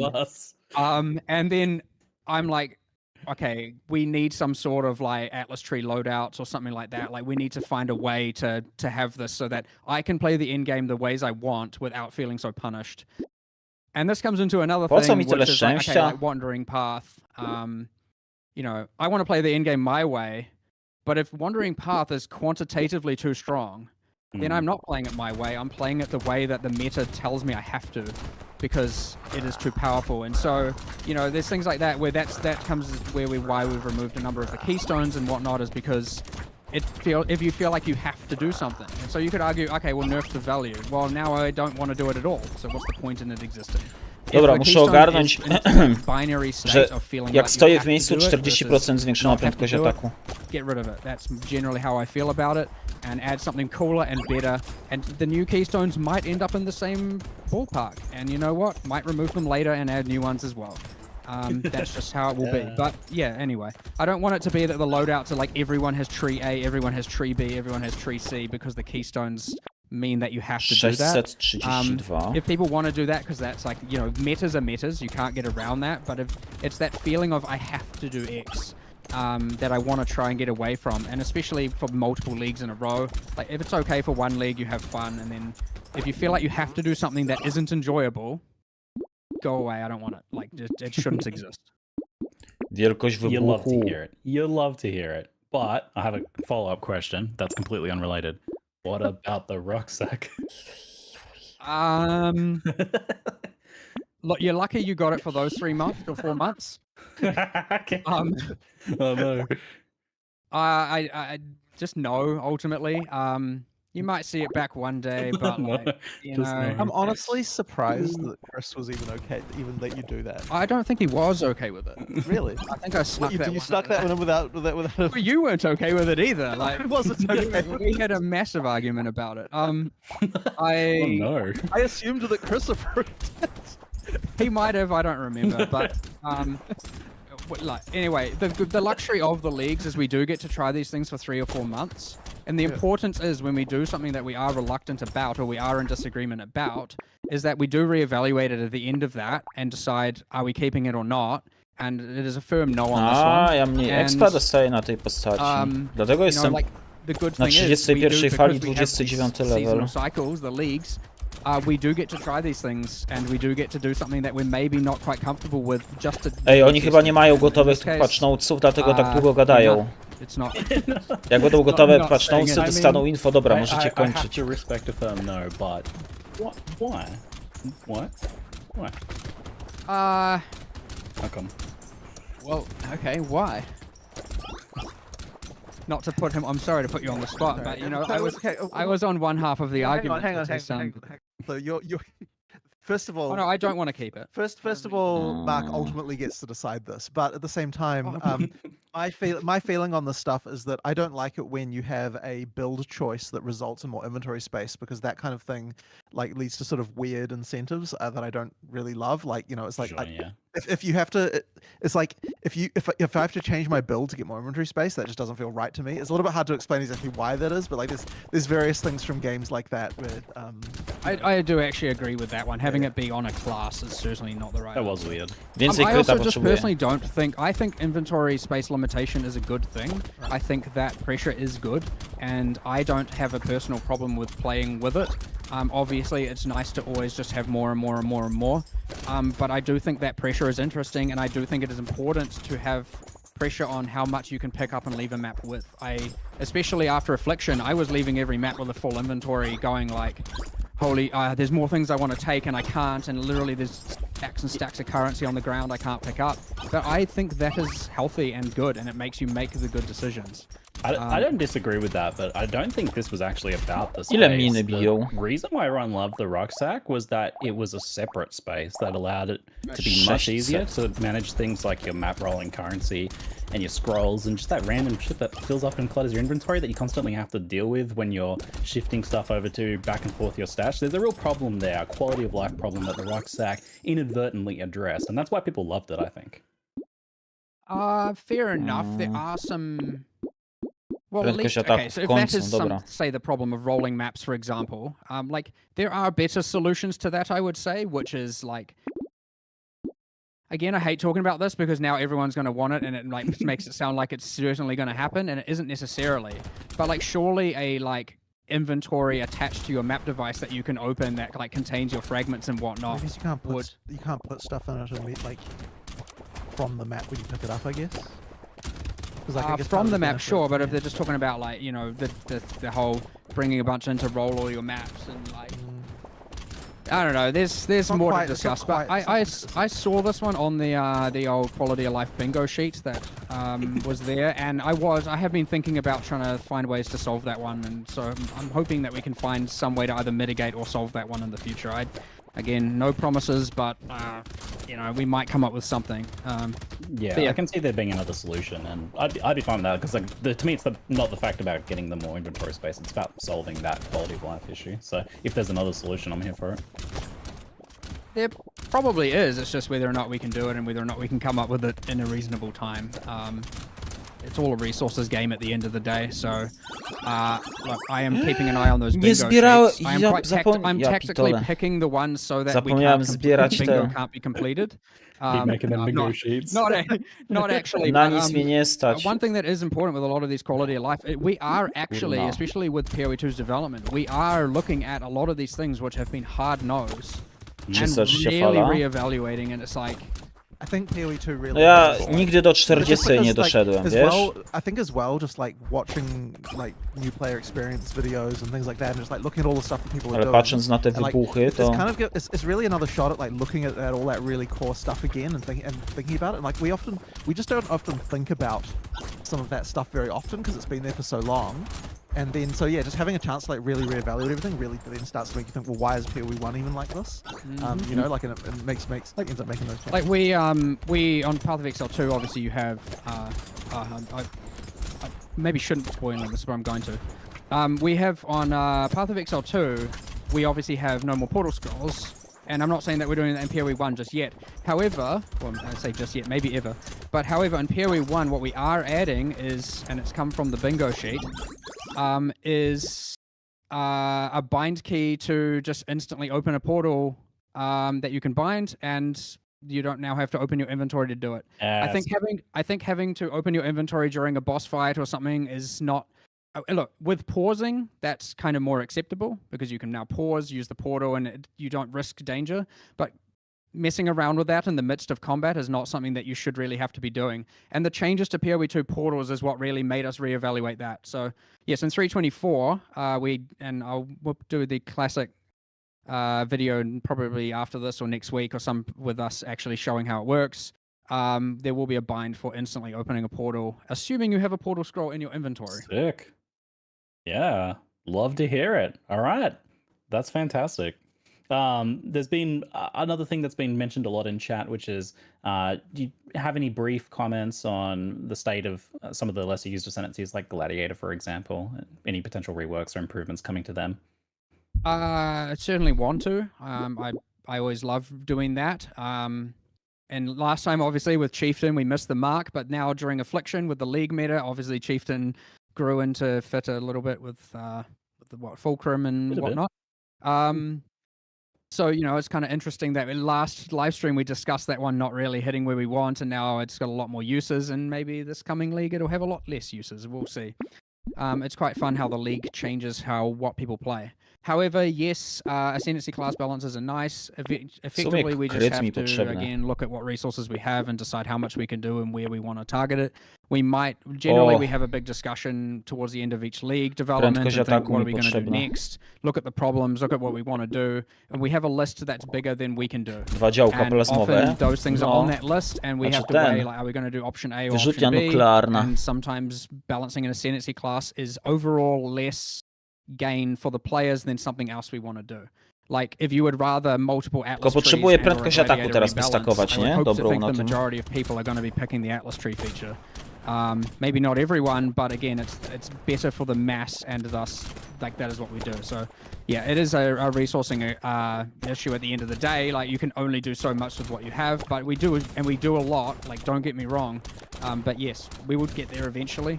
It will come up in one of the things, and it is something that we will commit to.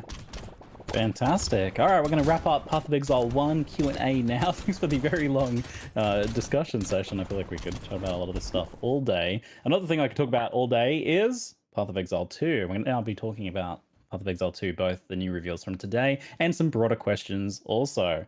So let's dive into it. The star of the show today was the Ranger, which I had the pleasure of playing at the for a few hours myself, and it really showcases how much the impact of the WASD changes, that movement system, has had on the overall design of the game and skills. And I imagine now you've just like gone back and had to look at a bunch of different skills and think, how do we change this now to move? And honestly, it wouldn't be incorrect to say that the WASD change is partly responsible for the delay of PoE2 in some ways. I thought so. Because after we changed that, it's like, oh geez, you know, like, and it's like I almost knew this would even. It's like as soon as I was like playing it, I'm like, oh man, like there's gonna be so many things people are gonna want from this. And it's like, yeah, like you do something like that, and then now every class has to change a lot. And we haven't, I think, even yet still fully explored all the implications of that around for some of the different classes. So like, yeah, it's just changed a huge amount. And the thing is, as we look at each class again, it's like, well, like, so we at the demo we did in LA, we showed, which we didn't show here on stream, by the way, but there'll be footage of it coming out from the various streamers who were there. We also showed the fact that when we went back to the Warrior again, which is a class we already showed, and then we were looking like we're playing around with WSD for melee, we kind of like immediately kind of had this like feeling of like, oh, now that we've got like facing direction being a thing, we'll be able to have active block now, because you know you can choose your facing direction, you can have a button to raise your shield up, and that will mean that you know that feels good with WSD too. So like that's another example of just like you add this, you go to another existing class, like, oh man, you know, now we could have this, and then you know you go to another class and oh man, we could have this, and like it's just yeah, it's just kind of turned into this giant mountain of repercussions for everything. So yeah, it's been a bit crazy. It seems like it's a really good option now for you to distinguish the classes and the skills further now too, because you can have like the slippery, elusive Ranger where nearly all of its skills can be shot while moving, or you have the Warrior where nearly everything is a bit more stationary, a bit more explosive in that regard. Have you found that? Well, I don't know that don't know that I'd say that the Warrior is particularly stationary, because every skill has movement in it. But what it does have is the fact that, and the other thing as well is you don't lose control of your character either, even while you're moving. It's just that you're more, but it certainly is dangerous when you've got a slower skill, even when it's moving a bit. Like, so that double, sorry, it's called rolling slam now. The rolling slam skill, like you have to choose when to use that. And that is definitely a feature of the Warrior that for the Ranger, you don't feel the same way, right? Like on the Ranger, you can definitely just kind of like, you feel very free to move around all the time. So like that is a hugely different feel.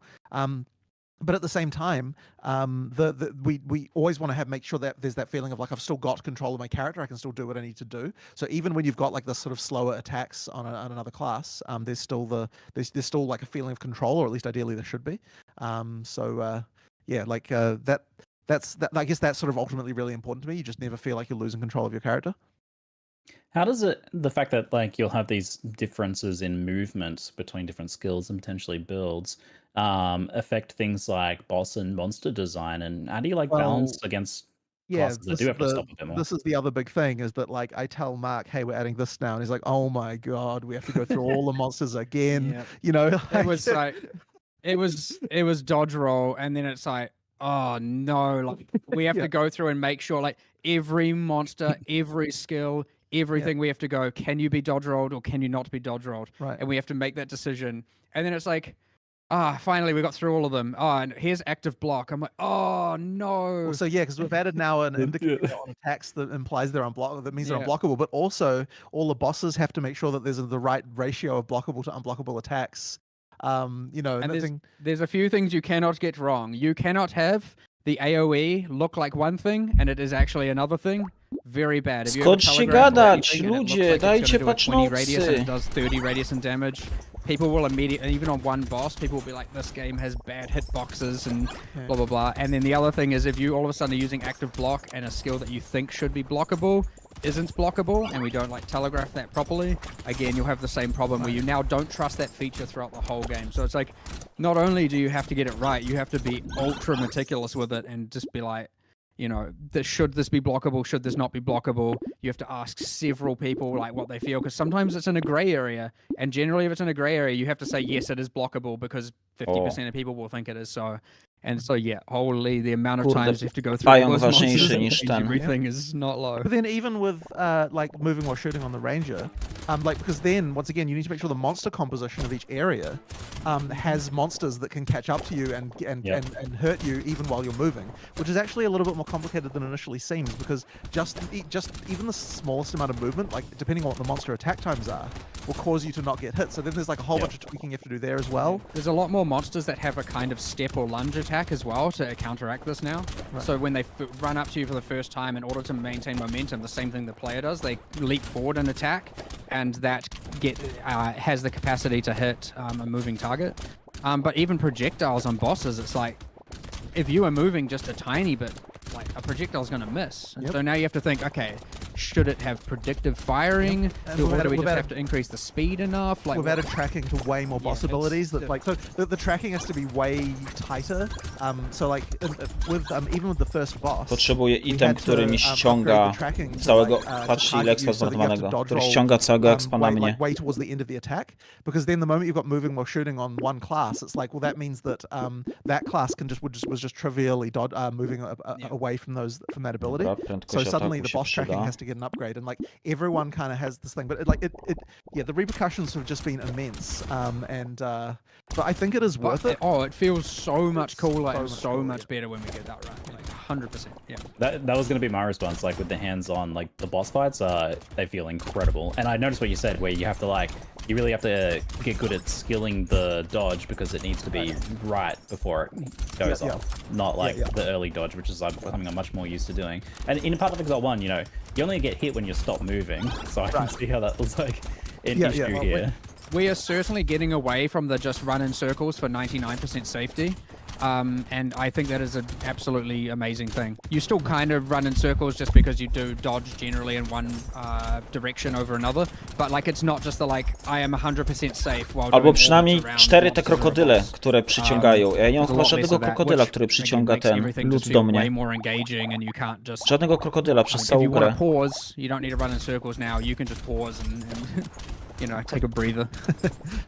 I know this is like blown out the beta dates for you, and it's been a lot of work, but the net result here should be far, far better. Well, I certainly think so. Like, it's just,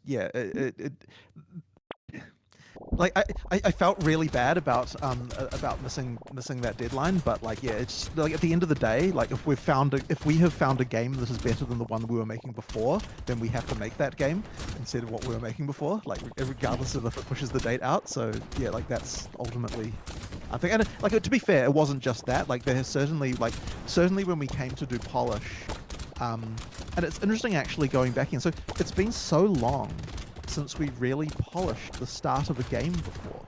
Like, and it's weird bringing back all the memories of what we actually did back in the early days of PoE1 that I'd actually totally forgotten about. Like all the little details about actually doing that again. It's like, it's actually kind of really interesting going back again and doing it. But I had forgotten what it takes to get the start of a game to feel good. And like, it took longer to get Act 1 to a right state than we expected. The annoying part about it, especially, is that we kind of only really realized this as we had kind of, as you know, like I would say probably like a month and a half ago, that this wasn't going to happen in Wieżyczka strzela po 1000 damage'u. Like booked in everything for the event that you went to. And then now we were like in this like ultra crunch scramble of like we have przyspiesza o to get this to be good enough for all of these influencers. I'm going to be playing you know, like the game and recording it and so on, and ready for Nie wiem co lepsze, zrobić wieżyczkę, która wali po 1200 praktycznie, czy trzymać śrubokręt, który tworzy miny co 2 sekundy. Co 2 sekundy praktycznie bije 700, a tutaj strzelam... Co ile strzela taka wieżyczka? Kurde. Walić jedną minę, wziąć wieżyczkę? there was way more variance in the experience than I was hoping for. You know, like some, as I said, yeah, just some people. Może to wywalić i wziąć wieżyczkę. Ta wieżyczka ma wybuchowe. Wiem. Or just like the skills they happen to pick, the combinations that were like ones that just didn't work as well as others and things like that. And so wywalić śrubokręt i wziąć dodatkową wieżyczkę. I think that like there were certainly people there who got the experience we wanted to show them, and it's really good to see that anyway. So hopefully you are one of the people who sort of, you know. Ta z klucza też, ale nie, no ja pytam, czy śrubokręt wywalić, który tworzy miny co 2 sekundy, ale bije 700, czy postawić wieżyczkę, która bije 1200. There's no doubt this is a very difficult game. Path of Exile 2 is very challenging, but myself and a lot of the other creators. Ile mam min poza wieżyczkami? 4 miny poza, kurde. Może wywalę jeden śrubokręt, nie? Felt were incredible. I really enjoyed them, but it was very easy to see people who didn't have such a good time. And like, where do you want to try and get this game? Like, and how do you balance these two things? It is very hard, and I think that it's especially hard due to the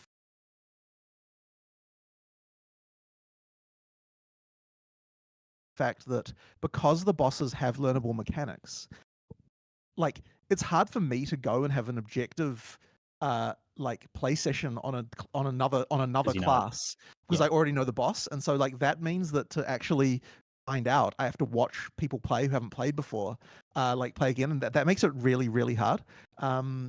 So like even like I will, if the mechanics of the boss gets changed, I will be dying, and like I think that's great. But once I'm no longer dying anymore, that doesn't necessarily mean there aren't still things that other people are gonna have trouble like learning or doing.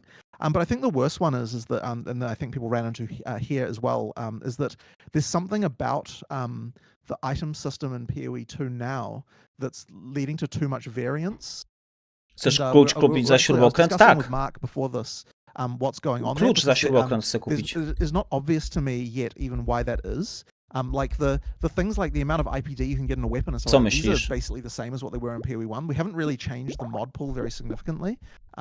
So like there's not a lot of changes there, and yet the experience that people are getting with regard to whether their items are good or not seems like the variance seems to be higher. So I need to like find out. Co 2 sekundy 700 obrażeń jak się a ten bije non-stop 1200. A mam przyspieszone strzelanie. Mam ulepszone narzędzia, czyli wieżyczki szybciej strzelają jeszcze, nie? Tylko muszę poczekać jedną rundę, żeby on się kowadłem zmienił na czerwony. I think it's the issue of small sample size, right? Not in terms of the number of players, but in terms of the number of items you're getting. Dobra, to muszę jedną turę poczekać. For the items in PoE 2, which overall felt really good. Ej, czysta fala. It does mean that to jest największa, jaką kiedykolwiek miałem. Like generally a lower number of items dropping. Right. There's a bit more chance that one player will have a rare bow and the other one will have a white bow. There's definitely that element, but the hope is that gold would help with that. Yeah. So that you can use gold to effectively, and it did. You get to choose your own dropper. I don't know how much you engage with the shop in particular. I did, but, yeah. So like knowing to go to this, like, so that's the thing. Like in PoE 2, the shops matter a lot more because they actually have good items in them. Like there's like, it's like majority blues and above in the shop. Yeah, like that sort of helps. But yeah, it's like that sort of stuff. Like I tak jest dużo min, bardzo dużo min jest. That I would say is that and this is another one which I'm not sure about, but it's sort of interesting to me, is that when we've been doing our first time user experience testing, a te co ile się tworzą? Actually been that the difficulty is too high. Co 8 sekund. To muszę skalować szybkość ataku po prostu. Wiecie? Bo jak będę skalował szybkość ataku, będzie szybciej miny się będą tworzyć i wieżyczki będą szybciej strzelać.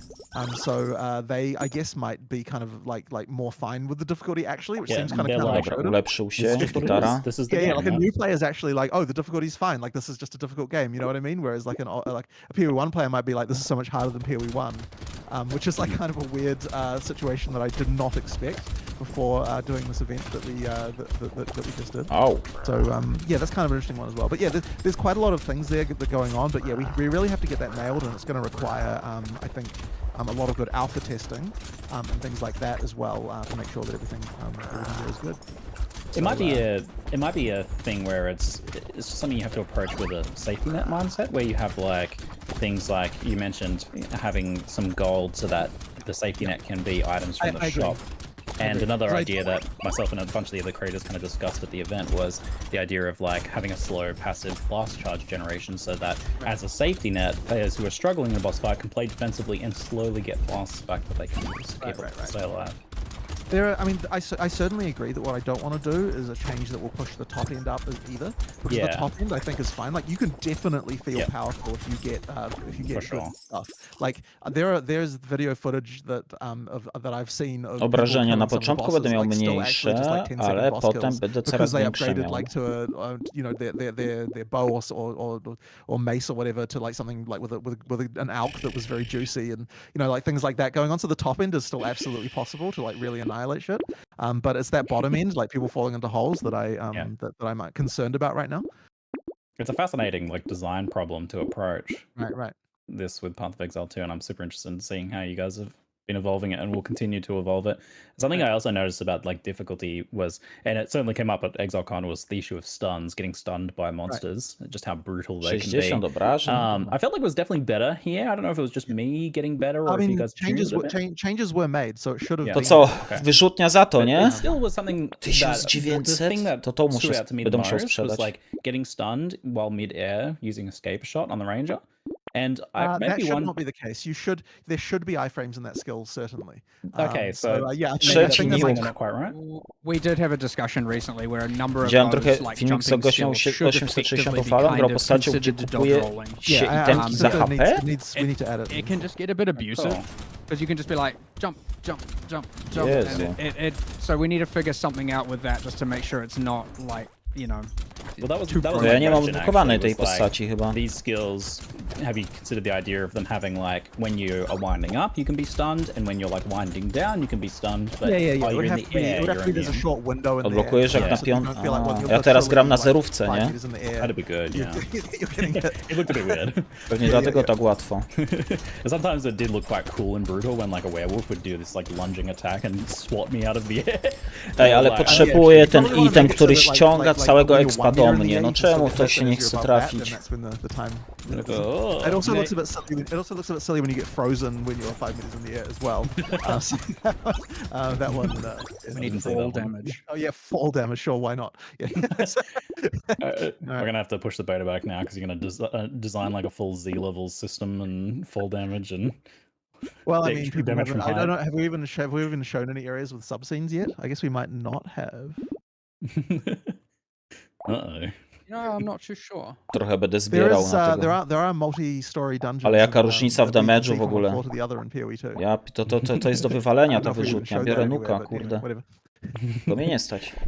So it's certainly a shame about the delayed beta, though it's pretty understandable given it's not like you hear about the idea of like feature creep in a lot of game design, but here it's kind of the opposite, where it's like core game design creep. Right. It's like you guys have discovered things that you want to do way more impressively with the core game, right? But for looking forward to the beta, what will the beta end up looking like? Actually, I've been curious about this. Will it be like a full campaign, a partial campaign? Will there be end game? Yep. All of that? Yeah, so basically, we want okay, look, the intention here is that there's no point getting feedback on something. Wziąłem ją tyle drzewek, że każdego rzeka miał itemek, kilka i on wszystkie itemy sprzedawał na tym poziomie kilka tysięcy golda. Jak itemki mógł sprzedawać? Im więcej golda, tym więcej HP. Okay, what I'm really going for here is like, okay, when we broni sprzedawał, czy I co? want to feel like I think it's a complete game from end to end and that it's a great experience, and then at that point we get players to try it and see. Like, I think that betaing just like one act or something, like the only value that you could have in that is something like a load test or something like that, but I don't think you can actually get like proper feedback for the whole game. So to me, you have to have the whole game. Like, maybe we don't have to have every single class, but like I definitely think you have to have at least the like, you know, the campaign and the end game there. Now in the beta, what we won't have is like so we'll have an end game in the beta, but it won't include all the end game content that the final game will have. But it will have an end game because you need that in order to test the economy. Dobra, tak.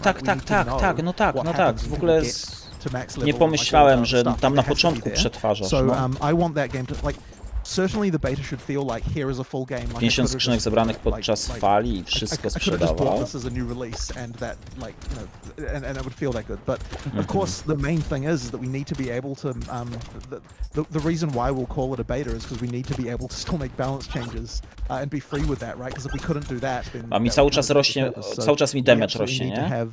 769. 6,9 końcówka, ciekawie ile będzie po fali. This is the game, right? You know, sure, maybe it's missing a couple of classes, but that is the game with everything there you'd expect from a full game of having. That's good to hear, because like I think the difficulty with giving feedback after Exile ja już nie mam tego, co tworzy ogród. And that kind of misses the point of the game because character building is such a big part of the game, right? And this is the reason why we want to do the LA event and actually get people like yourself to really try that. Once again, we got some really interesting information from that. Like no, plus 3 doszło, ale na początku fali pewnie plus 5, plus 6. More work to do there.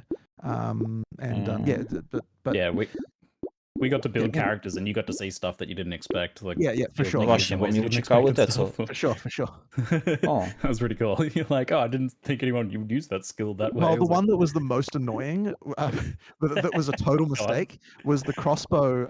Like, there was some balance on the crossbows that was like left in there from when we did the Act 5 demo, where like it was just like, and then that all just kind of like fell back all the way to Act 1, and then people forgot to like actually balance that problem again. And the reason why is because like we didn't even the crossbows have their own skills built in, and the balance of those was not really correctly working with all of the regular scaling that we do for other weapon types. And so ja pierdzielę, czekaj, ja będę miał tego trzeciego nuka. One of those and then just proceeded to shotgun all the bosses down in like 5 hits. O kurde. O, już zaczynam dostawać jakiś damage. And when I saw that, I was like, oh my god, this was not. O, zaczynają się kłopoty. So there's a few mistakes like that in there as well. Yeah, these things happen. These things happen. So I think people are immensely curious about seeing endgame. We haven't seen any real endgame for this yet. What is it going to look like? What a character build's going to look like? How fast is the gameplay going to be? Is this something you can speak on or show soon? I mean, we will definitely have to be showing it soon, but Kurde, I think to rośnie a cały lot of it czas. comes down to when we're finally able to really play through the whole game legit and like, you know, and get there, because you just need to make sure that you're feeling the power progression as you go through the game going up and up. One thing that we haven't really been showing a lot until the Ranger demo just now. A bazookę, tak, no tak, zapomniałem, że też muszę ze sprzedaży tam mam 200 ileś. Tak, no. A couple there, but that certainly was not like full 6 links for everything, which is what it's going to be in endgame. Słucham tego, even kurde, just co with, mówił like, tu. in the Ranger demo there, when you started to add like multi-prod and chain to a couple of things, you start to see the kind of like, you know, crazy power that you expect to see from PoE. And so it will certainly go even crazier than that. I guess what's harder to say is, okay, like I don't want it to be just like the whole screen is covered to the point where you can see nothing about what is going on. Like it needs to still be like, you know, at a somewhat like just from a visibility perspective, it needs to look reasonable, even if you are like, you know, covering the screen in lightning explosions. There still needs to be some understanding of what the hell is actually happening. Yeah, like we want the feeling of power. Like you want that fantasy of like I'm becoming a god. But we also need to try and make it so that there's still like some level of counterplay and interest in using different skills and like having a good time with the boss, even while you're feeling that way. And so that is the challenge, and that, you know, that's what we have to try and hit. I look forward to seeing 26 regenów chcę dodać już w tym momencie, czy czekać na apteczkę? Some of that impactful moment-to-moment gameplay that you're actually starting to capture with the earlier stages Czekam na of the game. apteczkę chyba. Yes, well that is a concern, and what I want to try and not have. Like I do want the boss fights to still feel very engaging, and I still even want, like, even in maps, I still want it so that there are sometimes white monsters where you're like, I have to do a bit of counterplay against this. Like, you know, that to happen just sometimes. Like it's so like just not all the time, but just sometimes that can kind of happen. It harkens back to like the early days of Path of Exile, where just devourers were scary, right? Like the monster type devourers were scary. Ej, ale I thought that would like the werewolves. Gdzie te itemy plus 40 prędkość ataku, jak stoisz bez ruchu? To by mi się przydało. One monster right now in the demo, you know, the Eternal, I don't know if you fought against them or remember them, but the Eternal Knights in the Mausoleum and Tomb are the ones that have a shield, but they're just walking forward with a shield up. And if you hit them, then they shoot a projectile back at you. And so you have to find a way. Yeah. So you have to find a way to kind of attack them without attacking them from the front, because they've got 100% block there. So you either attack them with an AoE skill from behind, or attack them from above, or like regen or something like that. There's like some kind of counterplay there.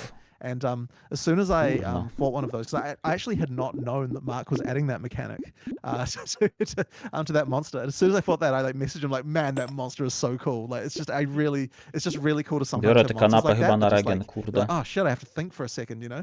I'm a fan.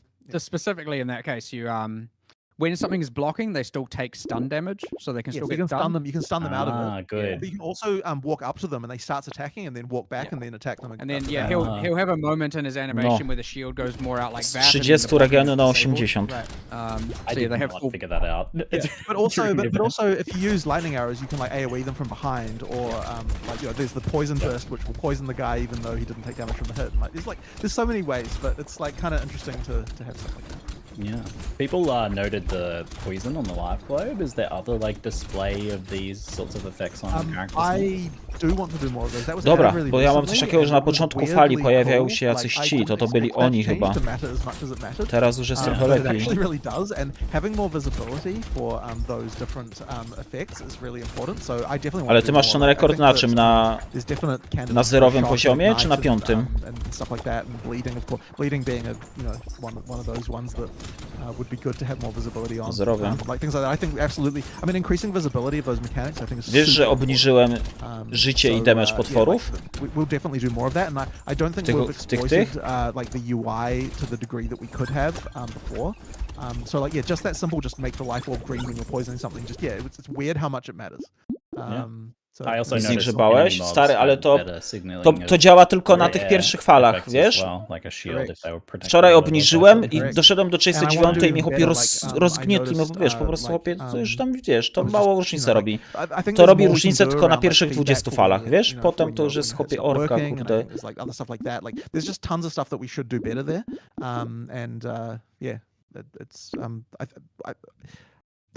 Dobra, zbieram na regen kolejny, więcej regenu. Alright. It's been an absolute pleasure to talk to both. Zrobiłeś moda, masz dostęp do sklepu całego? Co znaczy do sklepu całego? Aha, że podczas fal możesz wybierać itemy? Alright, so hopefully people are watching videos and and seeing what's going on. So we will say see you later then, and thanks so much for watching, folks. Thank you very much. Thanks very much, everyone. No, patch notesy. See ya. Skończyli gadać w końcu. Dobra, dawać patch notesy. Ciekawe, czy dojdzie do 50 fali. Możesz wybrać jaki item chcesz. Ja pierdzielę, chłopie. O, ale bym tworzył.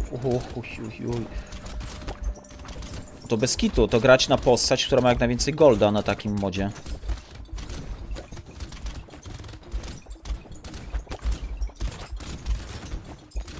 Streamer chyba jak stoi w bezruchu, to dostaje 25 na sekundę, nie?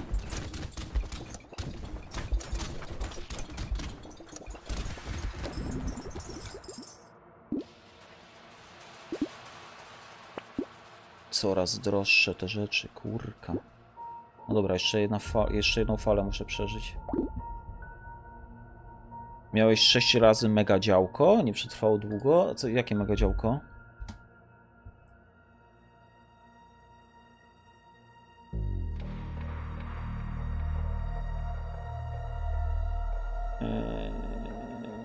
Co to za patch notesy? To stare. Added a support for our upcoming Necropolis League announcement.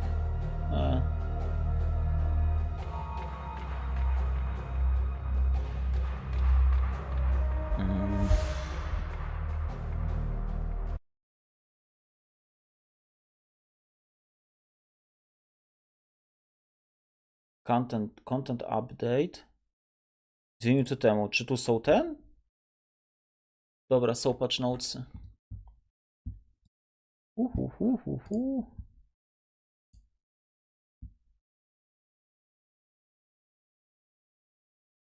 Taki co napierdala po ten. Dobra, muszę ostatnią falę bez tej apteczki zrobić. Akurat apteczkę na bossa dostanę. 1.26. Jak zaczynałem, to ona strzelała co Co 2.1, teraz już co 1.2. No prawie dwukrotnie przyspieszyłem. Nie mam żadnego itemu, gdzie jak stoję w miejscu, to coś mam więcej. Żadnego takiego itemu nie mam, nie wiem. A jest pełno itemów, że jak stoisz w miejscu, masz większą prędkość ataku, masz większy damage, masz większą pancerz, większą szansę na unik, nie? Na stanie w miejscu. Tutaj nic takiego nie... O kurde. Ło. Ostry sos. Zaniczki mają 25 szans na eksplodowanie i zadanie 3000 obrażeń. Aha, bo to na bazie moich aktualnego życia, czyli 300 ten, ok. Cześć Kupsztal.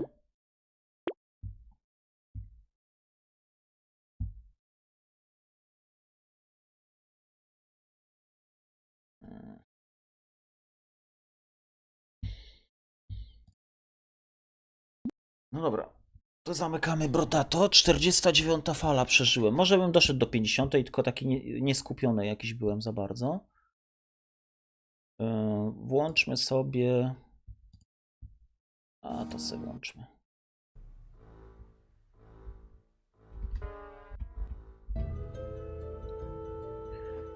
Dobra, i teraz tak. Co my tu mamy?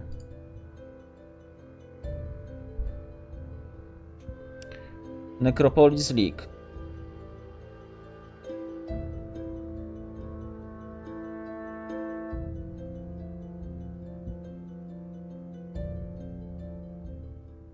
Masz ustawienie jak na maksa, HP, wroga, damage i inne? Czemu na maksa? Defaultowo? Wydaje mi się, że defaultowo to było na połowie wskaźnika, nie na maksie. Chyba że ci mod to zmienił. Dobra, new content. Following uniques zostają dodane do Cora. Storm Gifty, Name Taker, Pragmatis, Burden of Shadows. Untouched Soul, ok. New Intelligence Support Gem. Sacred Wisp. Support, attack. A, to co pokazywali na tym. Może być używany z wandami. Nie może supportować wal skilli, minion skilli, movement skilli.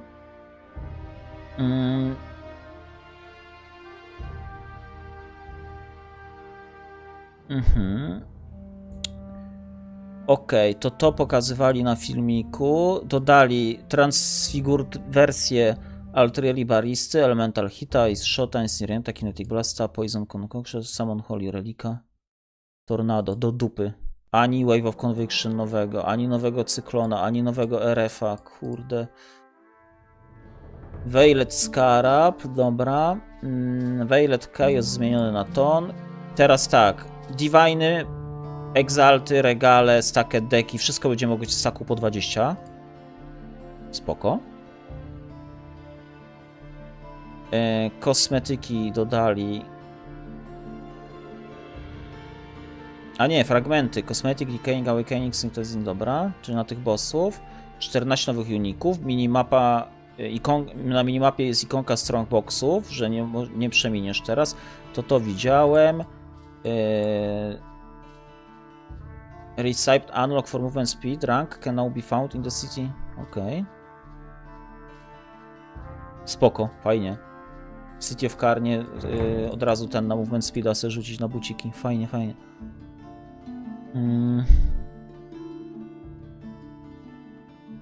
Dodali nowe Veiled Waldo mapy, dodali nowe unique itemy z Voidborn Reliquary Key.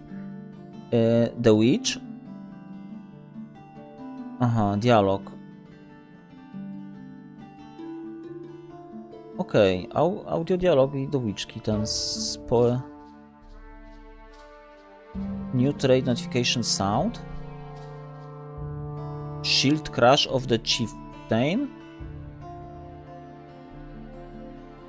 Co to jest Shield Crash of the Chieftain? Nowy visual effect. Co to kurwa jest? Aha, dobra, to jest Transfigured Game Shield Crasha, matko.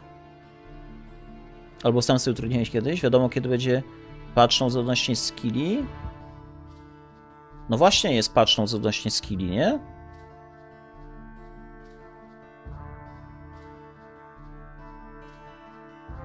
Dobra, seksanty.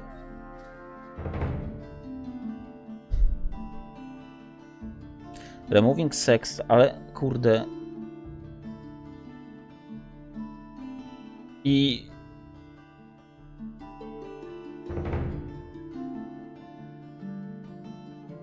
Istniejące zamienili na Veiled Skaraby.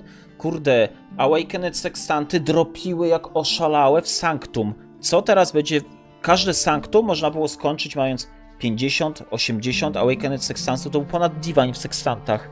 I co teraz będzie lecieć w Sanctum? To mnie ciekawi. Bo to jest jeśli coś kiepskiego, to jest ogromny nerw Sanctum, jeśli chodzi o zarobek. Jeśli Sextantów nagle nie będzie.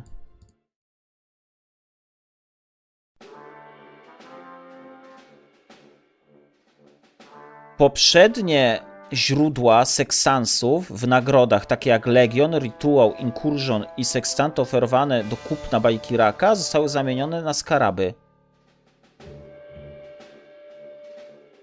A Sanctum... Exciting Forbidden Sanctum, które oferowały skaraby, teraz będą dawać Veiled Skaraby.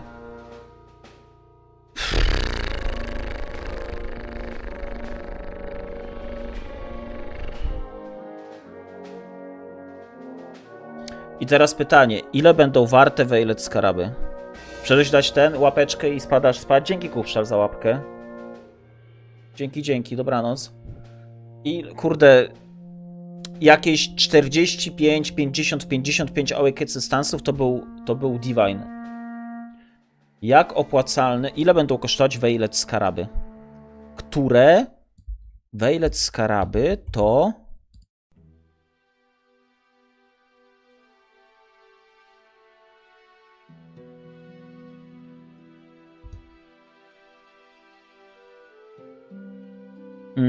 Veiled Scarab daje po prostu randomowego skaraba when clicked.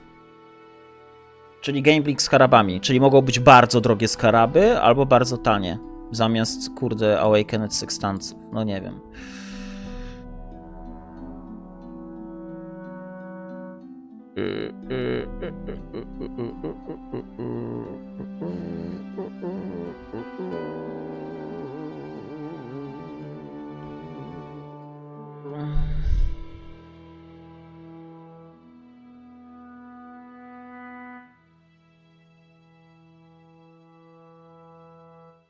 W ogóle to skipnąłem. Most difficult and most rewarding content can be found in Uber Pinnacle Bosses. Locating specific keystones on Atlas, no.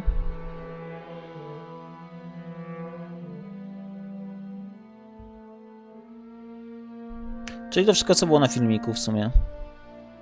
Te fragmenty są do zgarnięcia na tier 17. O, tier 17 ma 20 quality i są niemodyfikowalne. Dark Syrionic Scepter now has plus 2 to level, maximum mana per level. Mala high endurance, for example.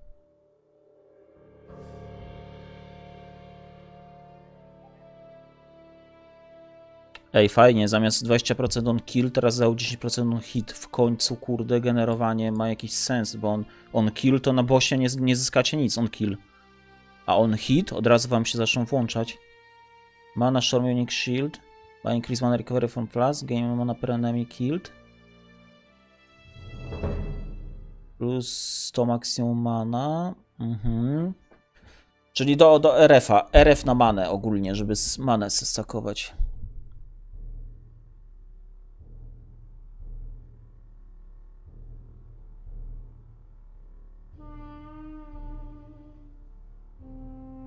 Zrobili parę tweaków w walkach z Uberami. O, ciekawe.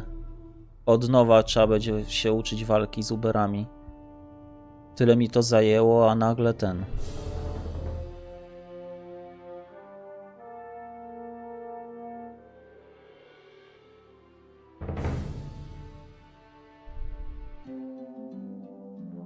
5. slot w Map Devisie już nie jest z Legionu, tylko trzeba zaliczyć tier 17, żeby 5. slot odblokować. Voidstone ma 0,5% szansy, że tier 16, która wypada, będzie tier 17, czyli na 4 Voidstone'ach 2% szansy, że 16 zmieni się 17. 2%. Może już będą to zmieniać. Dobra, to o tych sekstantach, ok.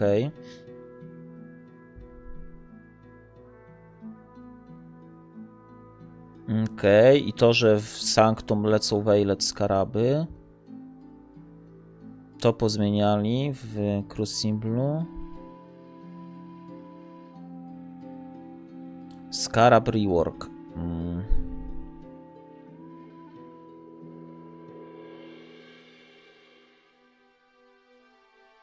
Skaraby mają stack 20 zamiast dyszki.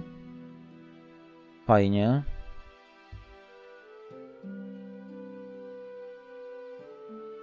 Zmienili Vendor Recipe na ten Maven Invitation, no longer drop. Szkoda, bo to były duże pieniążki. A obecnie, jeśli masz Maven Invitację, to zostaną usunięte. Wal do mapy. Aha, dobra. Atlas Tree. O Jezu, tego nie chcę czytać, bo ja nie znam po nazwach. Musiałbym teraz otworzyć Atlas Skill Tree i każdą nazwę teraz sprawdzać i... Added 3 skaraby, skarab, cluster, skarab, tu coś dodają, Bestiary, cluster.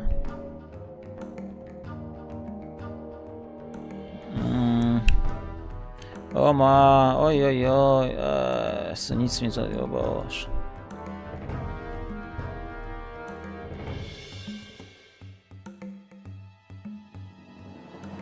Widzę, że po prostu będzie więcej szans,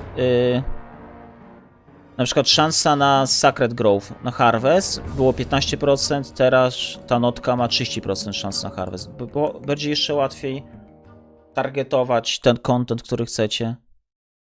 Wszystkie małe notki mające plus 5, teraz mają plus 10 szansy na Harvest. Cześć stary chłop.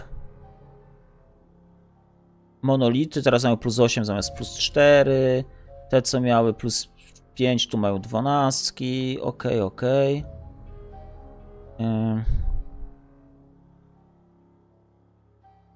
Small Atlas pasywy, które miały szansę, że mapa wypadająca będzie zduplikowana, teraz mają 3% szansy na skarabę na mapie. Wolałem dodatkowe mapy chyba niż skarabę, no ale nie wiem.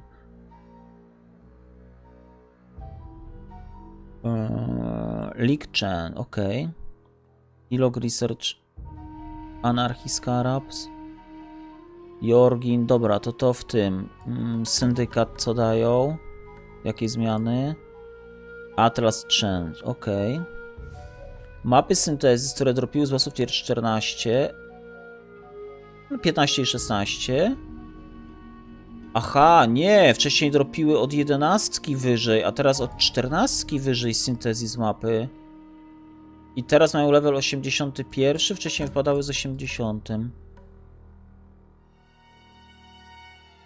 Unique Cortex, syntezis map, więcej dropi z Atlas bossów. Ja pierdzielę, czemu mapa na Cortexa ma niby nie dropić? To po co grać tę notkę?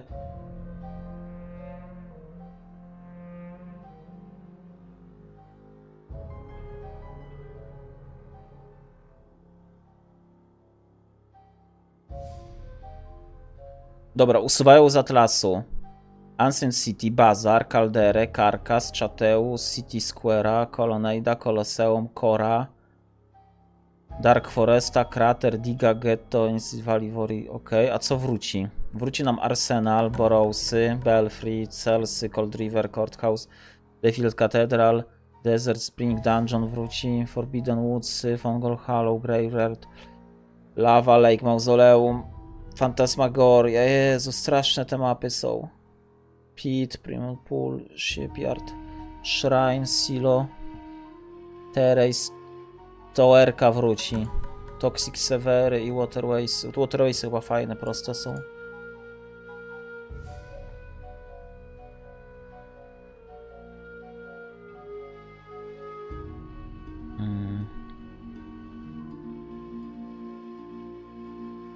Kirak Mods. O! Okej. Crafting opcje rotują co ligę, no to wiemy. Wszystkie opcje, które zawsze teraz są dostępne w map device'ie?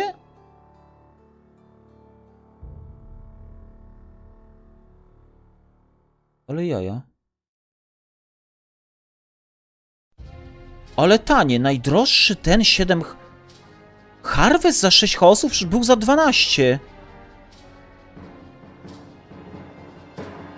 Czemu takie tanie? Czyli pewnie nie ma już tego, czyli nie ma 7 gate'a, nie? Że trzeba znaczyć 7 tych do poruszania się, żeby mieć wszystko dostępne. Esencje za 3 chaosy. Szkoda, że nie za 2. Z reguły esencje były po 2 chaosy. No dobra. Blajcik po 4. Szrajny po 3 chaosy. Spiryty i Rogue Exile po 2. To tam... Beyondzik, Hejścik, Legion. Ultimatum za 5 chaosów. Teraz był za 14 chyba ultimatum było, nie? Czy za ile tam? Ale tanie ultimatum. Abysik 6, Bridge 6, Expedition 6, Herbingery 6, Harvest 6, Strongboxy. O, 7 chaosów, drogi ambush. I Delirium za 7 chaosów, ok. Players Balance, ok. Soul Eater buff has been reworked. Można skasować 45 dusz. Każda daje 5% attack speeda, NK speeda for monster. This buff also provides less damage taken per soul. I jedna dusza jest zgubiona co pół sekundy. O, czyli on może osłabnąć, czyli można odbiec od niego. On osłabnie tam w 20 sekund pewnie, czy w 22 sekundy to chyba wychodzi. O. Maximum chance to block attack or spell damage can no longer be raised above 90%. Instant skills nie mogą być dłużej zbindowane na left clicka. Dupa. Unholy Might buff no longer grants 30 physical damage as extra chaos. Co teraz daje? Provides 100% physical damage converted to chaos and 25% chance to apply wither of hit on hit? Ale kurde buff Unholy Mighta. A Unholy Might był do wzięcia jako masterka chyba na miniony, że Unholy Mighta dostają. Unholy Might. Albo nekromantka to ma w ascendencji.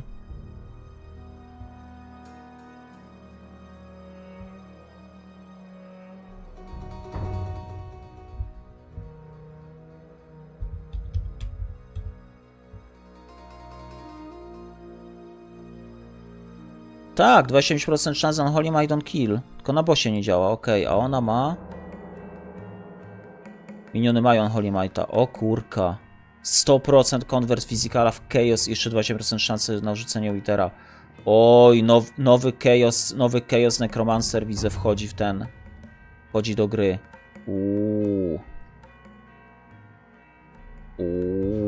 Nowy minion. Chaos Necromancer. Skillgem. Dobra, skillgemy. Najważniejsze to jest Absolution of Inspiring. Minion damage. Dobra, zwiększają o 50%. Absolution, ok. Animate Guardian of Smithing. Guardian now deals 35% more damage. A to bydlak. Ok, buffik. Robert, nigdy nie robisz przedłużanego? No nigdy nie zrobiłem. Wiedziałem to bez ten. A co, aż tak źle? Ja wiedziałem, żeby tego nie robić. Animate Weapon. Można mieć teraz 6 broni zamiast 5. Znowu buffik. Archmage Support. Nie może no longer brandów i orbów. No longer gain added lightning damage. Dobra, i tak nie gram Archmage'a ani razu. Jutro tydzień? Jak jutro tydzień? Że od jutra zaczynasz tydzień streama, czy co? Ball Lightning of Static nie może być więcej używane przez totemy. No wszystko co... O Jezu, ale lipa. To było fajne. Dobra, Blade Blast zbuffowany. Prawie o 100%. Blade Flurry zbuffowany, 10% more critica. 7 dzień streama się Aha! Miałeś 13 sekund i w ostatnie 13 sekund ktoś się No ale to nie powinieneś non-stop siedzieć na streamie? Jak to wygląda?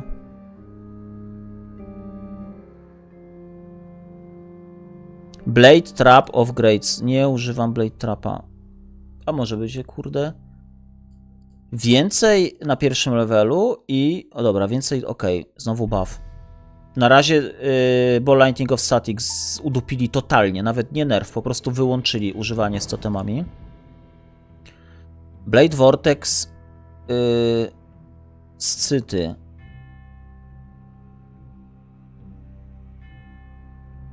Buffik.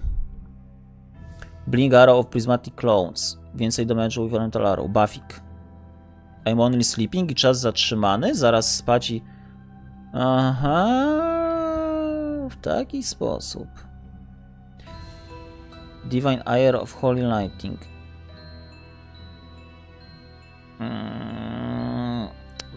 Burst. Teraz 120 more damage'a. With hits per stage. Wcześniej 100. Buffik, Divine Ire of Holy Lightning, ale kurde. Dominating Blow. Buffik. Essence Rain of Inspiration, more damage over time.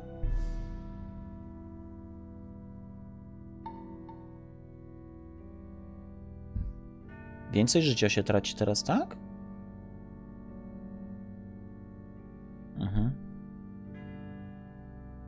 Plus 10 do kryta, wcześniej 8%. Zmiany na PoE 2? Nie, na PoE 1. Za tydzień liga rusza. Explosive Trap of Sharpnel. Buffik.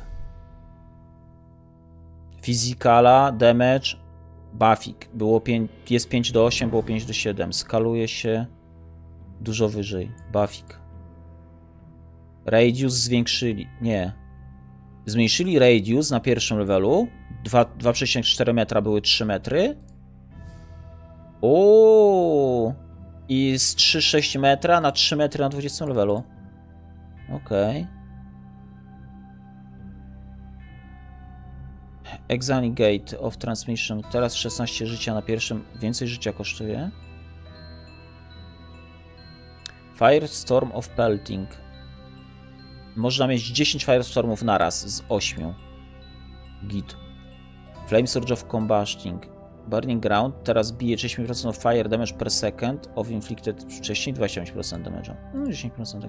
Flicker Strike of Power. Teraz ma 50% crit chance'a per power charge. Wcześniej 30%.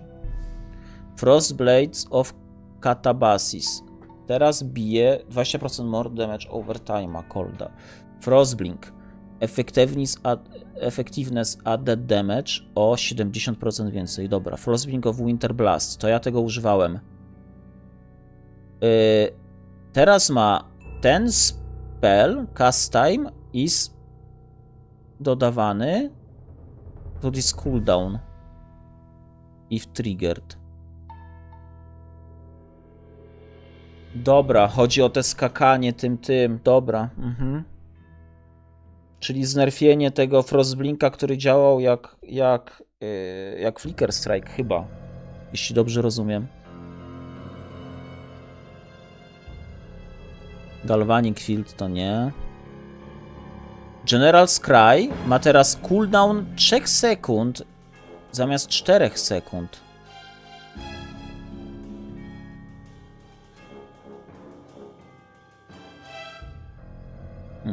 Łatwiej wyskalować General Scrya teraz. Ice Crash 80% mer damage'a z 50. Kinetic Bolt nie interesuje mnie za bardzo. Lancing Steel of Spraying teraz ma... Aha, 8 projectili z 10, nerfik. Lightning Arrow teraz... Aha, sakuje się w ten... 4 razy zamiast 3 razy. Lightning Spire, średnio mnie ten, to też mi się... Doszliśmy, dobra, Pinance Brand of... O dobra, uwaga, Boże, boję się, strasznie długie, o matko, jakie długie, co tam zrobili? Teraz aktywuje się co każde 0,75 sekundy, wcześniej co 0,6.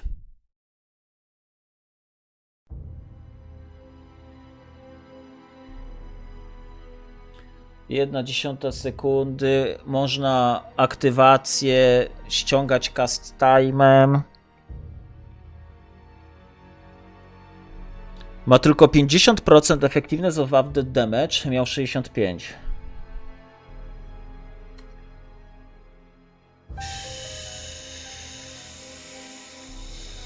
Teraz na pierwszym levelu bije 16 do 24. A wcześniej bił 20 do 30. I skaluje się do 230 na 347. Wcześniej miał 290 do 430. Ja pierdzielę, prawie 100 damage'a. Flat.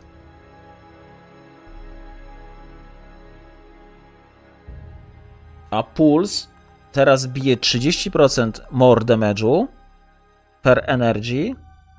A wcześniej bił 60% more damage'u.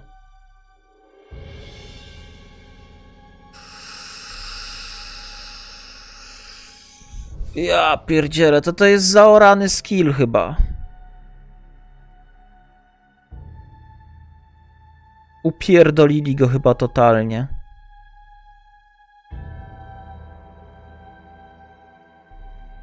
Na wszystkim nerw, kurwa. Aktywował się co pół sekundy, teraz się aktywuje co 0,75. Bił 430 damage'a, teraz bije 350. Puls stakował się po 30% more damage'a co energię nabitą, a miał 60% more damage'a co energię. Kurwa. Ja pierdolę, przecież to jest... Nie wiem, ze 100 milionów zostanie chyba 50 milionów na tym skillu.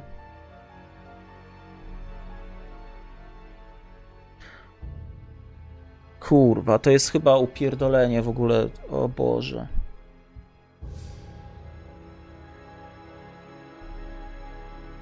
Mniej zostanie. Przecież to jest upierdolenie ponad o połowę tego, gorszy ten.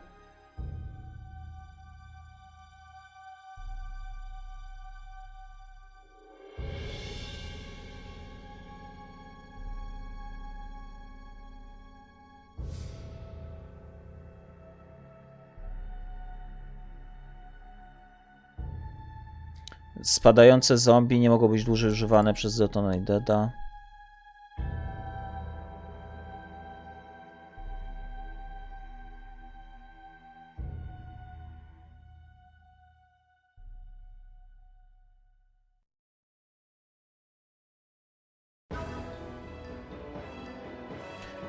Kurde, no niech to wprowadzą do tego, do poba, ale źle to wygląda. Źle to wygląda.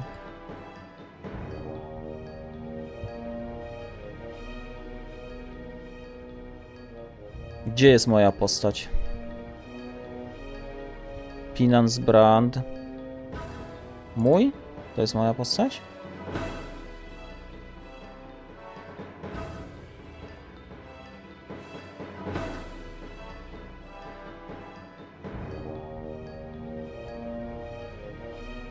Bił 115 milionów.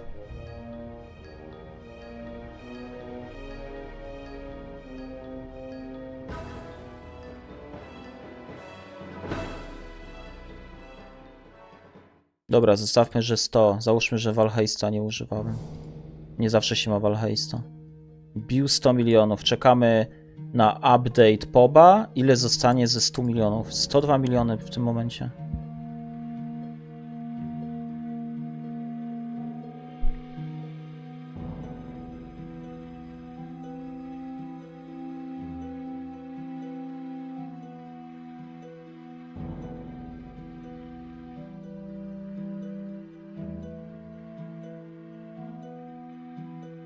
Increases and reductions to cast speed also apply to skill activation frequency. Dobrze, że tego nie usunęli. Jezu, ciekawy jestem liczb. 102 miliony, rudy 102. Power Siphon, Rain of Arrows, a to robiłem. Scourge Arrow of Menace. Each Spore Pod. Fires for Torm. Shield Crash of Chieftain, Sharpen of Ballista, Sniper Marks. O, co robi? Teraz zmarkowanym przeciwnikom niezmienione 10% na pierwszym levelu i skaluje się do 29 na... Aha, nerfienie Sniper z Marka, ok. Projectiles which hit cursed enemies now split to the additional targets at all gem levels. Skalował się do 4 na 20, a teraz na wszystkich levelach. O, ale Sniper z Marka zaorali. O kurna. O matko. Nerw o połowę. Więcej, bo tu jeszcze z damage zdjęty. I jeszcze nerw pocisków o połowę. Uff. Spark zbuffowany. Spectral Throw zbuffowany. Stormbrand, aha, to była moja to była moja alternatywa dla Pinance Branda. I widzę, że tego też 60 efektywności, miał 85%, zajebiście. Cast time 0,7 sekundy. Dobra, cast time jeszcze nie jest tak ważny, miał 0,35.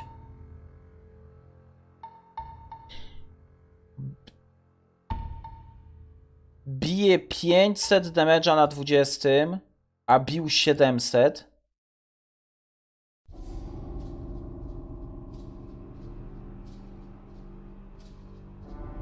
I quality dodaje tylko 10% more damage'u, dawało 20. Ja pierdolę.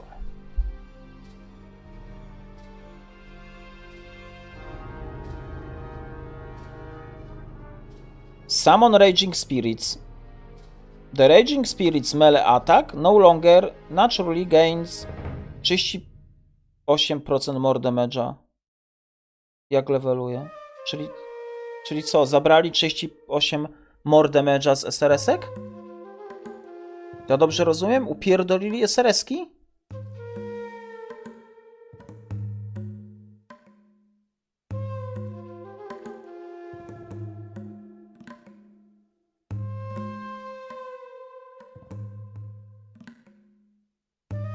O chujcie, Tornado Shot, oho. Attack Speed Multiplier of 80% bazy, miał 100, czyli miał normalny Attack Speed, teraz Tornado Shot będzie wolniejszy. To jest duża zmiana, 80% bazowe zamiast sety. I teraz używa takiej samej animacji na łuku, jakby miał punkczur. Jak punkczur ma. A the same bow animation as the puncture skill? No ale co to w ogóle zmienia? Na pierwszym levelu ma 10 mana costu z 8. Z kolei do 12 mana costu miał dychę. Quality daje increase projectile speeda zamiast +1 secondary. O kurwa, w tamtej lidze to dodali i teraz to upierdolili. A teraz nawet nie ma enchanta na hełm, który to dawał. Po prostu wyjebali dodatkowy projectile. Secondary projectile. O kurwa. To papator na doszoty.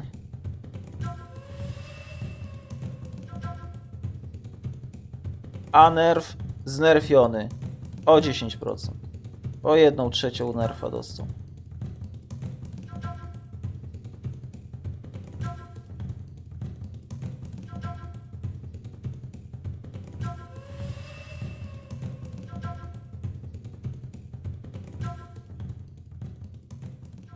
Ktoś się dzisiaj wciągnął? Poe mnie wciągnęło. Uwaga, Sentinel of Radiance granted z Guardiana Ascendancy teraz bije fire damage równy 20% swojego życia z radiusem 4 metrów, a wcześniej bił 30% swojego życia z radiusem 4,5 metra. Radius miał duży, rozumiem, spoko. Ale... O kurde...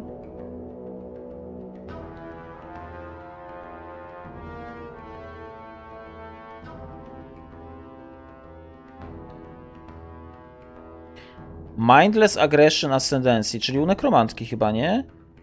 Nie daje więcej 10% movement speeda, 10% attack speeda, 10% cast speeda. I 30%, teraz po prostu daje 10% more damage'a i mają 20% more maximum life'a. Mówimy o tym, tak?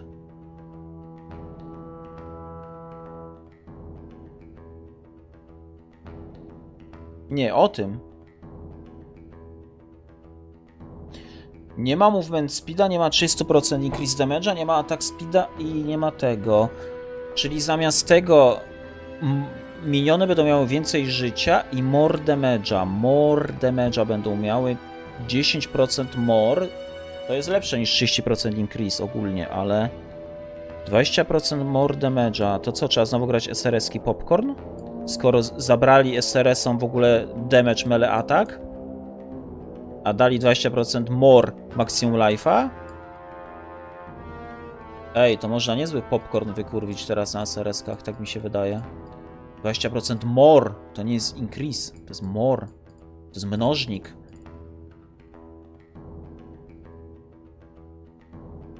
The Bone Barrier dawał Bone Armor skilla.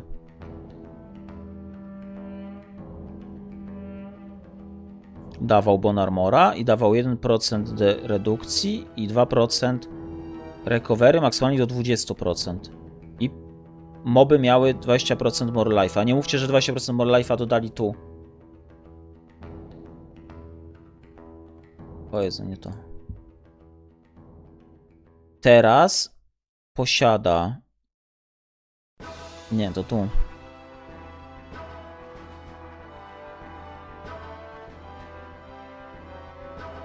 Nie posiada minion, mają 20% more life'a. Dali to do... O Boże, to jest w ogóle zaorane teraz. Ja pierdzielę. To dodali tu po prostu, czyli zabrali movement speeda, damage, attack i dodali tylko 10% more damage'a.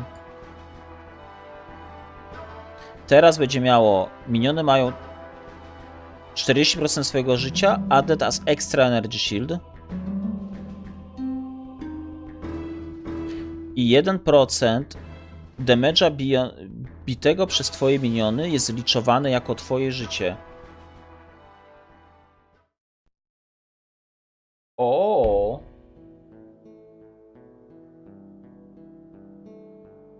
O. Wcześniej mogły to robić chyba tylko zombie po spełnieniu jakichś tam warunków, jakiś item chyba trzeba było mieć.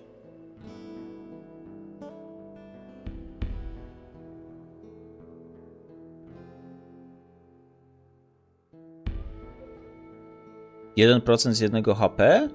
Jak z 1 HP? 1% bitego damage'a przez twoje miniony. Chłopie, to jest ogromna ta. 1% licza, jak na minionach masz, chłopie, jak na minionach masz miliony damage'u, 1% to ci będzie dawał kupę, tylko oczywiście jest ograniczony przez life leech, recovery i tak dalej. Jest ograniczany przez...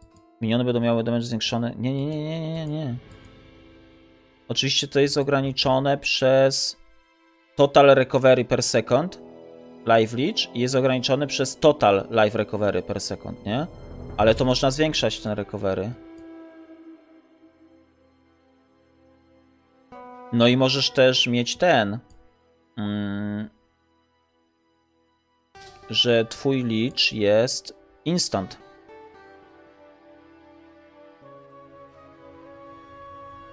Nawet gdzieś go mam chyba, bo widzę, że tu nie ten.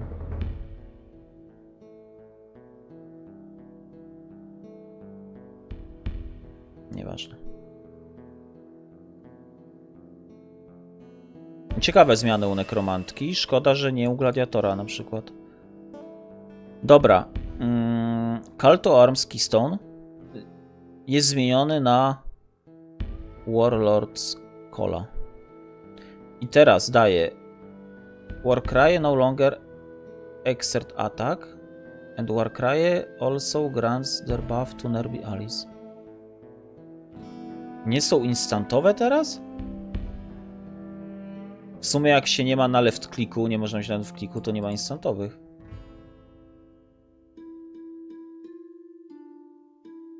Added New Energy Shield Mastery. Added, czyli nic nie zabrali. Gdzie jest Energy Shield Mastery? Brand Mass... Energy Shield Mastery.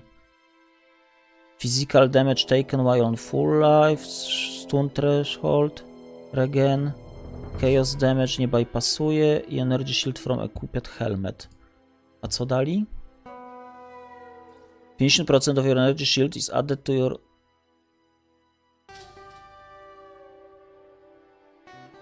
Który podmienił Stone Threshold base of 60% instead of life? Aha. Czyli wyłączyli teraz działanie tych Jeweli na licza ze stuna?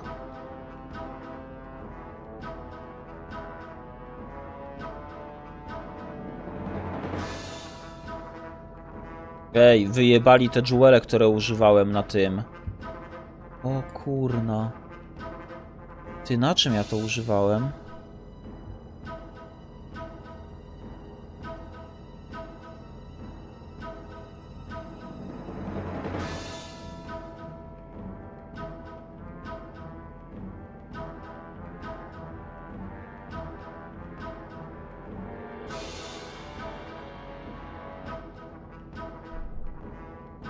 Jezu, nie wiem, ale wiem, które gemy zaorali. Te, co dawały nieśmiertelność. Teraz grałem tym na przykład. No, chyba zaorali te gemy dające... O kurde. Dodali nowe Mind Mastery. The Nine Minds is triggered while you are moving.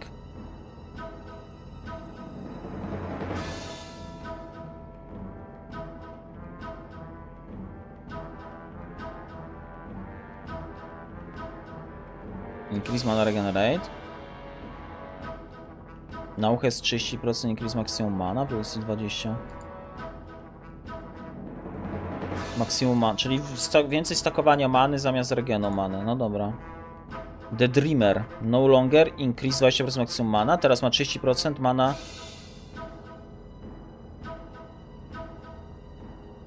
Dreamer? The Dreamer. Gdzie był The Dreamer? Gdzieś na północy, ale...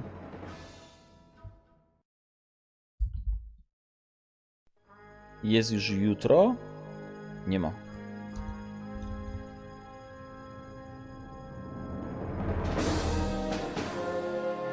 Gdzie ten Dreamer?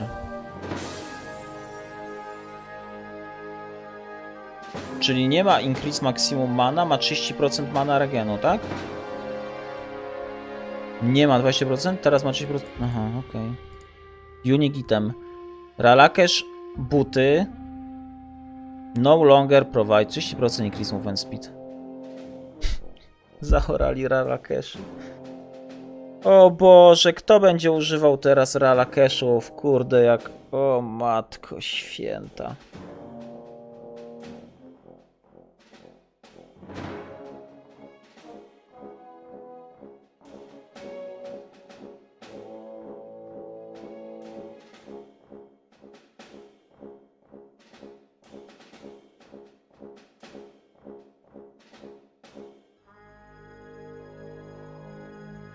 A. Znerfili amulet, co dawał Unholy Might, bo teraz Unholy Might jest tak silny, że...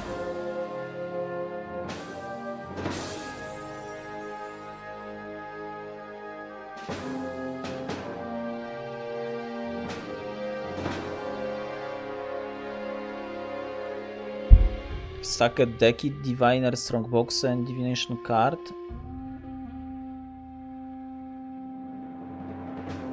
No longer... Aha, nie dropią więcej, tak. Uber... Znaczy tych... uników bossowych. Scroll of Wisdom może być używany na itemach, które są skoruptowane, okej.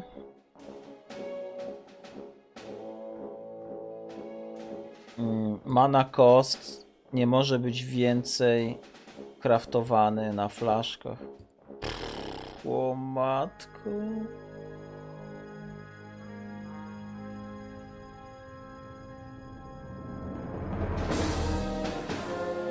Nie można więcej na opak rolować Beyondu?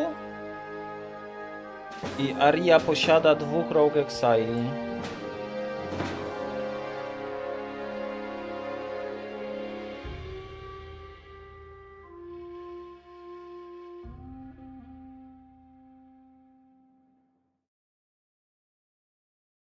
Elemental Resisty z Orali z 40 można było iść na flaszce do 20.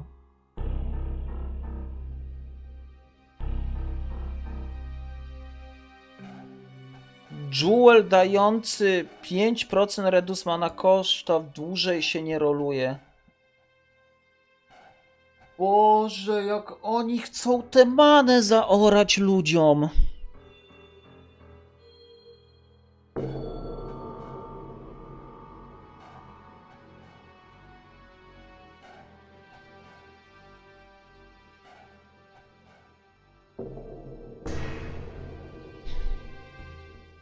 Tatuaże daje 5% increase lighting, 5% chance to poison, increase chaos, mana recovery from flask, chaos resisty są na tatu, mana regen, increase maximum energy shield na tatusach jest, evasion, chance to freeze, cold damage, melee damage, life regen per second 0,3 zamiast flat 15. Chance to bleed, physical.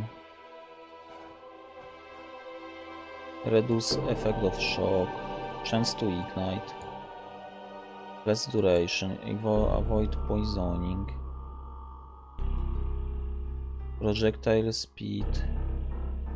Cold resy. Znerfione. Efekt marków znerfiony. Avoid stun.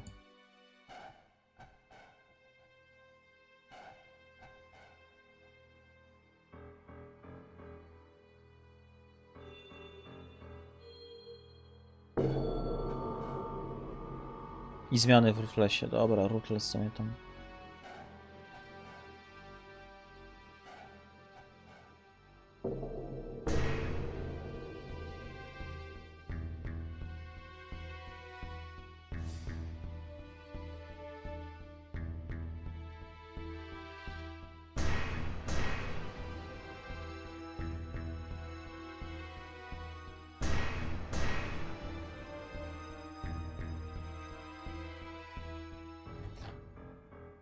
No.